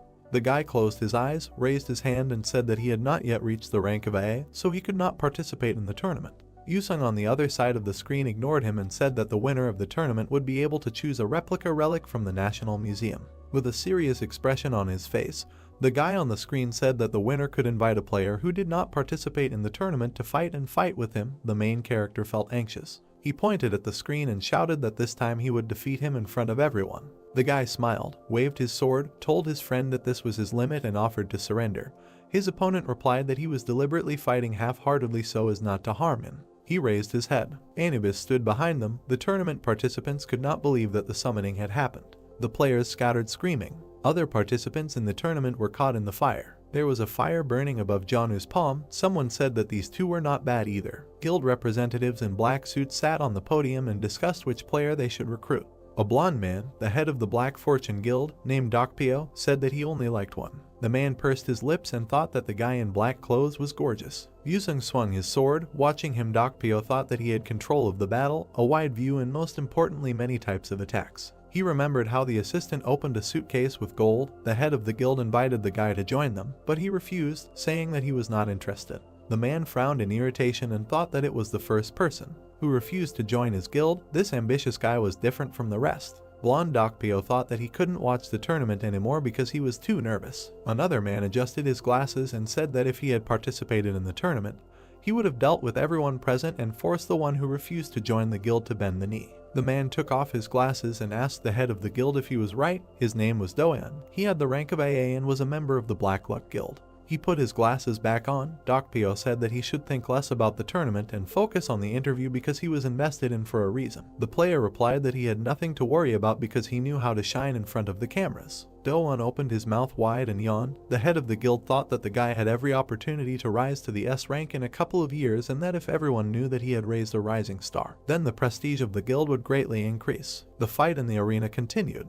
The guy in the green hat turned around. The long-haired girl arched her back and screamed in pain. Yuri put her hands in front of her, protecting herself from the air currents. Janu fell to the ground and screamed from the pain in his back. Yusung held a sword in front of him. The host announced that they had a winner. There was a live broadcast of the tournament on the phone screen. Someone was surprised that the winner had been announced and asked to let him watch. The two girls watched the video and discussed Yusung's appearance. The interview with the winner was broadcast on the big screen. The guy said that instead of a line he was choosing the right to choose an opponent. People in the square were discussing his choice. Someone suggested that he wanted to fight a master from some guild. Yusung raised his sword. People were eager to find out who he would challenge to a duel. The guy pointed his sword in the direction of the podium and demanded that the enemy come out. Doan smiled widely and said that he approved of this choice. He froze in confusion. The guild leader put his hand on his back, demanded that he sit down quickly and said that Yusung did not choose him. The dark-haired guy frowned. Dokpyo drew his ward's attention to the fact that the tip of the sword and his gaze were directed slightly above them. The dark guy looked at the arena in confusion. He did not understand why the winner of the tournament did not choose them, because no one except him and Dokpyo could become a worthy opponent to him. Behind Doan, someone slammed his hands on his knees and muttered something irritably. Jin-hyuk stood up and told Yusung that he was good at annoying people. The guy lowered his sword. People could not believe that he chose an unknown player. Kwanwoo opened his mouth and began to quickly type something on his laptop. Another man asked him to punch the main character through the bases. Information about Jin-hyuk appeared on the screen. People were surprised that he was an F-rank player. The main character jumped into the arena. Watching him, Dokpyo thought that if Yusung challenged an AA rank player, the fight would be spectacular, but for some reason he chose an unknown guy with a low rank, but there is no benefit to be gained from this. The blonde man frowned and assumed that the winner of the tournament just wanted to publicly mock the weak. Jin-hyuk closed his eyes and asked Yusung to give up if he lost this time too, because it was time to learn to admit defeat. The opponent frowned and asked how he could be so sure of his loss after seeing him win the tournament. The main character gave him a thumbs up and said that he had definitely become stronger and asked if he had trained hard. The swordsman clenched his teeth and said that, without stopping for a second, she did everything to catch up with him.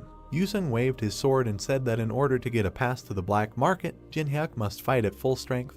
The system notified that the player was using the sword soul skill. Blue streaks appeared when the guy activated the second stance sword soul technique. He gritted his teeth and activated the blazing swordsman soul technique. The main character tiredly closed his eyes and thought that Yusung had taken up his task again. He raised his hand, summoning fire magic, and said that he was ready to fight. Jinhyuk spread his arms to the sides and shouted that Yusung was a stalker. White clouds floated across the blue sky above the city. The beam pierced the roof of the building. The blue sky was visible through the hole. There were blocks of ice in the arena. The guy was surrounded by smoke. There were holes in the swordsman's clothes. He annoyedly asked how many skills his opponent had. Exhausted, the guy fell to the ground. The main character got down on one knee and began to look for something in Yusung's pockets. He believed that he was simply taking what was his since the enemy promised to give it back. He clutched the black and gold card and said that he would gladly take advantage of the invitation to the black market. People in the stands were discussing the battle that had taken place. Jinhyuk used a huge ice projectile and with some kind of beam smashed the ceiling. The audience doubted that there was a person in front of them. The main character sat down in front of Yuri and John and said that they had not seen each other for a long time. The girl pressed her hand to her chest. The old man said that this was their first meeting after the museum. The guy smiled, said that their first meeting was a little rough and suggested leaving everything in the past. John and Yuri were told that they don't want to be his enemies. Jinhyuk squatted down and said that since they decided to live peacefully, he wanted to ask for Yuri's phone number. He handed her the phone and said that if she didn't want to, then she didn't have to do it. The girl thought that in that case she would refuse. He opened his mouth and said that everything is not so simple. The main character turned the phone towards her and said that Yuri should be confident that she can cope with the consequences. She squeezed the black phone in her hands and thought that this was a request only in words, but in reality it was blackmail. The people in the stands screamed in fear. Someone jumped down behind Jinhyuk and said that it was amazing. He didn't expect an F-rank player to be able to win. The main character's eyes turned yellow. The system reported that the Eye of Truth of the second level was activated. The system window contained player Doan's data. The guy waved his hands and said that he did not expect to see such a show. The system notified that in order to copy the giant's hand skill, it is necessary to unravel the hidden intention of this person. Jinhyuk squinted and thought about how the system determined the intentions and desires of the object every time. He believed that this was beyond the capabilities of artificial intelligence. Doan raised his hand and said that there was no need to look at him so hostilely. Because he didn't come to fight, the main character asked why he came in that case. The guy smiled and said that they have the same field of activity and most likely they will see each other often. He extended his hand to the main character and said that he was showing common courtesy to his colleague. Jinhyuk smiled and activated the third level Eye of Truth. The system reported that Doan's words were lies. The guy continued to smile broadly and hold out his palm. The main character thought that behind such a calm expression of face, anger, rage, and hatred were hidden. He was also embarrassed by the reporters. He imagined the blonde man and thought that the guildmaster Dark Fortune was waiting for something. The main character introduced the giant and thought that Doc Pio wanted his guild member to defeat the newcomer who defeated the winner of the tournament in front of reporters in order to draw attention to himself. Jinhyuk smiled and thought that they were like an open book to him. The system notified that he had figured out Doan's hidden intentions and that the copying conditions had been met. A golden hexagon appeared. The system reported that the giant's hand skill had been acquired. In the system window it was said that the giant's hand increases the grip strength and makes it possible to lift objects that weigh 10 times more than it does. The main character presented a machine with prizes and thought that when the challenge tower was a game, it was not possible to copy this skill, because there were few users who had it. But now that the game has become a reality, skills that others have difficulty obtaining are just waiting to be. He collected them. His eyes turned purple. He said that it was unusual to hear his colleague call him and asked if it could be considered that this greeting came from the head of the Black Luck Guild. Doan opened his mouth and said that Jinhyuk doesn't seem to be in the guild, so they would be happy for him to join. The guys smiled broadly at each other. The main character asked if they would give him a deposit if he decided to join. Doan replied that he only needed to name the amount. They shook hands. The dark guy tensed. The main character looked at him with displeasure and asked if he really thought that he could defeat him with sheer force alone. Doan smiled brightly. He stuck out his tongue and said that it goes without saying that the system sent an alert that Doan had activated the level 5 giant's arm.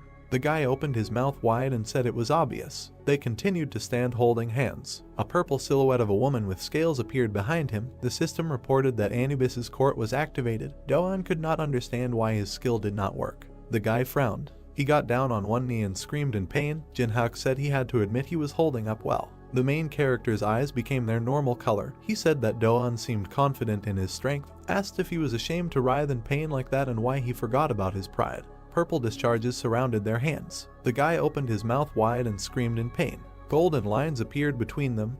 Do-eun asked Jin-hyuk to stop. The main character hit the guy in the stomach and called him wretched. Something came out of his mouth. The strong blow sent Do-eun flying backwards. The protagonist clenched his hand into a fist and said that this was because he pretended to want to make friends. He squinted and looked at the red smoke. A pit appeared in the arena. The eyes of the main character turned yellow. The system reported that the Eye of Truth was activated. Red smoke came from the hand of the head of the Black Luck Guild. He was outraged by it. That Jin-hyuk dared to beat one of his best players and said that he put in a lot of effort for this day. The system window contained information about the player Dokpyo. The system reported that in order to copy the ability to the energy of bloody rage, the main character must break the man's pride. The guy pressed his hand to his chest and said that he understood that the head of the guild was angry, but he should have behaved more restrainedly. Dokpyo's face contorted with rage. He assumed that Jin-hyuk was scared. The main character looked at his palm and said that he simply did not plan to defeat the guildmaster yet. The man's eyes were black. He jumped up and called the protagonist names. The system reported that the energy of bloody rage was being activated. The man extended his hand forward and shouted that it was impossible to defeat the guildmaster. Jin-hyuk raised his hand. The system notified that he was using the daylight ability. The spectators covered their eyes with their hands, protecting themselves from the blinding light. They could not see what was happening in the arena. A dagger appeared in the protagonist's hand. Dokpyo clenched his fingers into a fist. The system notified that the power surge stat was being activated. The system window said that 99 points were used. The difference in level was reduced by 33. The man winced and thought that Jin-hyuk reflected his energy, although this was impossible. He imagined the white and gold armor and thought that in the raid of the boss of the second floor, the Divine Warrior, he was the leader of the Vanguard, and therefore a guy with an F rank could not even entertain the thought of competing with him. Dokpyo opened his mouth wide and told Jin-hyuk that he was just being ridiculous. The guy turned his head. Someone told them to stop. The body of the guild leader was enveloped in green smoke. The system announced that the 4th level arbiter was activating.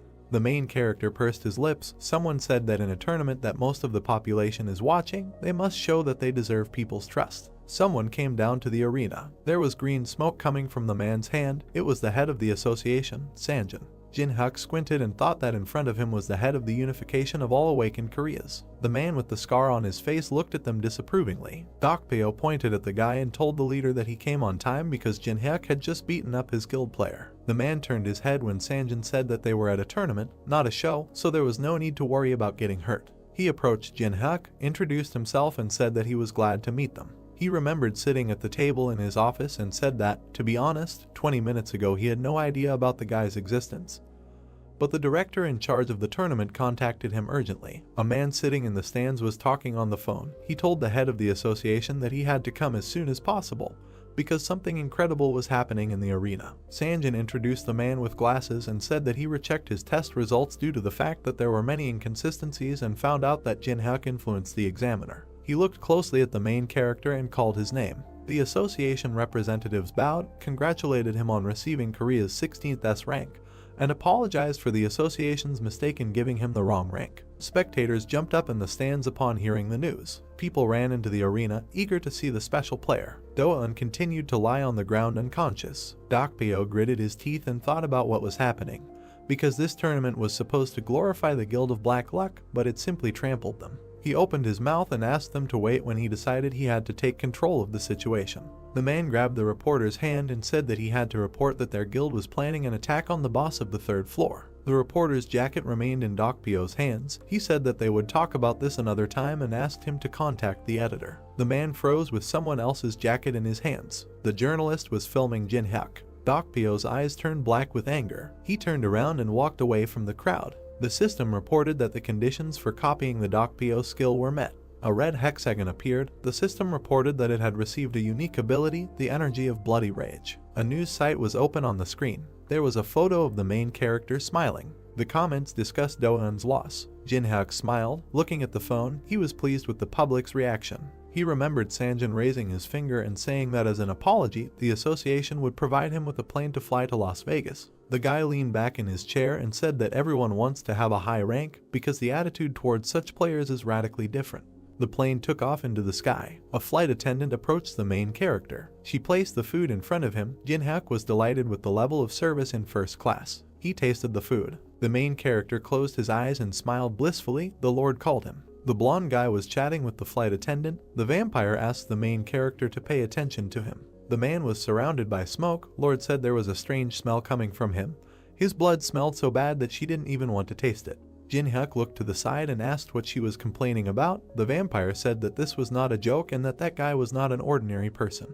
His eyes turned yellow. He thought that if the Lord, who considers people to be mere bags of blood, speaks like this, then something is really wrong with that person. The system notified that the Eye of Truth of the 3rd level was activated. His eyes widened in surprise. In the system window there were characteristics of a player named Alex Jedro. The guy waved his hand. The system said that depending on the degree of closeness with the object, you can copy one of the skills, but for the maximum degree of closeness you need to join the Mana Association. The main character pursed his lips and thought that he couldn't even imagine that guy was one of the Mana because he walked around with such a calm face. Alex walked past Jin-hyuk. He pointed his finger at the main character and asked if he was the same player from Korea who received S-rank. Jin-hyuk imagined a man in a black mask and thought that Alex had boarded the plane on purpose and assumed that after the news came out, not only large guilds were interested in him. The guy smiled and said that he had recently changed his rank to S. The suspicious man said that he was amazing at the tournament.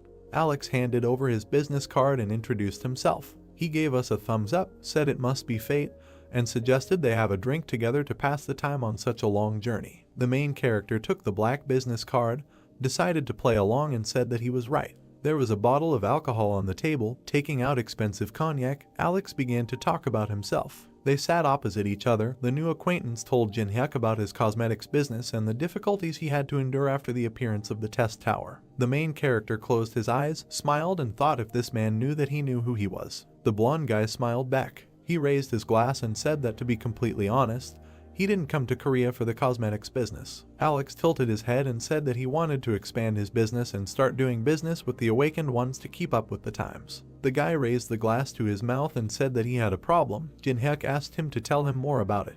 Alex put the glass on the table and asked if the main character had heard about the masked player. The interlocutor realized that he was talking about the unknown. Jin-hyuk raised his glass and said that he seemed to have seen a video in which the unknown suggested attacking the boss of the 3rd floor and asked Alex how he was related to him. Main smiled and said that they also wanted to take part in the raid on the boss of the 3rd floor, but the masked player got in their way, so an unpleasant situation arose. Alex narrowed his eyes and said that despite the fact that the unknown said that he was doing this to protect his comrades, he refused them, saying that he needed to do something alone, so they should not interfere with him. They continued to sit opposite each other. Jin-hyuk suggested that Alex personally knew the unknown person. The man said that it could be said that way. The main character smiled falsely and said that the unknown person turned out to be greedy. The interlocutor agreed with him. Jin-hyuk was delighted with his ability to lie with a calm expression. The man put an ice cube into a glass. He poured himself more cognac and said that the main character would provide them with invaluable help if he went with them to the 3rd floor to the room. The guy raised his hand, expressed surprise at the invitation, and said that the unknown was going to fight the boss alone.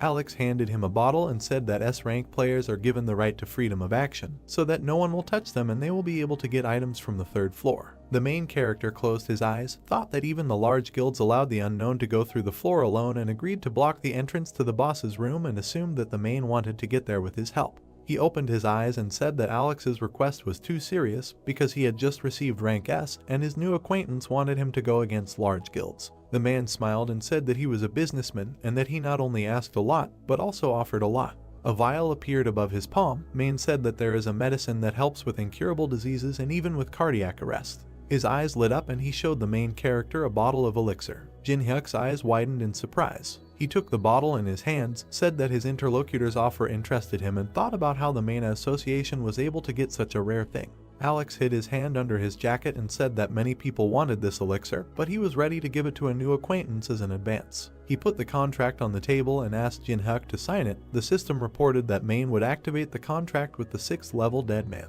The main character's eyes turned yellow. Alex said that such a chance is rare. The main character extended his hand to a piece of paper and thought that visually this agreement was no different from ordinary ones. He imagined a dagger surrounded by smoke and thought that the violator of the terms of the contract would be overtaken by a mortal curse. But if he didn't sign anything, then there was nothing to worry about. The guy closed his eyes and said that he could not sign this because he was very reasonable and was not ready to confront large guilds. Alex raised one eyebrow, said that it seemed that the valuable elixir was not enough, expressed regret about his decision and said that he was counting on him. Jinhyuk clutched the bottle to himself when Main said that now he had better forget about the elixir. The man looked at him irritably and asked what he was doing. The main character showed the bottle and repeated his words that he is very reasonable. Jinhyuk's eyes glowed purple and he said that he is also very greedy and always gets what he wants. Alex clenched his teeth and said that he was talking nonsense. Passengers inside the plane began to shake. The man grabbed the armrest of his chair, thought about what the main character was going to do with so much mana and assumed that he intended to blow up the plane. The board lit up. The pilot reported that the plane had encountered sudden turbulence and asked all passengers to take their seats and fasten their seat belts. Jinhyuk closed his eyes, asked if Alex heard the alert and said that he should return to his seat. The man clenched his teeth and asked if he really knew from the very beginning which association he belonged to. The main character replied that he guessed and praised Main for her good game. Alex opened his mouth, said that he did not advise him to irritate them and that the unknown would make him pay the appropriate price for this situation. Jinhyuk turned his head and said that Main had a good sense of humor and that it was stupid to claim that he was on the same side as Unknown after they were kicked out of the Olympus meeting. The man's eyes widened in surprise. He was wondering who this guy really was and whether he knew the Unknown. He put his hand on the armrest and thought that it might just be a bluff and that the big guilds could share information with him after he was given the S rank. The guy waved the vial and said that it was possible to share information about the Unknown if Alex behaved well. Lead. The plane was landing. Jinhyuk suggested we meet another time. The plane's wheels touched the ground. The signs were shining with lights. There were many light bulbs on the ceiling. A Ferris wheel could be seen in the distance. There was an advertisement on the wall. The girl opened her mouth and asked incredulously if this was a city of people. The Lord walked next to Jinhyuk. She said that she liked it here. The main character asked her to be quiet and threatened to send her to the ring if she did not listen. He imagined the blonde-haired Main and thought that as gratitude for the fact that the Lord had smelled Main, he released her from the ring with his current amount of mana. Her height was 150 centimeters. Golden rectangles appeared. The main character evoked memories of the world. A red hexagon appeared. The main character united the Eye of Truth and the energy of Bloody Rage. Another red hexagon appeared. The system reported that the merger was successful and he received the Greedy Look skill. In the system window it was said that the Greedy Gaze allows you not only to view the status of any player, but also to share vision and read thoughts. The system reported that due to the characteristics of the Blood Devil energy, the personality of the skill owner can be changed if used frequently. In addition, the separation of vision and mind reading can only be used on players with a lower level. The protagonist imagined a blue hexagon and thought that he wanted to combine this skill with a safer spiritual skill, but he urgently needed the Greedy Look. The guy clenched his hand into a fist. Someone called him. The Lord showed the casino and asked if they would go there. The main character reminded her that they did not come here to have fun.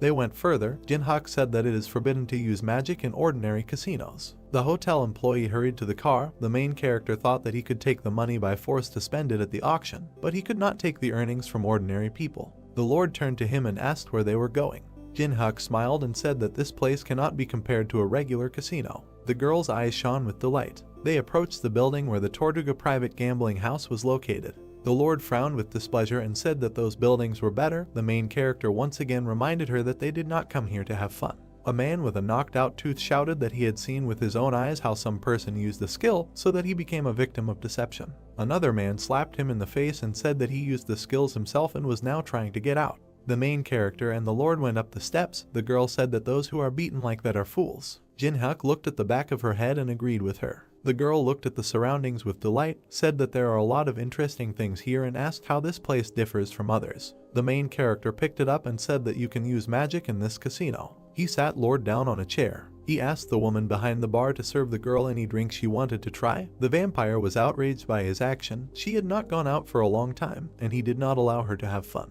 The guy drank some drink in one gulp. The Lord asked what he was going to do alone. He put the glass on the counter and said that he needed to earn extra money. Streams of magical energy emanated from the hand. A red hexagon hung above the man's head. The system reported that the third level of basic blocking was being applied. The player to whom this skill was directed did not receive influence from other skills, and the skills of the object who used it remained active. The man turned over the cards. It was a Tortuga dealer named Pedro. Jinhyuk pressed his hands to his face. Looking at him, Pedro thought that he had already lost $500,000 to him and losing more would be dangerous, but he was determined to win. An employee of the establishment moved a stack of chips and said that he was raising the bets. The main character closed his eyes and twirled the chip in his fingers. He pushed the stack of chips forward. Jin-hyuk smiled. People watched his game with excitement and assumed that about $5 million were at stake. The guy's eyes turned purple and asked if everything was okay because it was a big amount. Pedro smiled and said that the dealer is always confident. The main character looked at the glass and asked which guild controls this establishment. The man replied that the guild is the cleaners. The man closed his eyes and thought why Jin-hyuk had been silent all the time before, and now he started asking so many questions. Pedro waved his hand in fear when the main character asked if he could ask so many questions. The dealer said that he must answer all the visitors' questions. The man frowned and suggested that this player had the skill of reading minds. He put the cards on the table and thought it didn't matter. Pedro waved his hand and thought that Jin-hyuk would not be able to do anything if he changed the cards at the moment of revealing. The system reported that the sleight of hand skill was being used. There were 2 jacks on the table. The dealer's eyes widened in surprise. He could not understand how this happened. Jin-hyuk smiled. Pedro didn't understand how this was possible because he used the skill and changed the cards. The main character showed his cards and said that he won thanks to this pair of kings. He imagined a red hexagon and thought that the new skill, Greedy Gaze, which allowed him to read minds, was a good ability. Jin-hyuk held out his hands to the chips and said that he was taking them. Someone was running towards them. Men in black suits surrounded the table. The man in the red shirt said that he did not know thanks to what skills he received such a win, but he would have to follow them. The main character was indignant at the way they treated visitors. The red-haired man frowned and said that they do not call those who take such winnings visitors. Jin-hyuk smiled. The man opened his mouth and ordered his subordinates to take the guy into the room. Blood began to flow from the man's nose. The main character clenched his fingers into a fist and said that he remembered the words he heard at the entrance. He raised his hand to strike and said that those who are beaten like this are fools. Jin-hyuk dodged the shots. A man with glasses shot him with a pistol. The hero dodged and stabbed him into the ground with one blow. The bar continued its work. Someone shouted for the hero to smash them all. The girl pulled out a glass of drink and asked what the drink was called, while flames rose and explosions thundered behind her. The bartender said that this drink is called the drink of fire. The girl looked at the pink drink. The bartender said that this drink expresses the emerging passionate love between their lovers. The girl frowned. Everything was on fire behind her. She said in a half-whisper ardent love. She closed her eyes, took a sip of the drink and said that all this was nonsense. The men looked nervously at the beating of people and asked if the guild leadership had arrived, but they were supposed to arrive only in 30 minutes. The red-haired guy frowned angrily. Cold sweat flowed down his face. He realized that something had gone wrong, although they were in a criminal area. The hero beat the employees with a smile. The guy looked at him and noted that even here it is difficult to find such an unstoppable fighter. The guy with the phone ran up to him, said that they had problems here and offered to look. The manager asked what was so important here. He kept his eyes glued to the phone screen. It contained a photo of a hero. He was informed that he had recently received an S rank in Korea. It was the player Jin-hyuk. The manager looked ahead anxiously, thinking that even in America there are about 20 representatives of this rank, and now one of them is right in front of him. He imagined a city on fire and a crazy hero above him and thought that if the hero continued to rage, he would simply destroy the casino. All the men froze. Someone asked everyone to stop. The manager unbuttoned his jacket. He sat down on his knees, still wearing only his shirt, and asked for forgiveness for not recognizing the hero and acting tactlessly. He asked for forgiveness again this time. Jin-hyuk bit his lip nervously and asked why the manager was suddenly apologizing. He asked if the guy really thought that it was in vain to contact him after learning his rank. The guy crawled closer to the hero and said in a trembling voice what he meant. The hero interrupted and said that this was all absurd. He leaned towards the guy with a malicious smile and asked if this place wasn't like this originally. He clarified that the one who is beaten is the fool. The hero began to bend his fingers. He said that he made a bet, won the average amount, but they intervened and then caused moral damage, so if you count everything. The guy looked in horror at the hero, who said that $10 million would be enough for him. Jin-hyuk grabbed the manager by the collar and otherwise ordered the establishment to close. After a while, the hero looked at his bank account with $10 million on the balance. He thought that this amount would be enough to get the desired item at auction. He leaned against the wall. Cars were driving along the road behind him. He reminded himself that it would soon be their turn. The car stopped next to the hero. The window rolled down. A man in a jacket was sitting behind the wheel. He clarified which hero the guest was and said that they would take him to the auction hall. The car rushed forward at high speed. The hero sat in the back seat and looked out the window. He couldn't see what was outside, which meant that the auction location was being hidden. The car was approaching the mansion. The hero was full of anticipation. The hero stood in front of the open gates of an expensive mansion.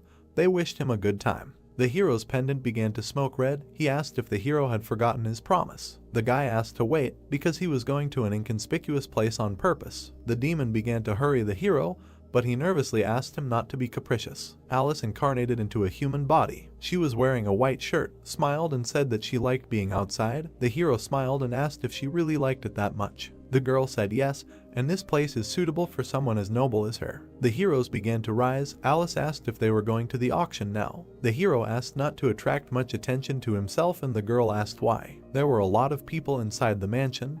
The hero noted that there were too many eyes here. The hero walked and looked around. He had already participated 175 times. He participates every year. But now he was more worried than usual. He was interested in objects related to the tower. People drank wine and smiled at each other in anticipation of the start, and according to rumors, this time the heart of an ichthyosaur will be presented at the auction, which was made possible thanks to the appearance of the tower. Thanks to magical energy, many lost ancient jewels are being revived again. People were all waiting and wanted to at least take a look. Alice felt a foul odor. She grabbed her nose, which surprised the hero. An unknown man with a cane decorated with a skull approached the hero. An ominous smell emanated from him. An old man in black clothes appeared in front of them. He called himself Julius Cedric and said that he was the teacher of the worthless fool behind him. The hero looked at the gloomy blonde, seeing that he had been given a good treatment, because he returned without results and elixir. The hero used a greedy gaze. He looked at the smiling old man covered in a purple aura. A window of characteristics of this person appears. As the hero expected, the man had amazing abilities, necromancy, and his abilities were perfectly combined. With minimal mana expenditure, he could use a lot of magic, so everyone wants to get this skill. The conditions for copying were learning dark magic from the old man and receiving an A+ grade in order to be able to copy his skill. Jin-Hyuk frowned, thinking that the system was clearly going crazy. He realized that the old man needed to be shaken up. He smiled and said that thanks to his student he received a rare thing. And the flight was interesting? Cedric said thank heavens if so. He looked at the guy from under the hood and said that he had arrived specifically to re-clarify about the information that the hero possesses. The hero asked about the unknown and Cedric agreed, saying that for them he was a big problem. The hero smiled and walked forward, noting how straightforward the old man was. He said that they were now in such a wonderful place, so he suggested discussing this another time. Cedric blocked the hero's path with his cane. His eyes glowed purple as he expressed his regret that there wouldn't be another time and he needed to deal with it as soon as possible. Jin-Hyuk waved the cane away. His eyes glowed yellow. He pointed at himself and said that he had missed the moment when this became his concern. He and Alice went ahead. She stuck out her tongue. The blonde was terribly angry, calling him a bastard. Cedric put his hand on his shoulder with a smile and asked him to leave him, saying that there were still ways. Jin-Hyuk was annoyed, but Alice was amused and said that smelly people annoy her. She suggested getting rid of them. Jin-Hyuk asked her to leave them as there is no need to make a fuss here. They went out into a large hall where people were already sitting in their places. The guy said that he would just buy the desired item and that's all. The host on stage drew the attention of the ladies and gentlemen to himself. He said that everyone had been waiting for this for a very long time. The hero decided to hurry. The presenter raised the gavel up and said that they were starting the 175th black market auction. The screen showed a smoking meteorite that fell into Arizona, USA. The hero kept his hands in his pocket, thinking that this stone was now emitting strong magic after the tower appeared. The man pointed to the crowd and said they were starting at $100,000. The heroes sat down in their places. People began to inflate the price, and other, higher prices began to outbid them. Jin-Hyuk smiled. At the moment there was no craftsman who could process the meteorite, so this item cannot be used in any way. Now there was an opportunity to buy it cheap. Jin-Hyuk raised the sign with a smile. The host hummed approvingly and asked if anyone was ready to beat this amount. Jin-Hyuk closed his eyes with a smile, thinking that he bought a meteorite for pennies. Someone held up a sign and said the amount was $1 million. The presenter began to sweat and began to beat his fist on the table. Jin-Hyuk opened his eyes in surprise. He looked down and saw that Cedric had entered the bidding. The presenter raised his hand and said that they were starting bidding, and the new slot was a sealed catalog of mental hospitals with a price of $100,000. People started raising the price. The hero raised the sign and named the price of $300,000. Cedric raised his sign with a wicked smile and named the price at $1 million. People looked at the old man in horror, afraid of such pressure. The presenter asked if there were any more bids and hit the gavel on the stand, saying sold. Jin-Hyuk bit his lip nervously, looking at the old man, realizing that he had decided to buy everything he had his eye on. He clenched his teeth. Alice looked at the hero with slight curiosity. The hero raised the sign. The presenter offered the next lot, a relic of the Mayan civilization found in South America. The hero immediately offered $500,000. Alice looked at the hero with confusion and said that it was unreasonable, because he didn't even listen to the end, but the hero said that they had a plan. Cedric held up the table and named the price at $1 million. The host was amazed again. He asked if there were any more bets. Jin-hyuk shouted 1.5 angrily. Cedric immediately raised his hand and named the price of $3 million. The presenter was pleased. He asked if there would be more bets. Jin-hyuk calmly lowered his hand. The presenter asked again. Cedric smiled. The item was sold to him for $3 million. He looked the hero in the eyes. The presenter began to name the next lot. The guy and the old man immediately raised their numbers. The presenter announced that he sold the item to an elderly gentleman for $2 million. The signs waved and the whole hall was silent. The next item sold for $3 million. The presenter loudly banged his gavel on the table. Sold for $5 million. The presenter pointed to the old man and said sold again. The next lot was also great. When Columbus discovered a new world. The student looked at the teacher and asked, how about giving in? Cedric hit the student and asked, what will happen if the guy gets what he wants? Cedric gritted his teeth and thought that they had big losses, but they would have enough funds. He decided that they would get whatever he set his sights on. They will definitely exchange it for information about the unknown, and they will definitely exchange it for information about the unknown. A chessboard appeared on the screen. The presenter said that the next lot was for real connoisseurs. He showed the first chessboard. The hero was silent with displeasure. The people around did not appreciate the trinket. They were indignant that even the figures were not attached to it. Some people wanted to bury the money on the heart of the ichthyosaur. Alice looked at the hero. He raised the board and named the price at $50,000. The presenter accepted the information and announced a new price. Cedric doubled his bet. Arguments echoed throughout the room as the stakes grew inexorably. The hero, covered in sweat, has already named the price of $1 million. Cedric drooled and indicated the price at $8 million. The hero sat down. People were in shock discussing the patient who took some kind of board for $8 million. The hero, all embarrassed, raised the sign and named the price of $10 million. The old man smiled. He could not contain the gushing energy, and like a madman he named the price at $30 million. He looked at the hero with a smile, saying that $10 million was his limit, and he found what he really needed. He threatened with his fist and shouted that if he wanted to get this thing, he would have to agree to his terms. The stunned presenter asked who wants to offer even more. The hero hid his displeased face behind his hand. He understood how much Cedric had spent and was surprised that he still had something left. It exceeded his expectations. He leaned forward, thinking that he needed a new plan. The presenter said that lot number 56, the very first chessboard, was being purchased by an elderly gentleman for $30 million. Alice stood up, folded her arms across her chest and named the price at $100 million. The old man, without expecting it, opened his mouth in surprise. He didn't understand why the hero needed some kind of board worth $100 million. He looked at Alice and the hero, not understanding who this little guy was. Cold sweat was running down his face. He had spent more than $70 million on all sorts of rubbish, and if he stopped now, it would be a complete failure. He shook his head and named the price at $110 million. But Alice immediately named a new price of $200 million. Cedric pointed his finger at her. She became covered in red energy. He said not to cross the line and asked if she really had $200 million. The presenter excitedly raised his hand and asked the girl to show her a certificate of her account balance. Alice began to cast a magic ball. A huge pile of gold appeared under her. The girl asked if this was enough. One man ran up with a special device and checked the gold crown for authenticity. He said the crown alone was worth more than $500 million. The old man looked at the girl in surprise. She winked at him slyly while the old man suggested that she was not an ordinary person. In this couple, Jin-hyuk began to confuse him even more for keeping such a mysterious girl next to him. The old man frowned. Perhaps he had an opponent who would be more problematic than the unknown. He stood up and said that the situation had changed. He said that they were moving on to Plan B. The student smiled wickedly. His eyes glowed green and he said he had been waiting for this. The presenter smiled. The girl in a mask carried a chessboard in a glass box. Alice, uninterested, asked to hand the board over to the hero. She calmly looked at the mountain of gold and said that she was going to sort out all this rubbish anyway, and more importantly, she can't stand to see how these fools are looking high at her contractor. The hero exhaled, looked at the girl and thought that she knew how to speak words worthy of praise. There was an explosion behind the hero. Everyone began to take cover from the flying debris. The roof over people's heads began to crumble and fall. Auction employees began escorting people out. People ran in panic and pushed each other. The blade of the sword waved. Someone asked where are people in such a hurry. The student, enjoying himself, killed one person after another. He called people victims who he needed as raw materials. Alex used melt magic. A magical rune appeared above his hand. The floor under people's feet began to crack and emit light. People's skin turned gray. One man grabbed his head and said that it was torn. People fell to the ground. The little boy was crying and calling for help. The hero was covered in energy here. He looked at Alex and said that he was crossing all boundaries.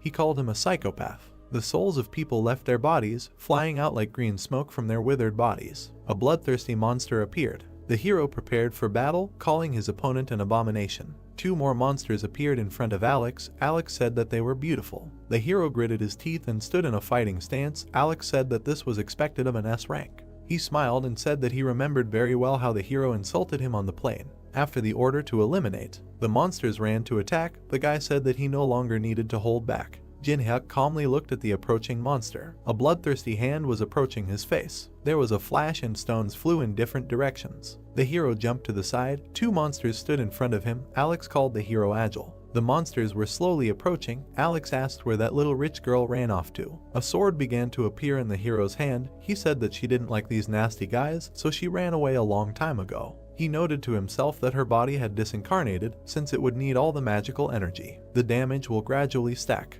Jin-hyuk frowned. Monsters, covered in flames, ran to attack the hero. He understood that there was no point in wasting time and decided to end the fight as soon as possible. He took off. The sword graveyard has activated. The hero ended up behind the monsters, inflicting a bunch of cuts on them. The monsters disappeared in 2 black flashes. Alex looked at the hero in admiration and said how amazing it was. He couldn't even keep track of the hero, but another soul moved from the corpse into Alex's rune. He said that it's nice when the amount of resources exceeds expectations. He waved his hands. New monsters appeared. He said that everything was becoming nice and simple. The hero turned around. The 2 killed monsters had regenerated. He thought that Alex wanted to exhaust him and prolong the battle. Monsters surrounded the hero. They were fueled by the forces of people and therefore remained in the ranks while the enemy was running out of mana. This is their standard tactic. Alex smiled madly. This is how necromancers fight. Jin-hyuk dodged the blow and grabbed the dagger. He raised his hand to attack the blow and he slid back, asking if this was all Alex's trump cards. He pointed a glowing blade at Alex and said that he would burn them before they recovered. He used daylight. The outbreak consumed the monsters. Alex covered himself, annoyingly noting that he was using that skill again. But he had already analyzed his technique by watching a video from the tournament. A wall of darkness and huge bloodthirsty eyes appeared behind Alex. He realized that he needed to attack before the rays of light united. Alex watched as the rays of light incinerated the monsters. He asked why they weren't moving. The monster's legs were covered with ice. Steam poured out of the hero's mouth, and his fingertips were covered with ice. Alex opened his mouth in surprise, realizing that the hero had hidden the ice skill with a flash so that he could not see anything. "Leave me alone." A cold flash appeared. A deadly beam hit Alex from it. A powerful light came from the mansion. It became as bright as day. Alex was lying on the floor. He looked at the hero, saying that this was impossible. He looked at the bloody scraps that were left of his cuties. The hero came up from behind and said that the cuties were a little blown away. Alex waved his hand, but a beam of ice hit him. The hero waved his dagger, and a light flashed in front of his face. Alex jumped out of the cloud of smoke. He was sweating. He realized that he had lost, but he had a huge advantage. He decided to quickly run and find a teacher. An invisible blade pierced his body, and a knife blade protruded from his stomach. Alex began to fall to the ground. The hero was hiding in the smoke. He stood in a throwing stance and smiled. He approached the wounded Alex and said that he had created chaos and asked if he was really going to run away. Blood flowed from the guy's mouth. The hero grabbed the handle of the knife. He said that he would tell Alex how he would die. Blood sprayed from the guy's mouth. Jin-hyuk said that for the next half hour, blood would accumulate in his lungs, and when they were filled with blood, the guy would begin to choke. The hero's eyes burned. He said that in the first place, perhaps death by fire, but suffocation is no less painful. He said what he thinks. What can make sure a guy doesn't suffer for too long? He showed a bottle of elixir and said that if he tells about the main association, Alex decided that he could survive. Anu smiled and grabbed the hero's leg. He couldn't speak because he was choking. He clenched his teeth. Blood seeped through them. He decided that he could write in blood. Jin-hyuk stepped on his hand. He smiled and said that if the guy can't talk, then nothing can be done. Alex realized that he was not going to listen to him. The hero put his hand in his pocket and said that he didn't need it now. He threw something to the guy and offered to take it away. Alex's business card fell into a pool of blood. The hero asked to do a favor. He turned around and walked in the other direction, asking the guy to die as long and painfully as possible. The entire auction hall was in ruins. Something caught the guy's attention. He saw a safe created by Michelangelo in the heart of an ichthyosaur. With this combination, he can create a subspace for items. He combined both artifacts. He clenched his hands and pulled out his tongue from effort. The system reported that the hero had successfully created a huge subspace for 5 tons of inventory. The hero twitched. Someone turned to him. The leader behind him smiled and thanked him for saving them. The boy pressed himself close to the leader and said thank you to the guy. He thought that he would have to pay for these items. He frowned and said that he didn't take the items for nothing, but the host said that everything was fine. Jin-hyuk looked questioningly. The presenter smiled and said that he lost consciousness, and then he saw the hero and he saved their lives. He hugged his only son. He said that he had never even thought of informing on the hero. Jin-hyuk was silent in surprise. This was the first time for him. He closed his eyes, smiled and walked away, noting that this was not a bad feeling.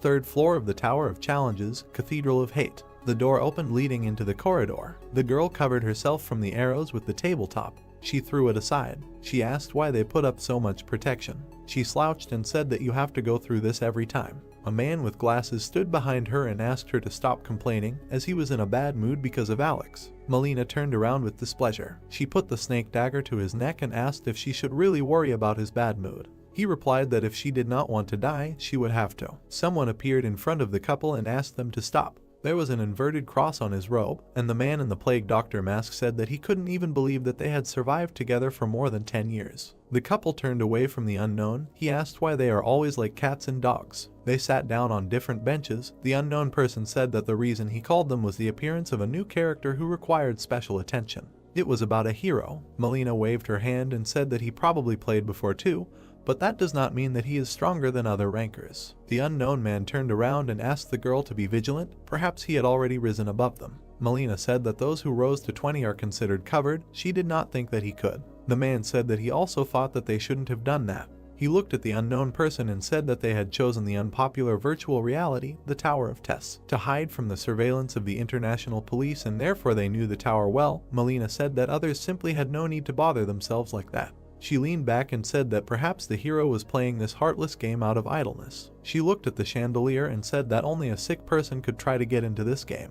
The unknown man was silent. The couple did not take his words seriously, but at least they understand each other. He understood that the hero should not be underestimated. His eyes flashed red as he knew he needed to eliminate the threat.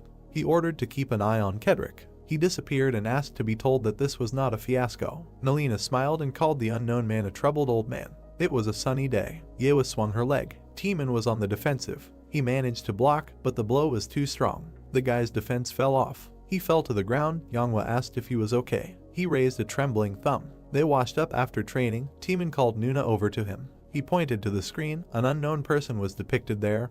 He said that he was not so simple. Yewa sat next to him on the sofa and said that he might be bluffing like the others. Teeman said there was something special about him. They looked at the stream. Yonghwa asked, is there really an unknown person standing in the Tree Man Temple in the boss room of the 3rd floor? Teeman said that this place was very popular, and if you answer 3 questions from the Tree Man, he will give you a skill item as a reward. Teeman tensed. He said that the problem is the complexity of the questions that the tree asks. An unknown person stood in front of a tree with a human face. An unknown person was commenting in the chat. The tree smiled and said that it had not had visitors for a long time. It asked if he had come to solve its riddles. The unknown person put his hands in his pocket and asked to ask the most interesting questions. The tree frowned and said if a person guessed 3 riddles, then it would give him a leaf that he would choose. Wooden legs appeared. It said that if a person even makes a mistake. The unknown man was surrounded by several wooden giants. The tree said that otherwise it would punish the hero. It announced the first question. It introduced the sea dragon and asked what is the optimal depth and temperature for a Kellhorn to live in seawater. Teeman and Yewa looked at the screen in confusion, asking who could know the answer to such difficult questions. The unknown person raised his hand and said that the depth was 175 meters and the temperature was 1.5 degrees Celsius. Yenwa and Teeman froze. The tree opened its mouth wide in surprise. The unknown person suggested asking the next question. The tree said that it had not yet answered whether the answer was correct or not, but the man said that he knew that the answer was correct and therefore suggested asking the next question. The tree frowned and said that the next question was not an easy one. The guy and the girl watched the stream in bewilderment. The tree asked how to use Felioni's spongy body. The unknown person said that it was necessary to simmer for 5 hours the salt of the sunny desert and the holy water of a priest who had changed his profession. The tree said that this answer was correct. The unknown remained calm. The tree called the last question. The giant eagles from the heavenly plateau only mate once a year. When? The unknown person pressed the button. He pointed his finger at the tree and said that when the first snow falls in the tower. The tree smiled. It laughed and said that the answer was correct. The unknown person rubbed his nose through the mask and said that he was interested in talking about the tower. The hour was going crazy. The tree calmed down and said that it would give the man the leaf he chose. It suggested choosing red, yellow, or green. Red is a fire modifier, yellow is a defense boost. Timon smiled and said that he knows that green increases movement speed. Geo proudly pointed to herself and said that there would be a long battle with the boss. She was interested in what the unknown would choose. She said that she would choose speed. The unknown person said that he did not need these sheets. He said that he wanted to get something else. He touched the tree and asked for the black leaf it was hiding. The tree looked at the man in fear and asked how he knew about the black leaf. The guy and the girl looked at each other, not understanding what we are talking about. The tree smiled and said that it couldn't give it to the hero, but agreed to give the hero an extra green leaf if he chose red. Wouldn't it be beneficial? The unknown man turned around and deliberately said that the great and venerable tree man said that for the correct answers he would give the leaf he wanted. He said that it would charm his teeth. He extended his hand and asked to give the black leaf under the threat of calling the tree a dishonest liar. The tree was oozing tree sap from excitement.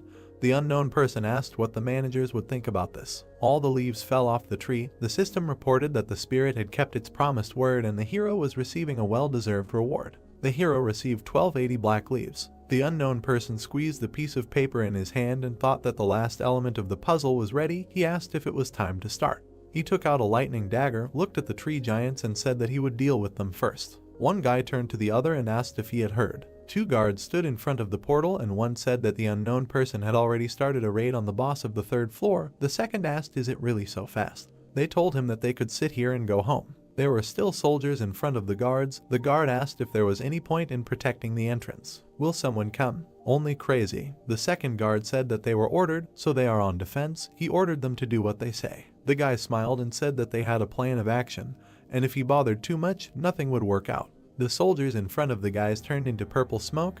Their weapons fell to the floor. Black circles appeared under the guards' feet. Purple lines wrapped around the guy's legs. A man appeared. The guard was wrapped in ribbons. The unknown person ordered to absorb and conserve all the energy since they need everything and they have no time to hesitate. Zedric stood in front of the portal with his sect. Zedric said that he had already started. Leaves were flying over the temple. The unknown man turned around. Behind him a headless giant fell to the ground. Chat admired the unknown's battle. The camera followed the hero. Someone in the chat expressed skepticism. The hero said that he didn't care whether they believed it or not. He said that he already had enough problems, so he asked them not to bother them. The chat was surprised that the unknown approached them. This idea began to refute this theory, saying that the unknown would not communicate with the audience like that. The unknown man looked at the camera and said that he was telling this to them. He said that if they want to watch, then let them watch.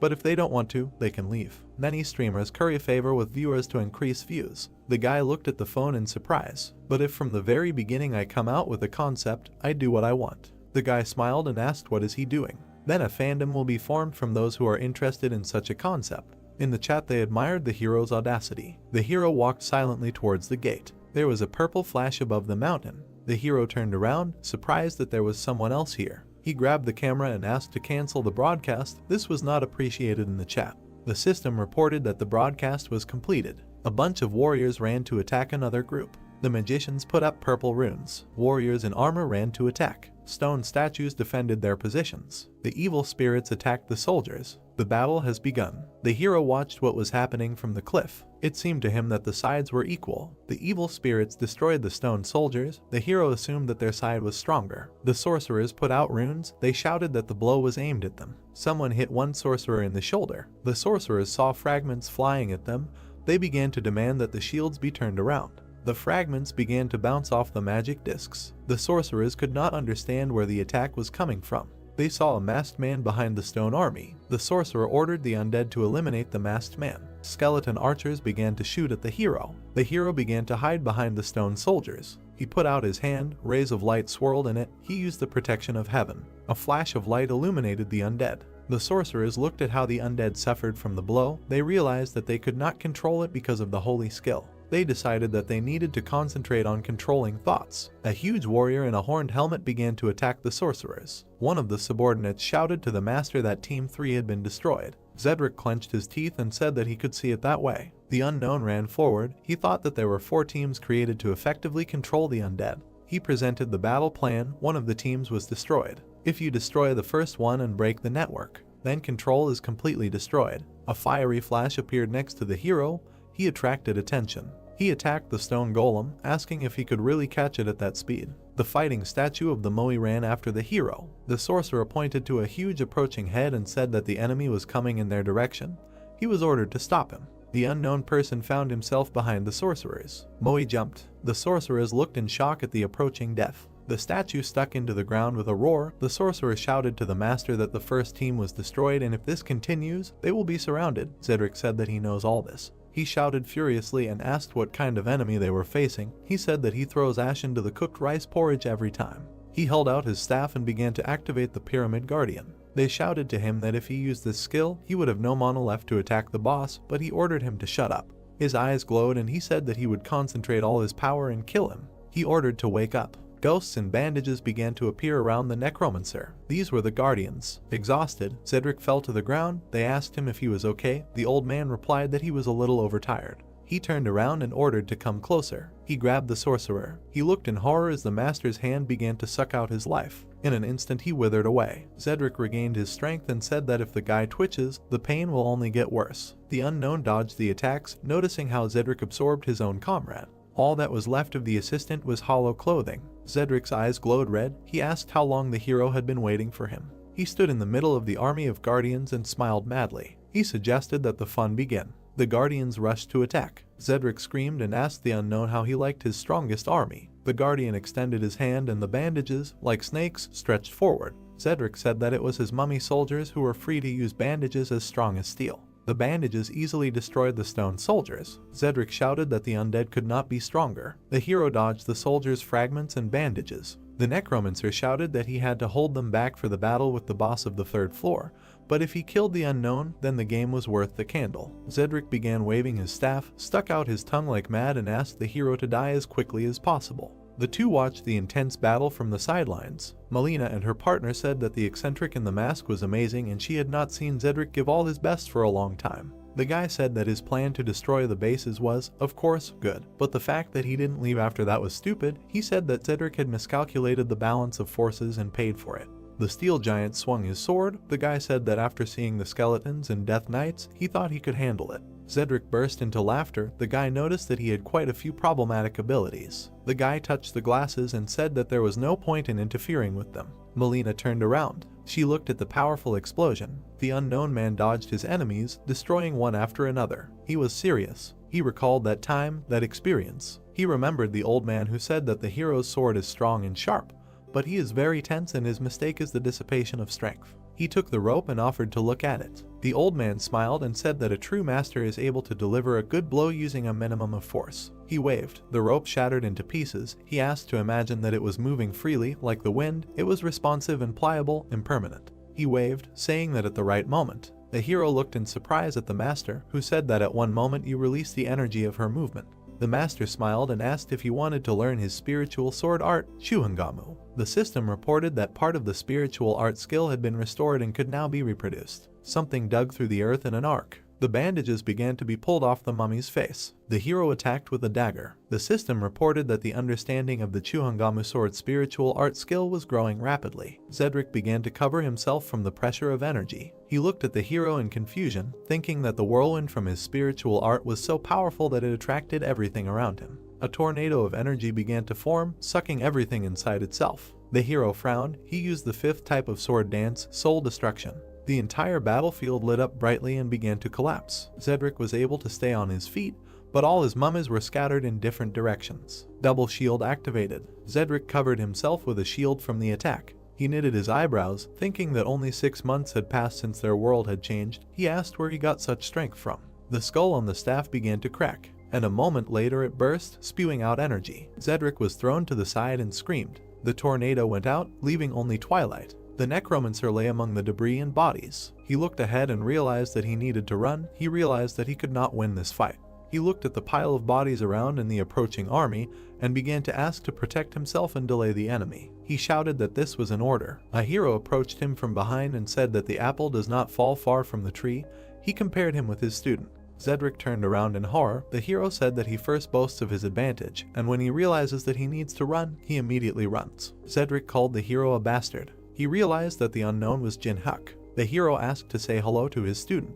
The necromancer's pupils shrank in fear. He screamed, covered in fire. The old man was completely covered in flames. The hero asked him to tell him that he was worried that he would be bored alone and that's why he sent him. Jin-hyuk silently looked at the burning body. Energy began to flow out of the undead. The sorcerers began to look at the crumbling call. They were surrounded by stone soldiers. While the crowd was being beaten, the deified skeleton of Cedric was already lying behind them. It was not easy to use soul destruction at this level. The hero walked down the stairs of the temple, suggesting that he was even overtired. The system reported that the hero purchased a solution for replenishing medium-level mana, 4 pieces. He held 4 flasks in his hands. He understood that if he didn't come here now, everything would be at a loss to him. He used all 4 vials and told himself that he needed to wait a little longer. He approached the shield, surprised that it had flown all the way here, and remembered that he used to love shields. He threw it on his back, starting to feel nostalgic. He took the shield in his hand, got into a fighting stance. He looked at the stone soldiers. The giants began to advance. Temple Guard, Lord of the 4 Principles. The hero stood in front of 4 giants. The giants attacked the hero. He began to repel attacks with a shield, saying that he liked their silence. He began to accelerate, dodging blows. He began to make cuts on the giants. He asked them to spit out the key already, as he was tired. The giants with evil faces continued to attack. One of them has already fallen to the ground. Jin-hyuk grabbed the shield with both hands and asked if they had such a pattern.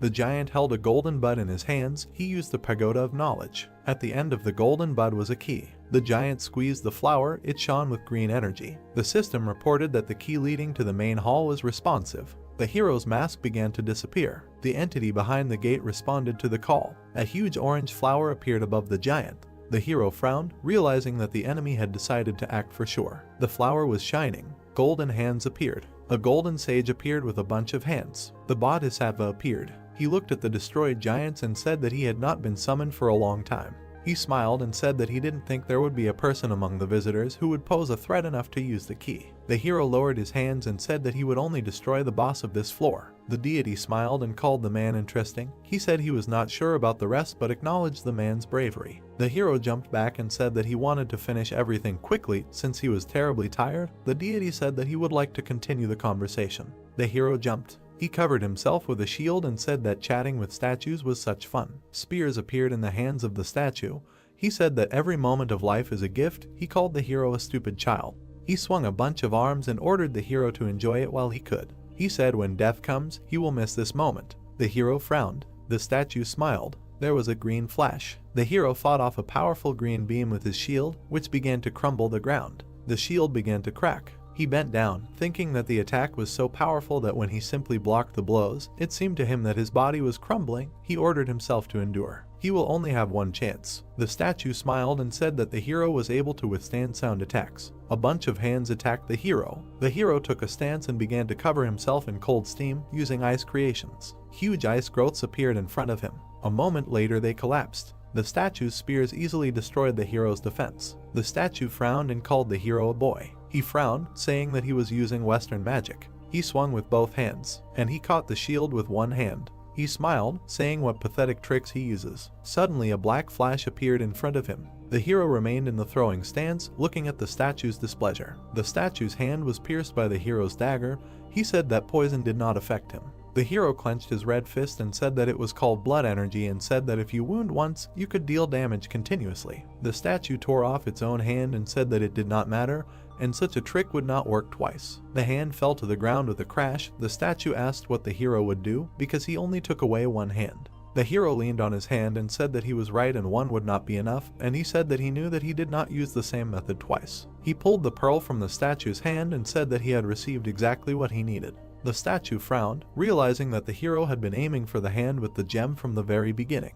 The hero began to combine the artifacts and told the deity to blame himself for giving away one of his hands so easily. The grimoire and the pearl began to unite. The golden dawn of S-rank Lemageddon has appeared, allowing one to learn magical abilities. The hero used a greedy gaze. He began to study the characteristics of the statue, but could not see anything except the name. The deity bowed its head in disappointment. The conditions for copying were as follows. It was necessary to infuriate the opponent within 5 minutes using ice magic, and to fulfill the conditions, suitable music and attire were needed. The hero froze in bewilderment in front of the system window. He didn't want to believe what he saw in front of him. He thought that the system was going more and more crazy. He pressed something and was glad that he could do it. The statue asked what he was doing. The hero ordered the gramophone to appear and said that the conditions are strange, but he cannot give up. He said that if he takes the lower 25 floors, then he can only get the mandala here. The deity got angry and asked what the boy was doing. Music started playing. The hero rubbed his head and asked not to ask anything else from now on. He created a woman's wig for himself. He said that he was also not happy with what was happening. The veins on the face of the statue bulged. He asked what the hero, in the name of the saint, was doing. The music was gaining momentum. The statue furrowed its brows. He screamed and raised his hand to attack, asking if he was going to play jokes in front of him. Avalokiteshvara activated the mandala skill. Weapons began to appear in his hands. He began to attack and told me to feel the pain that follows a millionth samsara. The hero waved the book. A huge wall of ice appeared. The statue began to attack the hero's defense. The hero stood calmly. Shards of ice flew past him. He said that he was getting an excellent result. The deity looked angrily at the hero. 1,000 attacks hit blocks of ice. Melina and her partner watched from the side. Melina said that she couldn't believe that the hero's ice magic had reached such a level. They were lying on the slope of a cliff. Melina asked what kind of wig the hero had. The guy stood up, noting that his actions could not be predicted. The unknown defeated Zedric and is now fighting with the 1,000-armed statue. Avalokiteshvara's strength is great and can hardly be dealt with. Even after reaching the 10th floor, she is called the second boss of the 3rd floor. The guy looked at the hero, appreciating the hero's strength, noting that he went beyond the capabilities of people. Melina looked at her friend and asked if the two of them could handle it if they attacked. The guy said that it would be difficult. The girl turned around and offered to retreat. She said that they could not cope unless they received support from management. Lichao said that they could not leave because then their place in the hierarchy, which they so stubbornly defended, would be at risk. Melina asked what to do then. Is he really going to die for the position? A coin appeared between the guy's finger and he said it was time for this. Melina smiled. A purple flash appeared on the hill. The hero turned around, noting that the mains had not only sent Zedric. He continued to dodge the statue's attacks. He closed his eyes. The statue attacked and said not to dare turn away from it. The hero sat down. His hand caught fire. He used the element of fire and apologized to the statue. The grimoire flipped through the pages on its own. He straightened his hair so he couldn't concentrate. Ice creation activated. A pile of ice shards rushed towards the statue. The hero said that thanks to him he even worries. The statue screamed furiously and attacked again. The hero used ice magic. The ice blocked every attack from the statue. The statue called the hero a fool. The barrier trap was activated and the green dome covered the statue and the hero. The deity waved one of his hands and asked if the hero could really only defend himself. She asked where the confidence went. The statue jumped and attacked again. The blows began to ricochet off the dome. The hero fell into a trap from a pile of golden cuts. He used ice magic again. He covered himself with an ice dome. The statue watched as a bunch of cuts ricocheted inside the dome. He squeezed the dome and said that it was useless to resist. He took advantage of disfavor. Huge palms appeared around the dome. The system reported that Avalokiteshvara activated the divine spear. The statue swung over the dome. The dome burst and blocks of ice flew in all directions. The hero took off. The statue smiled. Suddenly he looked forward in surprise. The hero asked if the same attacks wouldn't work twice. He looked down. The hero was running at his feet and said that they were going through quite well. He stood in a throwing pose. The statue looked angrily at the blocks of ice that appeared at his feet. He was completely covered in ice and screamed. The hero slipped back and asked if he knew how offended he was. The statue was writhing in rage, locked in an icy prison. The hero asked why someone who has achieved nirvana through self-improvement is so prejudiced. The hero reached out to the wall of ice. An installation of the middle finger appeared next to him. Jinhyuk said that for compulsive disorders, there is nothing better than shock therapy. The statue's face expressed fury. He shouted that he would send the man to endless suffering in Abysai. He said that he would make the hero reborn into an insect thousands and millions of times. The system reported that the copy conditions were met. The hero successfully copied Mandal's ability, which is capable of imbuing weapons with special powers. The hero took off his wig. Magic symbols appeared behind the hero's head, like a statue. The deity clenched his teeth in fear. The hero touched the icy middle finger while the deity asked how he was able to obtain this ability. He said that it took an eternity of meditation before the mandala revealed itself to him. How could a simple man like him use it? The hero raised his hand and said that he would make sure that the potential of his skill did not go to waste. He ordered the statue to disappear. The middle finger pointed at the statue. He rushed forward into the ice prison. The statue was pierced by the middle finger. He looked in horror at his fate. There was a bright green flash. The statue was smashed into many pieces. The system reported that the hero's level has increased. Jinhyuk sat on the ruins of a 1,000-armed statue. He held the golden key in his hands and rested. The key allowed the hero to summon the 3rd floor boss on the 3rd floor. He He walked away from the ruins of the statue and warmed up. He said that it became more difficult than in the game. He walked past the corpse of a necromancer. He said that he was overtired. He looked at his characteristics. I scrolled through and thought that I needed to spend my stats on mana. His mana increased to 77. He warmed up, saying that next time he would need to prepare something for mana regen. Suddenly he remembered something. He still had some things to do. The test tower is a place with a special atmosphere. He introduced a bunch of monsters. As night falls, the temperature quickly drops, and the aggressiveness and strength of the monsters grows. The players ran towards the portal. As night fell, most of the players did. Someone stopped hunting and looked for a safe place. The hero lit a fire, and in front of him lay a night forest and a starry sky. He cooked food over a fire. He took a huge juicy shrimp. The mask disappeared from the hero's face. He took a bite. He smiled, thinking that this was a taste that he couldn't enjoy.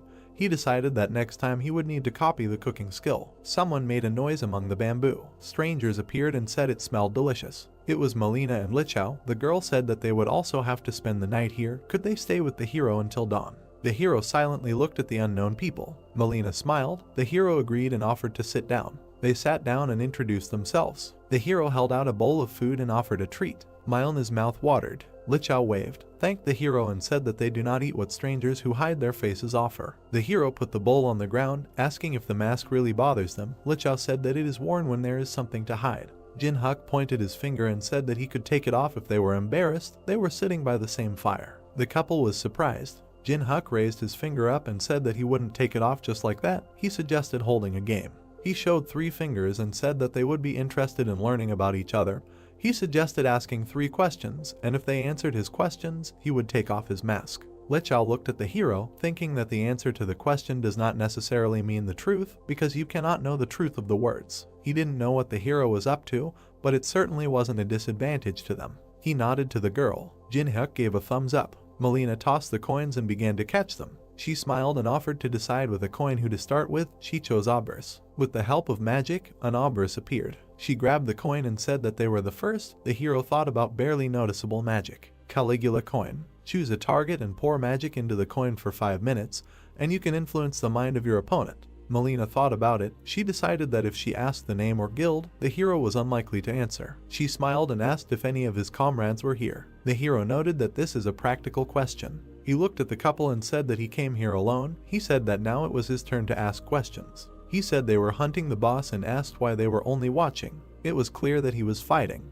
Melina smiled and said that they were waiting for the right moment to enter the temple, because this place had a bad reputation and they had to be careful. She again took the coin in her fingers and asked why the masked man came to the tower. The hero straightened the coals in the fire and thought, even if the interests coincide, she wants to win him over to her side. He said that he doesn't know what he wants. He asked if he said what he needed, would they be able to fulfill his conditions. Melina played with the coin and agreed on the condition that their interests coincided, because they are capable of much. Lichao smiled. Jinhuk leaned over and said that now there will be the last question. He asked if they answer now, then he will take off his mask. The girl asked what the hero wants for the last time. Jinhuk looked at the fire and said the last thing he was interested in was. He pointed a stick at the couple and asked if the main association really thought that the 2 of them were enough to resist him. Melina smiled and said that everything was as she thought. They stood up. She said that he knew their true colors, and they saw with their own eyes how strong he was, because he alone dealt with Avalokiteshvara. The hero continued to sit. He was asked if he was still overtired. They realized that he was very weak. She raised her hand and said that 2 of them would be enough. She pointed a coin filled with magic at the hero. They looked at each other silently. Melina looked at the coin in surprise and asked why it didn't work. Lichao asked what the girl was doing. The hero took the bowl of shrimp and said that the Caligula coin was fine. A purple scale appeared behind the couple. The hero said that she couldn't use it now. The judgment of Anubis was used, which reduced stats by 50% and blocked abilities for a minute. Lichao shouted that they had been discovered. He demanded that the girl use the skill. Melina said that not one skill works. Jinhuk placed the bowl on the altar, saying that the couple was so confused. The system reported that the temple gods were pleased with the offering. The system offered to select a subject to conduct the court of Anubis. The pillar with the furious face glowed blue. A great commander has been chosen by the enemy. The second pillar shone red. The afterlife commander was chosen by the enemy. Melina and Lichao looked in horror at the 2 stone statues they had never heard of. Guardians of the earth, great and afterlife commanders. They were approaching the couple. Lichao remembered the shrimp sacrifice. He realized that it awakened the pillars, and it turns out that it was not a simple meal. The hero collapsed by the fire, saying that he was very tired. Deciding that it was better not to move rashly, he said that he would not be able to escape anyway. The Afterlife commander used a ban on exit. A fiery barrier of totems surrounded the space. Liqiao took off. He approached the resting hero, saying that if he died, they would disappear. Jinhyuk said that he asked not to move. A huge hand hung over the guy. The great commander used a warning. The blue pillar hit the ground. Liqiao, with broken glasses, covered in blood, lay under a stone paw. The pillar hit the ground again. The coin fell and rolled on the ground. Melina clasped her hands, realizing that she had to run before it was too late. The commander raised his hand for a new blow, but the hero ordered to stop. He approached the girl and suggested starting a conversation. The greedy gaze was activated. The system reported an error due to a difference in levels. The hero frowned, noticing that even the luck stat did not help him this time. He looked at the corpse of Liqiao, lying in the hole from the blow. Jinhyuk said that he hoped that this time the girl would answer the questions more sincerely. Melina asked what the hero was interested in. He looked at the girl and said that he had heard a lot about the mains, but he could not understand the motives. He said that if they do not climb the tower, all humanity will disappear. Why are they bothering the players? Melina started to speak, but someone said she couldn't. Liqiao, covered in blood, crawled out of the pit and demanded that he close his mouth and not say anything. The commander swung his stone paw. Liqiao shouted that she would never do anything. Melina looked at her friend in horror. The paw rose, covered in blood. Jinhyuk said that being true to an idea to the end is cool, but only at the right time and in the right place. Melina turned around in fear. Jinhyuk said that he does not leave alive those who are trying to take his life, only if she tells him the information. He will save her life. He held a purple dagger in his hands and said that if she gives him information, he will leave her alive, because information is worth a lot, but not as much as life. Melina looked at the hero in fear. She said she didn't know the real names of those sent to kill him. She introduced a man in a plague mask and said that they call them Lancelots. Melina sat on her knees and said that besides him there are 11 more people, but she is in a group of assassins and therefore does not know. A greedy gaze was activated, which confirmed Melina's words as the truth. He sat down opposite and suggested we continue. The girl said that the management said that if he collected the 12 cursed relics of the tower, then even if humanity disappeared, they would be able to survive and would receive a great reward. She looked at the hero and said that she knew nothing more about it. Melina was telling the truth. This is all that the hero could find out. Lancelot and the 12 cursed relics. The hero smiled, thinking that they were even crazier than he thought. The goal of the mains is to summon the devil. They will survive even if humanity is destroyed. It will be necessary to act, taking this information into account. He stood up and thanked the frightened girl for the necessary information, because she would be useful to him. Melina smiled and asked if she could go. The hero said no. Melina began to say in shock that the hero said that he would leave her alive if he left her alive. The hero approached her and said that he would keep his promise, but only after concluding a contract. His hand shone. Melina did not understand what he was talking about. The hero smiled and used the soul brand. He said that the contract stated that she would listen to him. Melina looked at the hero in fear, thinking that this was 100 times worse than death. However, if she can survive. Tears flowed from her eyes. It was a bright, warm morning. Jinhyuk decided to replace the broadcast of the fight with video. He removed the system window and said that he had lured people with the broadcast and said that of course they would be annoyed. He moved on. There was a temple ahead. The hero suggested starting. He smiled and held the key in his hand. He used the call. A purple beam shot out of it and something began to appear. A purple sphere shone in the air. The birds flew away in different directions out of fear. The boss of the 3rd floor answered the hero's call. A gate appeared and began to open. A stone foot stepped out of the purple portal. The stone army began to appear. A man came out with a cup of sake. He asked who dared to disturb his rest.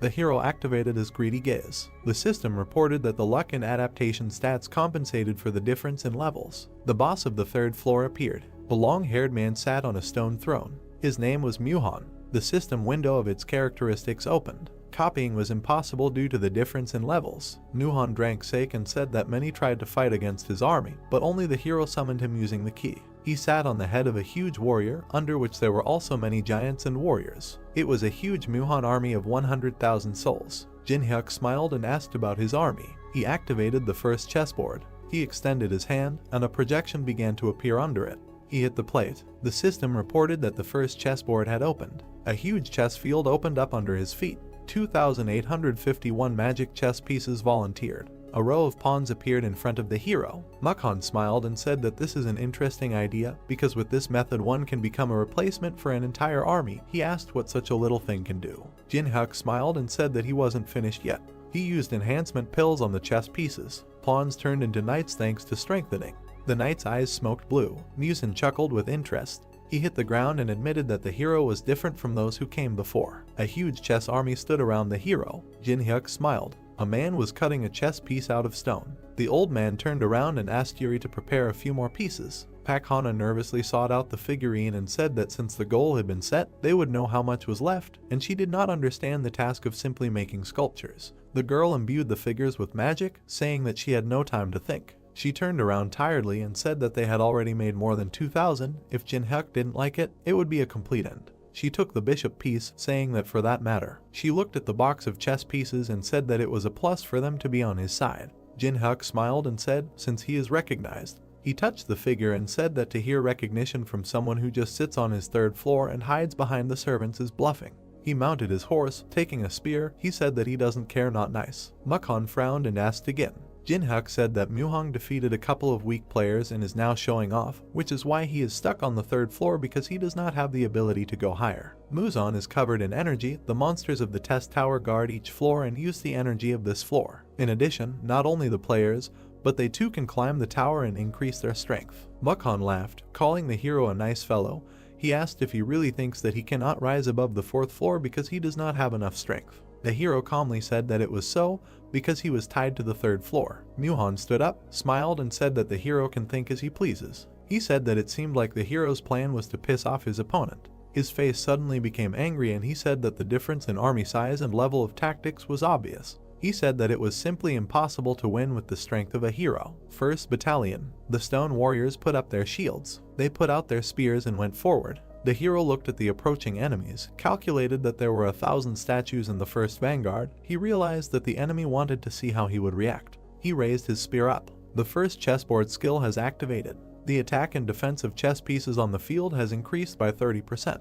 The chess warriors were beaming with energy. The hero presented a diagram of the upcoming battle. He ordered the outermost pawns to take 3 steps forward, and he ordered the first detachment to prepare for defense. The warriors moved forward. The pawns activated the shield wall. They put their weapons forward. The enemies were approaching. The hero ordered to maintain the battle formation. The shield warriors collided with each other. The soldiers stood in line angrily. The pawns were pushed back. The hero ordered everyone to fight to the death. The shield warriors were pushed back. The hero ordered to shoot. The boats began to shoot from crossbows. The arrows flew towards the shield warriors. They began to pierce the enemies. The warriors raised their shields. The elephant figures activated a wave of fire. They raised their staffs and fiery flames poured out at the enemies. The warriors held shields and fire seeped through the cracks. Burnt bodies fell to the ground. Muhan smiled. A purple mark appeared on his forehead. He said that the hero mated with the advance group in seconds, which was worthy. He ordered the 2nd and 3rd battalions to advance. He pointed with his hand. The warriors ran to attack. The horses attacked the enemy's flank. The hero presented the battle scheme. The horses activated a wedge formation, which increased damage by 200%. The hero attacked in the front row. He ordered the line to be broken through faster than lightning. They approached the enemy from the rear flank. The stone warriors turned around. The horses plunged into the enemies, tearing them apart. Muhan frowned, noting that Jin-hyuk was quite skilled at commanding an army. The hero gave orders. Muhan noted that he promptly switches to attack and defense, gives accurate and timely orders. He saw a hole in the formation. He thought it looked too delicious, like a poison treat.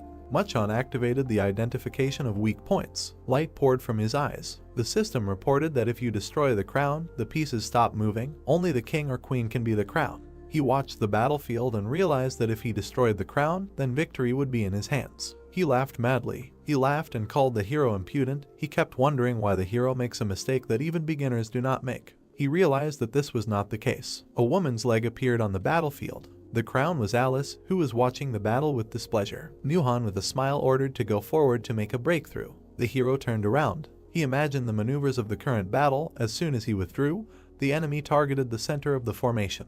Jin-hyuk ordered to ignore everything. He said that the enemy now has 3,000 fewer soldiers in defense. He understood everything. He attacked Muhan. He lured it by opening the center and showing the crown bait, which was a good trap. The giant raised his hand to strike. The elephants burned with fire. The giant was torn to pieces. A huge hand grabbed the giant. He swung, and he threw it far forward into the center of the chess formation. The giant roared through the center. Shrapnel flew past Alice. The giants landed very close. Alice was surrounded by enemies. Muhan smiled insidiously. He said this is the end. Alice looked around gloomily. The horses galloped forward. The huge titan praised the protagonist because he got to him with a small number of warriors. Jin-hyuk lowered his shield, saying to stop talking nonsense because he knows that he left the passage on purpose. Mohan frowned when he learned that the protagonist knew about the trap. Lowering his hand, Mohan said that he had given the crown to Alice and made his way to him with such small forces, but he would not achieve more. Mohan enveloped himself in mana, saying that they will end this here and now. The protagonist looked at the two titans that appeared. The Bodhisattva and David began to discuss the weakness and beauty of modern people. Mohan frowned as he noticed the strangeness. He raised an eyebrow, asking the protagonist if he was crazy because of the defeat, why he was laughing in such a position. Jin-hyuk smirked as he walked forward. Events take us back to the past. Alice irritably asked Jin-hyuk if he was really going alone. He responded by asking her if she was worried about him. Alice looked at the protagonist, saying that of course she was worried about him, because Mohan was the guardian of the third floor for a reason. Jin-hyuk angered Alice by saying that it was the first time she considered someone strong, which means he was stronger than her. She immediately yelled at him, asking him how he dared to compare the Lord of the Night with these guards. Turning away, the dissatisfied girl said that she didn't care about him at all. When the protagonist asked Alice if he could leave this area to her, she looked at him arrogantly, saying that even in her current state she could easily cope. Many guards' hands rushed towards Alice. She, seeing this, waved her hand and formed bloody spears. She screamed sharply, asking them if they even knew who they were trying to kill. Her bloody spears destroyed her attackers. The spears broke off entire parts of the guards' bodies. Only a few remained untouched. But this was not for long. Alice took off, beginning to form a sphere of blood. The system notified Alice of activating a bloody explosion. Alice looked arrogantly at the guards, ordering them to die. Alice sent the sphere at the guards, creating a powerful explosion. After the explosion, she carefully stepped on the guard's corpse. Then she raised her head arrogantly, showing her superiority. A shocked Mohan screamed, asking how such a little girl could have such power. The protagonist, whose spear was enveloped in mana, said that he, thinking that he would defeat the queen, let him get closer, and this was already a mistake. The system notified the activation of Bloody Rage energy. The black leaf suddenly enveloped itself in mana, after which the system notified that the black sheet was reacting to the energy of Bloody Rage. The protagonist's spear began to flare with mana. The system notified that a new attack modifier had been received. An icon with a crack in a man's skull appeared in the air, after which a system window appeared with a description of the mind destruction skill, which caused ongoing damage from decay and disorientated the enemy. The protagonist wound up his spear to throw. A moment later he threw it at Mohan. The spear left behind a trail of mana as it rushed towards the target. Dark mana suddenly flashed in the guard's eyes. Even the Bodhisattva did not escape this. David glanced at the Bodhisattva, who began to tell him that he did not like him in the first place. With a cry, the three-faced demon sharply attacked David. David, whose face was crumbled, was shocked. The Mohan army started fighting each other. Small warriors even killed generals, and the Bodhisattva continued to beat David. Mohan clutched his head in horror, not believing that his entire army was destroyed by one man. The protagonist's call made Mohan look at him in horror. Jin-hyuk grinned and told Mohan not to be nervous, otherwise he looked too pitiful. The system notified that ice creation had been activated. A wall of ice formed behind one of the generals. A nervous Mohan called the ice nonsense. Jin-hyuk began to form a bow out of ice, asking the floor guard if he was going to escape from certain defeat. Mohan rushed to run and ordered his soldiers to stop the protagonist. One of his generals immediately attacked the protagonist after the order. The general's fist struck even his allies. Jin-hyuk's horse was cut in half and flew away along with the fragments. Jin-hyuk himself jumped into the air, forming an arrow and telling Mohan that he was still the same. At that time the system notified the activation of the mandal. Afterwards, the system notified about the skills ice creation and mandala that worked together. Jin-hyuk smirked as he knocked an arrow. A moment later, the protagonist released the bowstring. The arrow struck the general's outstretched palm. Suddenly an arrow flew out of the general's back, after which she rushed towards Mohan, almost overtaking him. The arrow pierced Mohan's chest, causing hellish pain. He fell to his knees and began to glow brightly. Mohan released mana from every crevice in her body. Soon a powerful explosion occurred at the Mohan site. The system notified that the boss of the third floor had been killed. Alice smiled at the explosion. A moment later, the system notified the opening of the fourth floor of the test tower. Yuri and Yangwa were very happy when the system notified them of the remaining time to complete the fourth floor. The system window showed that there were 89 days and 24 hours left. Maria and Jinho were very surprised by the notification they received. With happiness at the sight of the notification, tears appeared in Teresa's eyes. At this time, behind Jin-hyuk, the Mohan army was falling apart. The system notified the protagonist that he had successfully completed the third floor of the test tower. While the explosions were happening behind Jin-hyuk, he looked sadly at the system window. Jin-hyuk walked across the battlefield. He received many system notifications about leveling up. Looking at the system windows, the protagonist decided to invest stats in mana and then look at the drop. Jin-hyuk was a little taken aback when he saw the awards. Treasures that could be obtained after eliminating a monster were divided into ranks by color. Red treasures, the lowest rank, dropped from the first 10 floors. But there was an orange chest in front of Jin-hyuk, shocking him. The protagonist was overjoyed, guessing that this was due to the effect of the monopolization skill, which was triggered when he received a reward alone. When the chest opened, cards immediately flew out of it. The system notified the receipt of such items as pink diamond, first right, soft grain, living water, sunseed, and snail that breathes fire. Jin-hyuk smiled as he placed the items into his inventory. A moment later, he turned his attention to one of the objects. Looking at the sunseed, the protagonist was amazed by the effect of the monopolization skill. Alice felt awkward when Jin-hyuk started grinning, saying that with this item it would be possible to easily pass the 4th floor. But then she smiled. Looking at the protagonist with tenderness, she considered him incorrigible. Events are transferred to the office, where 4 heads of guilds have gathered. Frederick smiled nervously, saying that Jin-hyuk was actually able to walk the floor. Jinho laughed sharply, calling the protagonist a hero, and Maria sighed, saying that it was good that they got another 90 days to prepare for the next floor. Tenwei frowned at Mary's words. He slammed the table, shouting, asking if they thought the success of this kind of raid would be good for them, since Jin-hyuk got everything. Loot, views, everything. Tenwei abruptly fell silent when Teresa asked what he was talking about just now. Teresa screamed, saying that Jin-hyuk was cleaning up after them. They could not cope with the boss and almost teamed up with the mains, but thanks to him, humanity received the 90 days they needed so much. An angry Teresa scolded Tenwei for his words. When Teresa asked Maria and Jinho to say something, they only remained awkwardly silent. Teresa hesitantly asked them if they were serious. Tenwei sat down in his seat as the girl asked them if everyone thought like him. Teresa, having received no answer, froze. Bowing her head, the girl surprised everyone by announcing her resignation from the association. Maria, hearing this, screamed sharply, asking Teresa to think again, because she had done so much so that she could come here. Frederick intervened in their conversation, saying that their association was not a passing yard, and it was impossible to just join and leave, because only people who can really protect humanity receive an invitation, and if she leaves them, she will not be able to return. Teresa froze when asked if she trusted Jin-hyuk with the future. Grabbing the door handles, the girl answered in the affirmative. She abruptly left the office, saying that she trusted him the same way she once trusted him with her life.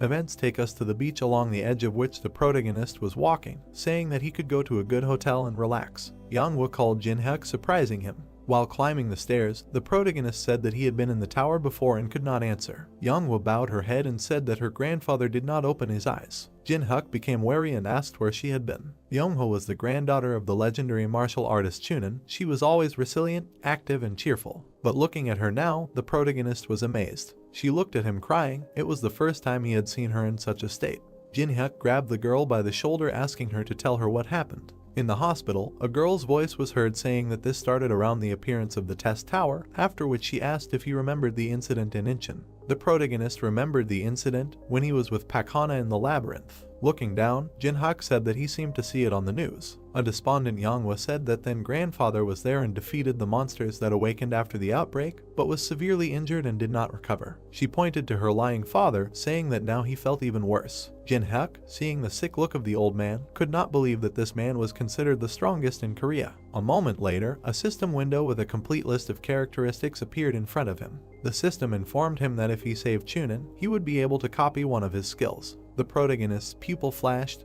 He could not believe that in front of him was a person who had never entered the tower. Suddenly, a doctor entered the room, asking Manhwa what was going on here. Entering the room, the doctor said that she left the room too abruptly, coming to a man who could do nothing but fight. A dissatisfied Hajin approached and said that even an S-rank person could not help here. Jin-hyuk turned around, telling Hajin that he came to see if he could do anything for his friend. Walking past him to Chunin, Hajin asked for forgiveness, saying that he was embarrassed when he thought that he, the famous Jin-hyuk, had decided to also become a brilliant doctor. Manhwa made Hajin shudder by saying that she was so desperate that she called a friend who is not a healer, although he is strong. Manhwa shouted sharply, saying that the best local specialists in this field are here, but even so, her grandfather did not recover. Hajin took off his glasses, saying that they are doing their best. A moment later, he put them on, telling Manhwa that even with the help of modern equipment, they have no time to study the diseases that appear due to the influence of the tower. After his words, everyone in the room fell silent. Yeonhwa became desperate, asking for forgiveness. The system notified about the activation of the greedy gaze skill. Yeonhwa glanced at Jin-hyuk, asking him to leave so as not to interfere with the doctor's work.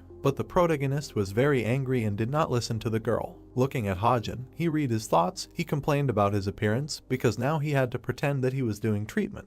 Pointing to the veins of the old man, Hajin said that due to the conflict between the energy of his techniques and the magic of the tower, he fell into a coma. After he stopped pointing, he said that they wanted to use the magic stone treatment method that they were researching now, but the price of the raw materials was high. The protagonist began to get even angrier when Yeonhwa told Hajin that he didn't have to worry about the expenses since she would pay for everything for her grandfather's sake. Hajung smirked upon hearing her words, but a moment later he got scared when the protagonist asked him what kind of nonsense he was talking about while extorting money. Jin-hyuk approached Hajin, calling him a fraud. Two assistants immediately stepped forward, shouting at the protagonist. Hajin adjusted his glasses, saying that even if he is Yeonhwa's guest, he can't say whatever he wants. Frowning, he mentally told himself that even if they were caught, he would not find accounts for cryptocurrency wallets registered under false names. Jin-hyuk scared Hajin by asking what else he had done besides fake accounts and cryptocurrency. Yeonhwa started to get angry, asking Jin-hyuk what he was talking about.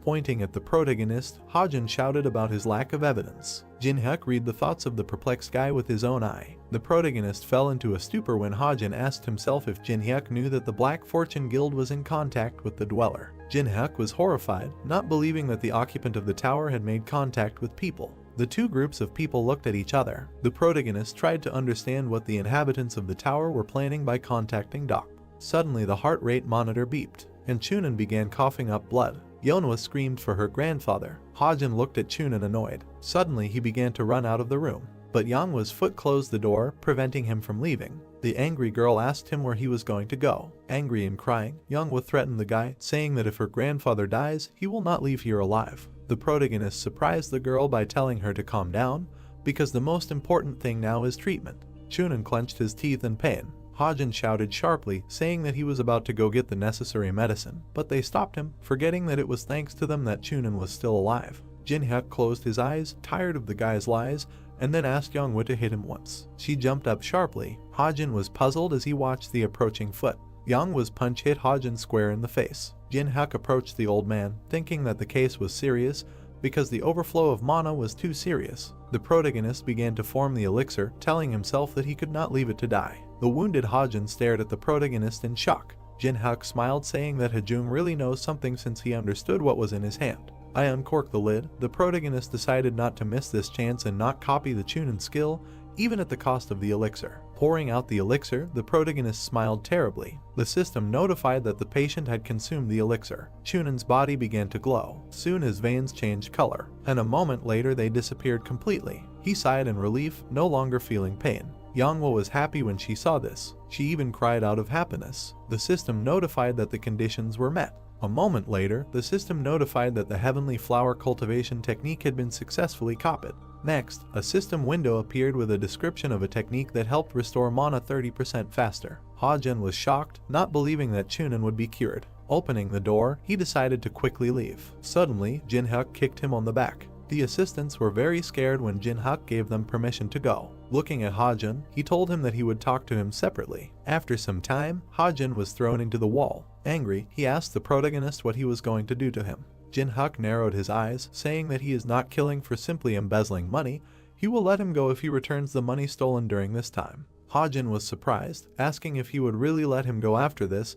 Jin-hyuk responded by saying that he himself would explain everything to Yeonhwa and he didn't have to worry. Hajun looked away, thinking that the whole thing was suspicious. Crackling his fingers, the protagonist asked Hajin if he stopped wanting to live. A satisfied Yeonhwa's phone screen lit up. 36.3 million won was deposited into her account. The people in the hospital were amazed. Hajin ran at full speed, glad that he was alive. Looking after Hajin, Alice told Jin-hyuk that it was not like him. He responded by ordering her to follow the guy and find out where he was in a hurry. The vampire looked at the satisfied protagonist and asked if he let the guy go on purpose. Jin-hyuk confirmed this in response. Alice looked with interest at Jin-hyuk, who said that even if they tortured ordinary servants, they could not get much information, so it was better to find out where their base and leaders were. Alice flew off after Hajin with a smile on her face. The protagonist turned away, not understanding the girl's joy. In Yeonhwa's room, the protagonist asked her to go out for a while to check how the elixir was absorbed. She agreed and left the protagonist alone. Then Jin-hyuk looked at the old man and said that everyone had left. He didn't show any reaction at first, but a moment later he opened his eye, saying that he thought he had faked it perfectly. Chunin sat down asking if his breathing gave him away. Jin-hyuk replied saying that it was not at all that. Looking at the protagonist, the old man asked for forgiveness for his deception. Sitting next to the bed, the protagonist said that he understood his wariness. Because he appeared so suddenly and healed him, he would also be suspicious of himself. Chunin glanced at the protagonist. A moment later, he laughed loudly, telling the protagonist that he understood people well. Jin-hyuk, slightly worried, told Chunin that Yanghwa was worried about him, and she, who usually did not ask for help, even wrote to him. Chunin heard this and said that he seemed to be good friends with his granddaughter. The old man clenched his fist as Jin-hyuk asked for permission to make the request. Chunyoung frowned when Jin-hyuk, who had received permission, asked him what happened during the breakthrough. The old man involuntarily touched the scar. Looking at him, Chunin began his story. Then, sitting in the car, he was very scared. Looking at the rift, he didn't understand where it came from. A moment later, the monsters began to emerge from it. Even the policeman was scared at the sight of the monster. The spider attacked the frightened guy, but Chunin saved him by kicking the monster. Then he suddenly tensed up, crushing the ground. Taking a fighting stance, Chunin ordered the people to be evacuated while he dealt with the monsters. Someone stepped onto the rubble, saying that even among the people of this world there were good warriors. The man towered over Chunin, offering to play with him. A moment later, a grin appeared on his face. Chunin held the monster's head in his hand. Then he threw it aside, deciding not to be distracted. The old man frowned, realizing that he could somehow cope with the monsters. But the walking man with the blade was a problem. A moment later, he disappeared from his place. Chunin turned his head sharply. With a grin on his face, the man stood over the old man. In a second, he struck his opponent's chest. Then he landed carefully. The wounded Chunin fell to the ground. The intruder turned, looking at the old man. Touching the scar, Chunin said that this was the last thing he remembers. He had never seen a person control a sword like that in his life. Jin-hyuk looked away and began to analyze the alien's appearance. After analyzing, he suggested that the Miram forces that dominated the 21st floor began to behave extremely unpredictably. The protagonist began to stroke his jaw, thinking about the people from Miram, who made it difficult for him during the game. His eye widened. He tried to understand what these people wanted to achieve by going out into the outside world. Jin-hyuk, looking at the old man, surprised him by saying that those who attacked him were the residents of the tower. Because of them, the situation is complicated. While Yanghwa was sitting outside the door, Chunin asked Jin-hyuk how long he had known Yanghwa. The protagonist answered him by saying that it had been a long time. The old man smiled broadly, offering to arrange a wedding, but the protagonist refused him, saying that they were not in such a relationship. Closing his eyes, Chunin said that although he was not very smart, with age he began to understand many things well. Opening his eyes, he said that he began to understand people. Massaging his hand, the old man said that it takes 10,000 hours to become proficient in any field. Jin-hyuk heard this and looked at the time spent in the game. Recalling the Awakened Ones, Chunin said that the tower had only appeared a few months ago, and the Awakened Ones who were considered experts were already overrated. After which Jin-hyuk said that he stood out, he was different, as if he had been through this many times, a person with experience gained through all sorts of trials. The protagonist closed his eyes, telling the old man that he was exaggerating. He grinned and said that even being modest, he could not hide anything from the fact that he was a master of his craft. Placing his hand to his chest, Chunin said that he wanted to repay the one who saved his life. Jin-hyuk grinned as he received the gratitude of Korea's most prestigious martial artist, after which he asked if he could ask for anything. Chunin smiled, telling him not to worry and to talk. Soon the protagonist came out to Yanghwa. She immediately turned around, starting to ask about her grandfather's condition. The protagonist answered her by saying that the elixir entered the body and began to act, and in a few days the grandfather would be healthy. The girl scratched her head, asking how she could return the favor. Jin-hyuk grinned, saying that grandfather had fully compensated for the losses. Chunin smiled, pleased. Tears were streaming down his face. He never thought that Jin-hyuk would ask for this. At this time, the elevator reached the 101st floor. Jin-hyuk entered his room. He smiled as he approached the window. While in a luxury skyscraper, Jin-hyuk said that the money was always good. The protagonist called for lunch on the phone. Soon the food cart arrived at his room. He carefully cut off a piece of steak, and he put it in his mouth. A moment later, he was happy to enjoy the taste of steak, but just a few months ago he ate whatever he had, often ramen. Alice, who was lying on the sofa, said that he ate too deliciously. But a moment later she was looking at the TV, which was broadcasting a program through the Tower of Tests. Their guest was Yoon-seok, a ranker from the Tangun Guild, considered the strongest in Korea. Sitting on the sofa, the girl asked Yoon-seok what was the key moment in conquering the tower. He answered by saying that the most important thing was to become stronger as quickly as possible. Pointing to the girl, the guy said that there are two methods for this. The first is to simply raise the level of skills in your level. Alice looked sadly at the TV while listening to Yoon-seok say that the second method was coins. The guy smiled, saying that being able to purchase useful and powerful items through coins was the best opportunity for a ranker. While Yoon-seok was talking, Alice glanced at the protagonist and said that he quickly ate everything. Alice sat down abruptly, asking Jin-hyuk where he decided to go. But a moment later her lips stretched into a smile. She took the wine and stopped listening to Yoon-seok and the girl. The guy was filmed by several cameras while he said that the one who cleared the third floor first would be the first to get to the fourth. Yoon-seok pointed at the screen, saying that the fourth floor was a special dungeon where it was necessary to withstand and clear 100 attacking waves, and the key to clearing was to capture and hold the base. The problem was that if the player who entered was unable to defend the strong point, then the fourth floor was completely blocked for 20 days like an hourglass, without opening a minute earlier. When the image of the unknown appeared on the screen, Yoon-seok said that due to the huge risk, even the unknown would not act so rashly. The protagonist turned the shower handle, listening as they began to discuss the threat of the tower on TV. As the water poured out of the watering can, Yoon-seok said that a scenario in which humanity would disappear could happen. Jin-hyuk stood motionless in his soul, listening to all this. The interviewer approached Yoon-seok, asking if they should have waited a month. Looking at the girl, Yoon-seok smiled, saying that if they wanted to boldly enter the fourth floor,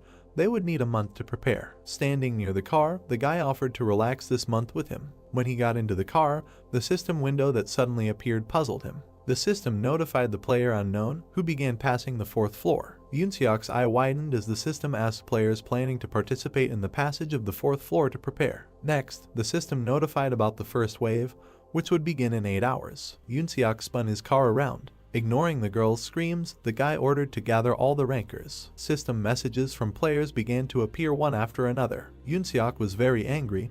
They were completely unprepared, and there were only 8 hours left. While driving in the car, he asked himself what the unknown was thinking about when he did this. At the same time, the protagonist, who was sleeping together with Alice, opened his eyes. Stretching, he said that he slept well. Getting up, the protagonist told Alice that it was time to move out. The system notified that 1 hour 37 minutes 51 seconds remained before the start of the first wave. The fourth floor of the challenge tower consisted of 100 waves consisting of regular and special zombies. Players could clear them in 2 ways. The first was to prepare various towers for defense, or you could choose a base where you could effectively hold the defense. Upon entering the fourth floor, the protagonist immediately received a system notification that he was the first player to enter. Walking around the city, the protagonist said that it was creepy here. The system notified him of 20 minutes after which players would be able to get here. Looking at the destroyed city, the protagonist decided to hurry up because he only had 20 minutes. First, he arrived at the World Cup Stadium. When the protagonist touched the pillar, the system notified that the right to install a base had been used. Soon a flag appeared over the stadium,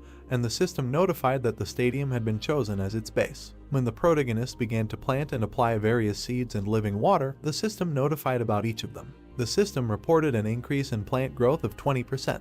At this time, the players had already gathered in the starting area. Looking at them, Jin-hyuk realized that all the famous guilds had sent their players. He flinched when he was called. Taemin and Yonghwa were his names. Teresa also greeted the protagonist. Suddenly, Taemin and Yonghwa were shocked by Teresa's treatment. Jin-hyuk came down to them asking for forgiveness for being in a hurry. Taemin and Teresa immediately said that there was no need to apologize. Teresa turned away and embarrassedly said that it would be better to be with Jin-hyuk. Some people began to discuss the protagonist's group. Jin-hyuk smiled and asked if everyone was well prepared. Yonghwa and Taemin expressed their doubts due to the strength of their opponents. The protagonist grinned, saying that if it was easy, it wouldn't be fun at all, so he specifically chose the stadium as a base. Yonghwa and Taemin were horrified by his words, realizing that 100 people were needed to hold such territory. Teresa looked at the embittered couple and the protagonist with puzzlement. After hearing Yonghwa call the protagonist a masochist, the shy Teresa asked if Jin-hyuk was a pervert. But she did not receive an answer. The dissatisfied screams of Yonghwa were only heard in the creepy city. Teresa approached Jin-hyuk asking permission to ask him something. Spreading her fingers, the girl said that at least 5 people were needed to protect the base. She then pointed at Yonghwa and Taemin, saying that there were only 4 of them and it was strange. The protagonist closed his eyes, saying that soon the 5th would come to them. Suddenly, an angry Yusung landed nearby. He pronounced each syllable of the name separately, calling out to the protagonist. An angry Yusung took out his blade, telling Jin-hyuk that he would kill him. Some time ago, Yusung was quietly training in the forest. He stood up and began to meditate, but the system window interrupted his training. It was a message from Jinhyuk telling him to arrive within an hour at the starting area. Yusung frowned, deciding to ignore it. But a moment later, the protagonist sent him a message saying that if he comes, he will fight him without using his left arm and right leg. Continuing his training, Yusung called it a provocation and decided not to get caught. But a moment later another message came. Jinhyuk said that he would also close his eyes. Yusung could barely contain his anger, deciding to take revenge in the future. Next, the protagonist asked if he was a coward. This question struck Yusung like lightning.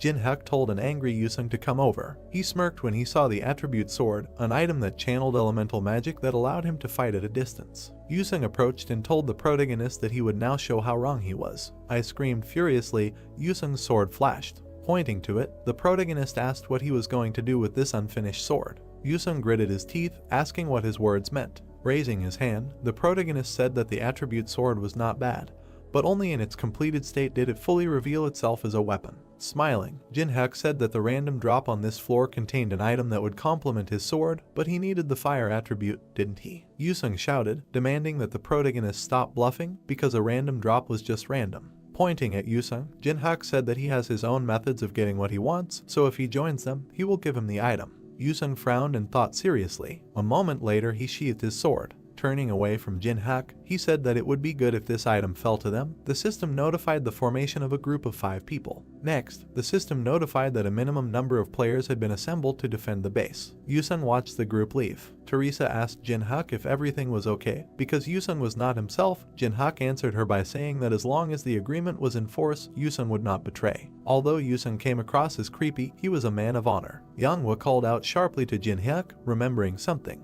She handed him the swords. Jinhyuk, smiling, took the twin swords. The system immediately notified that these were the twin swords of a dragon, and because of the tower, the ancient relics received magical power comparable to the power of the artifacts. Manhwa asked with interest how he was able to get the swords that his grandfather valued very much. The protagonist replied by saying that his grandfather treated him well. When Jinhyuk removed the canvas, he saw a note with the inscription dowry on the sword. Soon the entire group approached their base. Manhwa and Yusung immediately started arguing when they saw the base, but Jinhyuk calmed them down by saying that he had a plan. Suddenly everyone in the group looked away. A group of people stood outside the stadium asking them if they were the ones who chose the stadium as their base. The protagonist paid close attention to the speaker's sword. He began to remember where he had seen this pattern on the sword. The guy grinned when he recognized the identity of the protagonist. The protagonist's group looked at the approaching people. Jinhyuk, looking at the pattern, recognized it. It was the pattern of one of the Murim members from the 21st floor. Looking closely with Gunhyun, Jinhyuk realized that the inhabitants of the tower were indeed getting out.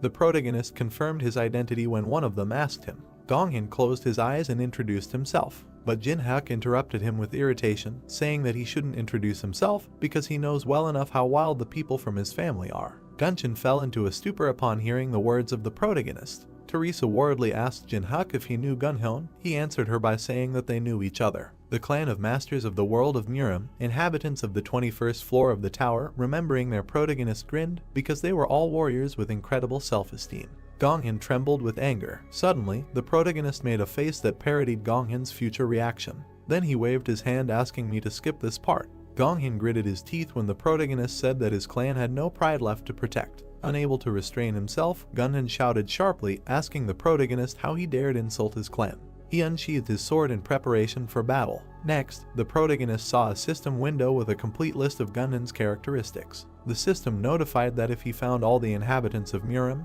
he would be able to copy the skill. The protagonist thought about it, realizing that there were other people besides Gunhyun. Teresa asked the protagonist their further plan of action. Jinhyuk smiled evilly, deciding to simply copy the skill and ordering the group to prepare for battle. The people from the Gonghyun group ran to attack under his orders. While Manhwa was happy about the fight, Taemin was tense. He activated the Machine King skill, and the system also notified him about this. Soon a tank was formed, and the system notified the mechanism was called. When Manhwa's body was enveloped in mana, the system notified the activation of the skill, not a step back, thanks to which the damage received is reduced by 15%. Teresa began to form her armor, saying that she would cover the rear. Yusung glanced at Jin-hyuk, saying that every time he saw him, he realized that he did not care about the circumstances. The protagonist looked at his comrade, asking him to hold out for 3 minutes. Looking at the enemies, Yusung said that even 3 minutes would be too much for him. In an instant, he swung his sword dozens of times, eliminating a dozen enemies. When Teresa swung her shield, the system notified the activation of the sacred power-up and battle psalm. Taemin and Young were rejoiced as their stats increased by 5. Immediately, Taemin launched missiles at their enemies. Fashion explosions began to erupt on the battlefield. Youngwoo dealt with her opponents by kicking them. Teresa threw back the opponents with her shield. Gonghyun silently watched the frightened subordinates. Yusung instantly hit 3 opponents as he rushed to the next target. He stopped, hitting the last 2 opponents. Yusung glanced to the side when Gonghyun said that it wasn't just weaklings gathered here. Yusung barely managed to block Gonghyun's attack. The next attack hit Yusung's shoulder. He became very angry when he was wounded. Standing in front of him, Gonghyun praised Yusung for his good reaction. Raising the sword, Yusung said that without knowing the basics, he would not become a swordsman, so he would personally show him what the art of the sword was. Gonghyun stood up in preparation for an attack. He made a sharp lunge. Yusung tensed, looking at the streams of mana in the enemy. He had difficulty blocking the heavy blows of the enemy, who was many times stronger than the triad. A sudden blow from Gonghyun caused Yusung to raise her sword upward. Gunhyun raised his blade in preparation for an attack. Yusung tensed as he saw the blade approaching, but Teresa was in time and deflected the blow with her shield. Following Teresa, Jin-hyuk appeared and praised her. Smiling, the protagonist said that now it was his turn. The system notified that the fire element was activated. The protagonist directed a bunch of fire at the enemy. The fire instantly spread, engulfing a large area. Gonghyun tensed slightly as the fire surrounded him. He was very annoyed, saying that he couldn't do anything with such weak magic. Suddenly, the protagonist jumped into the air. Gunhyun smirked, telling Jin-hyuk that he couldn't dodge his attack in this position. But he was suddenly interrupted. Ice enveloped his leg, frightening him. Jin-hyuk concentrated mana in his hand, saying that people do not check what has already been checked. Then the system notified that the daylight skill was activated. A powerful stream of mana rushed straight at the enemy. Gonghyun clenched his teeth in fear, but suddenly the figure of his brother appeared in the air. He struck in a crisscross manner, deflecting the attack. A moment later, he landed behind the frightened Gonghyun. The protagonist stopped smiling when he saw the arrivals. Hitting the ground with his staff, the newcomer said that it had exceeded all his expectations. The Gonghyun clanmates stood in front of him, coming to his aid. The two groups stared at each other. Hwangbo, thoughtfully, said that he did not think that outside the tower there was someone with so much internal energy. His sister agreed with him. The protagonist grinned, glad that everyone had finally shown up. The system notified that he had found all the residents within the triad. The system then notified that the copying conditions had been met, after which the system notified that the Endless Step skill was successfully copied. The system then reported that the skills Endless Step and Sword Graveyard had been combined. The system notified that the protagonist had received the skill steps of the Demon King of the Sword. Next, a system window appeared with a description of a skill that increased movement speed by 70%.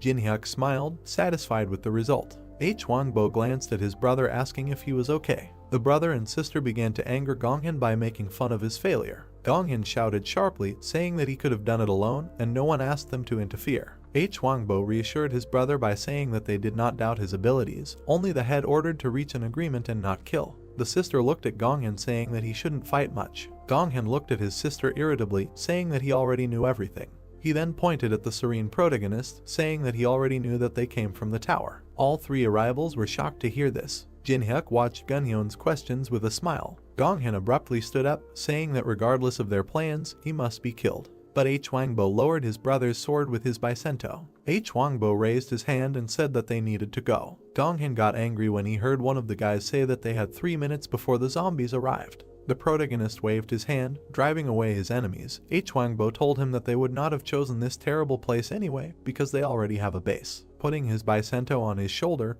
Hwangbo said that this was a place that was much better than a huge stadium. Standing on the hill, Hwangbo began to order. Gonghyun took one last look at the protagonist, saying that next time he would fight at full strength. Youngwoo complained about the fight before the battle itself, and Taemin addressed the protagonist, reminding him of the preparation. The protagonist did not listen to them, looking at the supermarket, a place with strong walls, full of products. Jin-hyuk smiled. He knew about the danger of the supermarket. The drone was flying across the sky. He was approaching a crowd of zombies. The zombies screamed and ran. Nervously, Taemin looked at the screen and asked if they could cope with such a crowd of monsters. Manhwa irritably asked the protagonist if he chose this strange place specifically for the stream.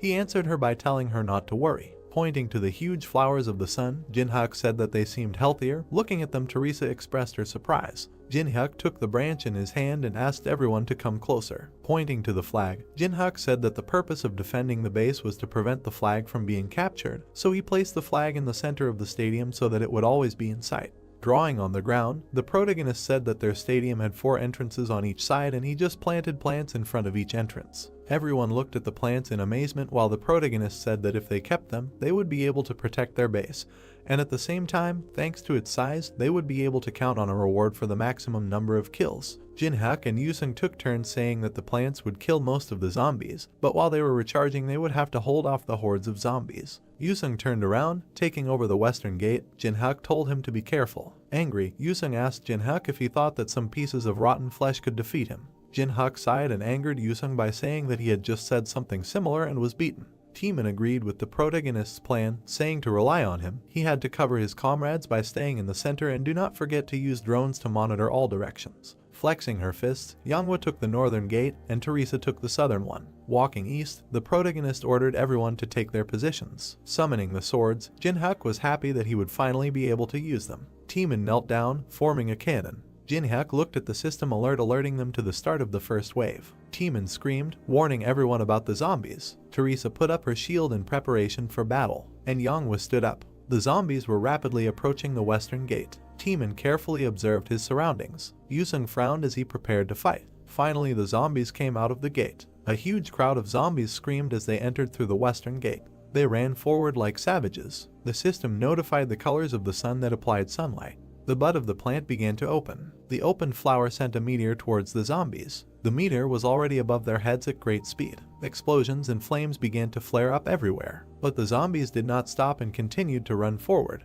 Manhwa covered her face saying that the plants are superior to ordinary defense towers. Soon, instead of zombies, only blood remained on the ground. The flower bud closed again. Manhwa exclaimed as she looked at the entrance. Zombies, stepping over corpses, rushed towards him. The protagonist took out his twin blades. Jinhyuk screamed, telling his comrades that they needed to hold out for a minute. Teresa looked at the protagonist. He looked at her in response and smiled. Teresa felt a little embarrassed after that. She remembered how in moments of danger Jinhyuk was always by her side. She stood by his side and they dealt with difficulties by trusting and covering for each other. The girl smiled shyly. She closed her eyes and began to concentrate. A moment later, an aura enveloped her body and she became determined. She completely trusted Jinhyuk. The bloody humanoid monster fell dead after being hit by the blade. The first wave was over. A system alert appeared about the start of the second wave in 3 hours. Wiping sweat from his forehead, the dark-haired guy said that it was very difficult from the first wave. The man added that the team members should not overexert themselves and rest. Chongwon, raising his fist with his finger out, said with a smile that they should think only about objects and experience, and if something goes wrong, they can run away. The guy said they would be careful. It was written on the information window that the best moments of the battle from each base would be broadcast for popularity voting. Putting his hand to his mouth while viewing the entry on the information window, the bald guy asked if the supermarket was the base of the Triad Guild. He added that they are said to be using a new type of tower to protect the narrow passage. Looking at the system window, the guy said that they were good. Turning towards the guy and pointing his finger at the system window, he called Youngwon and said that there is a team that took Sanam Stadium and there are only 5 members in it.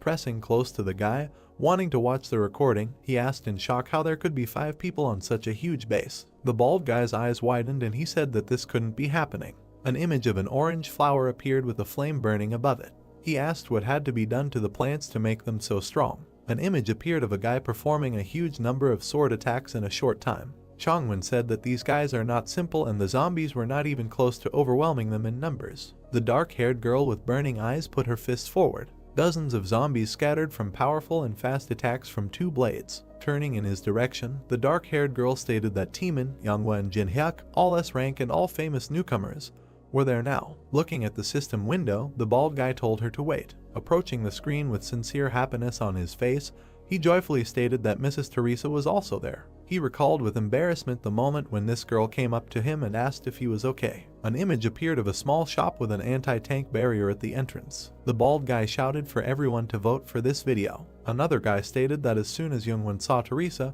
he immediately went crazy. The guy kept shouting that she was the best and she needed to beat everyone. A golden cloud of energy appeared above the palm. A notification about calculating solar energy has appeared. The guy asked what it was. He received 1,800 energy from the sun. With a smile, clenching his fist, the protagonist said that this energy can be obtained when you kill zombies, and it is necessary to strengthen plants. The girl lying on the ground asked if this would help them defend themselves. He confirmed. A cannon plant with the required amount of energy of 600 units was obtained, as well as an ice plant with 350 units, stone for 250, as well as berserker plant for 600. Teresa, with a dark-haired girl standing next to her, was holding two brown egg-like objects in her hands. The main character said that one cannon should be planted in the east and south. Throwing two more to the two guys, he added that in the center there was ice and in the west there was stone. He looked at the last one in his hands with a smile and thought about what he would do with it. Raising her hand up, Manhwa asked if she should just plant it in the ground.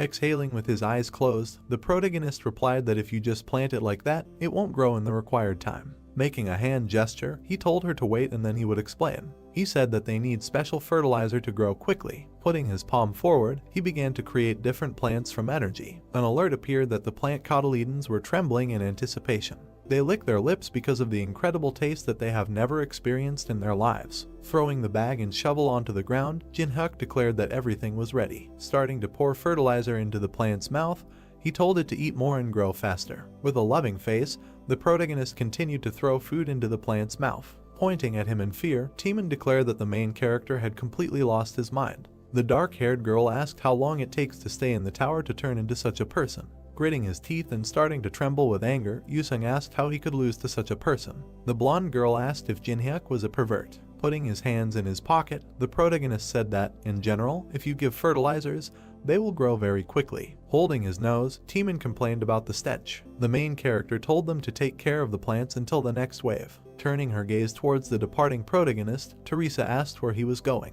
Turning in her direction, he said that he needed to tidy up a little. With confusion on her face, the girl asked him what he meant. The main character calmly walked down the stairs. Looking at his teammates carrying boxes, the protagonist mentally stated that everyone was busy collecting supplies on the battlefield. They are preparing for a long battle. Jumping off the bus and starting to run along the road, he declared that it was all in vain. Raising his head to an abandoned brick building, the protagonist declared that only simpletons prepare for a long battle. Starting to look around in the abandoned room, the main character, making a hand gesture, said that he had not been here for a long time, about 8 years. He added that there were still a lot of cobwebs in the corners, as before. Approaching the illuminated, broken window, he said with a smile that the view also remained the same. He suddenly grabbed the white curtain. Tearing it off and looking at the huge mirror, he also stated that this thing was also here. Extending his finger towards her, he declared that it was time to begin. His finger touched this matter. Several hunters stood in the middle of an unusual ruined building. In the corner of the room there were several dozen boxes and a mirror. Surrounded by a purple aura, a hand began to emerge from him. The main character began to slowly emerge from the portal that appeared with a smile. The strong blow caused great damage to the stone wall. Gritting his teeth and hitting the wall, the dark-haired guy declared that he would destroy Jinhyuk and would definitely not leave him alive. The guy behind him said that he usually disagrees. The chip-eating girl finished his sentence and said that this time she thought her brother's words made sense. The blue-haired girl, continuing to throw chips into her mouth, said that although they need to increase their influence, it is not necessary to team up with someone who cannot be controlled. A dark-haired guy in a hat, turning to a girl named Sokka, asked if she really took his side. He thought about how many times they had secretly met with people outside. Squinting his eyes, he mentally said that, unlike him, no one could open them. He mentally asked how he revealed their identities. He lowered his gaze, continuing to think. He assumed that if he were removed, then as the protagonist had said, there would be no cause for concern. The shocked girl let go of the chips from her hands. Turning towards the guy in red, he asked what happened. The guy said there was a problem at the warehouse. The huge red monster let out a loud roar. Appearing in a stream of smoke, the main character said that he took a housewarming gift, a red flower, gourmand.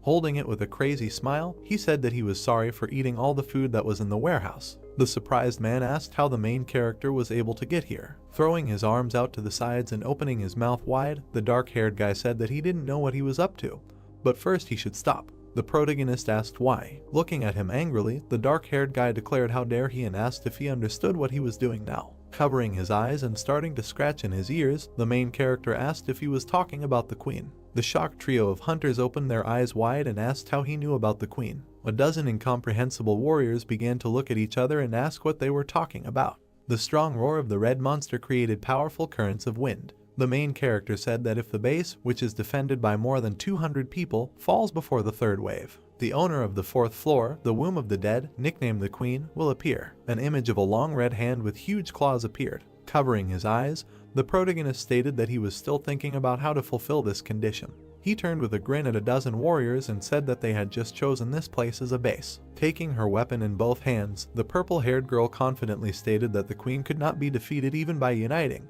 and asked why someone who knows about this would want to summon her. With a crazy expression on his face and a burning eye, the protagonist said that he was just too lazy to clear out the fucking zombies 100 times. He put his hand forward and brought his palm to the monster's body. Pushing away from him and jumping out into the hole in the ceiling, he wished them to die successfully. Starting to run after him, the dark-haired guy stated with annoyance that he said what he wanted, and now he's running away. He shouted at him to come back and fight him. A huge monster with a bunch of tentacles was destroying the base. A notification has appeared about the destruction of the supermarket base. Turning to the side with confusion on her face, Teresa asked what this vibration was. Raising his hand to his chin, Timon, looking at the system window, stated that the supermarket was being destroyed. Looking at him, the girl asked if this was the base of those who fought with them. She added that the Triad chose it as a base. Looking to the side, the dark-haired girl expressed the hope that this was not related to Jinhyuk. Folding his hands, Yusung stated that his intuition told him there was a connection. A notification has appeared about the fulfillment of the condition and the start of a unique event. Dozens of dog and humanoid monsters began to appear from the red energy. A red-haired girl in a mask hung above a pack of zombies. She narrowed her blood-red eyes and declared that she would punish the pathetic people. It was the boss of the fourth floor, Pendariel. A unique quest has begun. A system window appeared with information that the boss of the fourth floor was coming to them to punish the weak. With genuine shock on her face, Younghwa asked how this could even happen. A horrified Timon said he couldn't believe it and stated that they just had to clear out the waves of zombies. Gritting his teeth, Yusung looked at the information window and wondered what Jinhyun wanted to achieve with this. The guy's foot stepped on the roof of the house. Looking at the empty, destroyed street, the protagonist said that it seemed to him that this was a wonderful place. Creating an unusual amulet similar to the sun above his palm, he mentally stated that this was an item that he received after killing the boss of the third floor. It was a solar eclipse stone. The system information window provided a description of the item. It was a divine relic used in ceremonies. Can cause darkness by blocking out the sun. Weakens skills with the light attribute by 50% and enhances skills with the darkness attribute by 100%. Clenching his fist with the item, he declared that it was time to use it. The solar eclipse stone has begun its activation. A huge dark sphere began to slowly block the bright sun. In an instant, the earth fell into darkness. Zombies received new effects. Skills with the darkness attribute increased by 100%. With glowing eyes, the summoned monsters began to examine themselves. Unusual growths began to appear from the back of one of the zombies. Raising their heads up, they began to scream with all their might. Frightened Teresa looked at the system window, on which it was written that skills with the light attribute were weakened by 50%. Timon, approaching the girl with her head down, asked what was wrong with her. Looking blankly at her hand with a golden aura, she asked how it was possible that her saint powers were suddenly reduced by half. Pendariel looked up in surprise after receiving a strong buff. Lowering her hands with long claws, she said with rage that this was done by the impudent little man. An alert appeared that the boss of the fourth floor was looking for his location.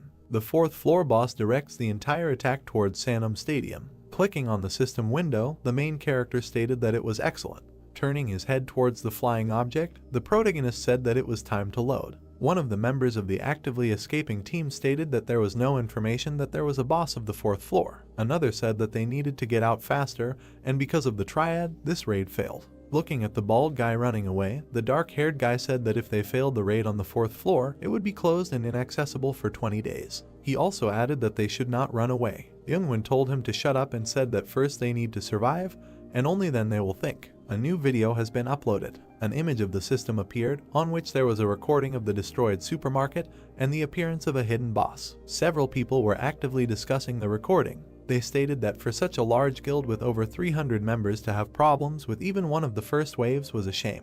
A notification appeared about the protagonist uploading a video. The intro of the video, which was in the top 10 in terms of views, featured a confidently smiling protagonist with his hand thrown forward. Its headline mocked the triad, and in the comments, people praised and expressed hope for Jinhyuk. They stated that he had bought time for the guild and had a chance. Someone also managed to express hope for a beautiful battle. Looking at the video screen, Manhwa asked when he managed to shoot the video. Teeman was surprised by the number of views. Looking with pretense at the protagonist's averted eyes, the girl asked if he had accidentally gone too far. The guy asked if he planned to bring them here. A slightly frightened Teresa said that the second wave had not yet begun. She asked hopefully if the destruction of the supermarket was his prank. Turning around, the main character said that no one could know. Closing his eyes, Yusung asked if he did it or not. He added that it was good that a worthy goal had emerged. Looking at the protagonist, who had his hands in his pockets, he asked if he had a way to defeat the queen. Closing his eyes and raising his finger, he stated that there was one method. Folding his hands and exhaling, the guy said that it was good that at least this time he had some kind of plan. He also asked what the plan was. The main character raised his hand and pointed his finger forward. Looking seriously into Yusung's eyes, he stated that his role was very important this time. The guy, with a little fear and misunderstanding on his face, pursed his lips. 100 different monsters rushed along the dark, ruined street. Above them was a huge Pandariel, shrouded in a pale green aura. Starting to walk through the crowd of zombies, she stated that people are weak. Scanning the area near the large stone building, Pandariel asked if it was here. She lowered her head and looked ahead angrily. Opening her eyes wide, she shouted that she needed to punish the others. Dozens of zombies howled throughout the entire location. Having scattered, they began to crawl onto straight walls. Looking forward, Teresa told everyone to go back because the zombies were approaching. A powerful artillery unit began firing at the monsters. Someone shouted that these were some special zombies. A powerful stream of flame appeared above the red and yellow flower. The guy shouted at her not to be greedy and to use everything she had. A powerful explosion instantly spread throughout the building, onto which about 100 zombies were simultaneously crawling. Pandariel approached him and stated that the man was stupid. The zombies shielded themselves from the bright light and struck the building. The boss of the 4th floor began to emit pale lightning from her body. She added that man is also weak. A stream of flame destroyed the zombies. Pandariel declared that she would punish him. Looking ahead, she said that this was her home. Her eyes suddenly widened. In an instant, a 100-meter block of ice appeared in front of her, with 4 people inside. Teeman and Manhwa were sleeping while frozen in ice. Teresa and Yusung also fell asleep instantly. A small purple crystal began to fall to the ground. Pandariel watched as he kicked off the ground and flew a short distance. She narrowed her eyes and took it in her hands. She looked questioningly at the diamond-shaped purple crystal. Gritting his teeth angrily, Yusung declared that the protagonist would definitely not die a natural death. The blonde girl tried to calm him down. With a malicious expression on his face, Jinhyun fingered the coins. He received 100,000 coins from Yusung. He asked who else had so much money and said that nothing could be done. He also mentally stated that he felt sorry for spending his coins. He clicked on yes on the acquisition system window. Closing his eyes and lowering his head, the protagonist stated that from now on they all become bait.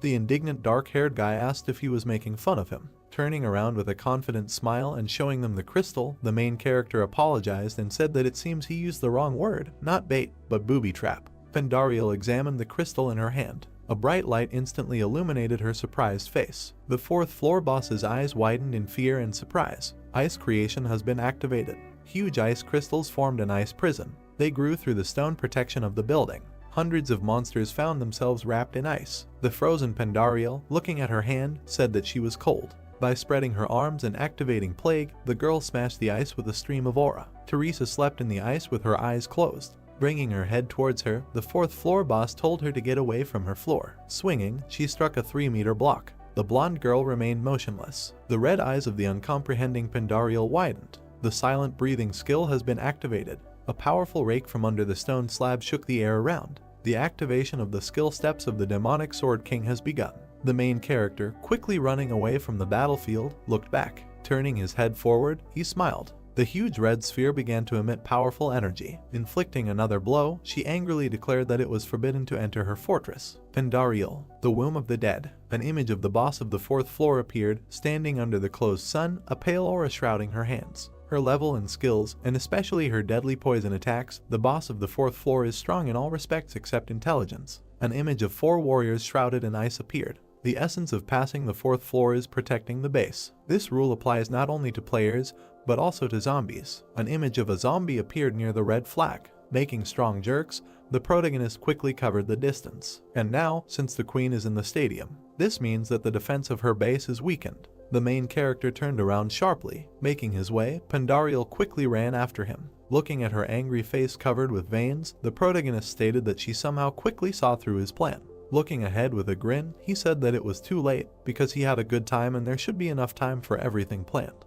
He ran out into the square where several tall zombies appeared. They looked in his direction with burning eyes. He instantly rushed from the roof of an abandoned building. The sword graveyard has been activated. Enveloping his blades in golden and purple energies, the protagonist jumped backwards. The skill Heaven's protection has been activated. With glowing eyes, the protagonist swung his blade. Several powerful cleaving blows struck the zombies. Running along a destroyed street shrouded in corpses, the protagonist mentally stated that everything here was just as disgusting, and mentally declared that he would finish everything quickly. Looking ahead, he thought about what was about to appear. In front of him was a red flag, under which was a mountain of skulls. With a serious expression on his face, he thrust his blade forward. As he approached, he closed his eyes. A stream of powerful energy appeared behind him. Jumping sharply back and starting to slow down, the main character mentally stated that he had appeared. His blade was hot and cut down the middle. This was done by the guard protecting the queen's flag, the butcher. A huge green monster with two cleavers raised his hand furiously.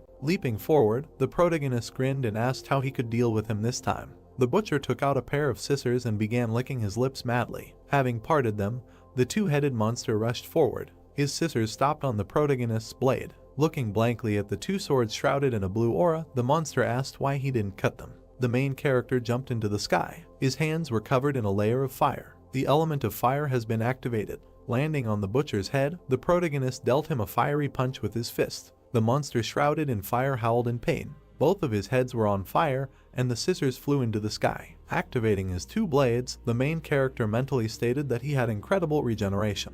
Running up to the lower body of the monster trying to extinguish the flames, he mentally stated that he did this more to limit the view. Dozens of cutting blows struck the monster's body in an instant.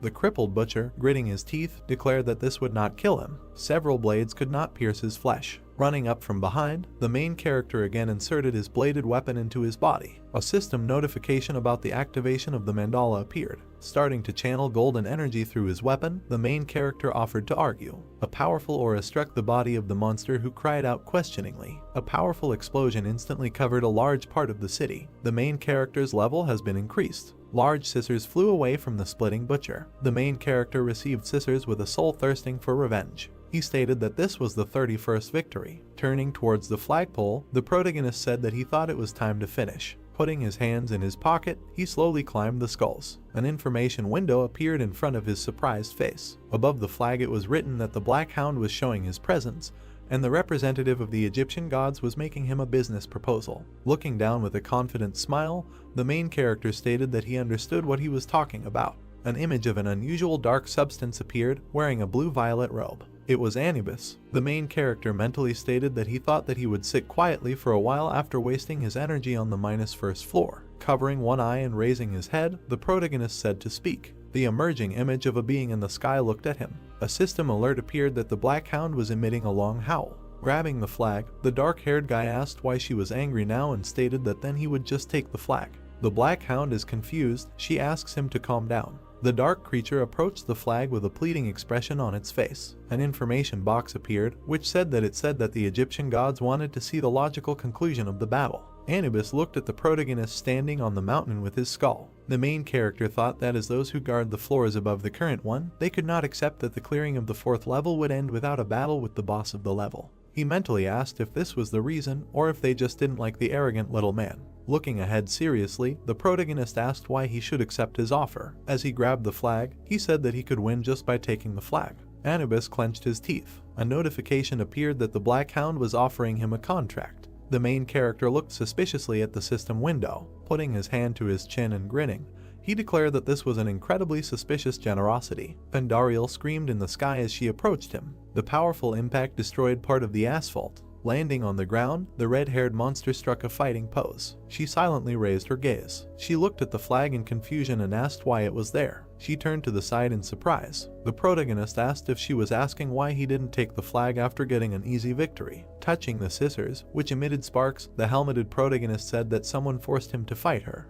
He added that he had already received an advance, so he could not take the flag until he defeated her. Looking to the left, Pandariel incomprehensibly asked about the advance. Raising his helmet, he said with a smile that everything was so. He grabbed his weapon. Then he threw the butcher's weapon on his back and said that he was very glad that he had received advance payment. In the hands of the boss of the 4th dungeon, a huge sword began to form from the aura. Starting to pick him up, she declared with burning eyes that he would regret it. Heaven's protection has been activated. Throwing his weapon on his back, the main character began to cover himself with a golden aura. Skills with the light attribute have been weakened by 50% due to the effect of the solar eclipse stone. Looking at the slowly approaching girl, he mentally stated that even with the maximum effect of blink, he would not have nearly enough stats to kill her. A deep imprint of her feet remained on the ground after the jerk. Appearing behind the protagonist, Pandariel swung her two-handed blade. The main character turned his frightened gaze to her. Smoke from a powerful explosion spread around the building. The red-haired girl, holding her blade forward, silently looked forward. The main character, who had a golden magic circle behind him, looked at her with a crazy look. She asked in surprise how he was able to block. The activation of the mandala has begun. The protagonist looked at her confidently, being in the epicenter of the smoke. Putting her hand to her face, she asked why he was not dying and asked him to disappear. Spreading her arms to the sides, she screamed for him to disappear. Huge strands of her hair rushed towards the guy. The skill steps of the Demon Sword King has been activated. Enveloping his blade in red energy, the protagonist quickly struck several times. His movement speed has been increased by 70%. He exhaled and began to cover his fingers with ice. The system reported the activation of the skill, Ice Creation. Gritting her teeth, Pandariel tried to jump away from the flow of ice. Soaring into the air, the main character swung his blade at the chain boss. A powerful blow landed on her shoulder. She screamed as her shoulders and neck began to freeze. After carrying out the attack, the dark-haired guy jumped away. Breaking the ice and looking furiously at the guy, the boss of the 4th floor said that he couldn't kill her so easily. Taking a stance, the protagonist said that he knew that this was not enough. With rage on her face, the red-haired girl ran towards him, drawing her sword away. Appearing behind him, she launched an arcing attack. The Create Ice skill has been activated. A dozen small crystals instantly appeared on Pandariel's face, blocking her view. She began to move her hands chaotically, not understanding what was happening. The main character easily dodged her attack with a confident smile. He grabbed the edged weapon with both hands. Raising the butcher's weapon, he delivered 2 slashing blows to the floor boss's face. With fury in her red eyes, she declared that he had made a mistake.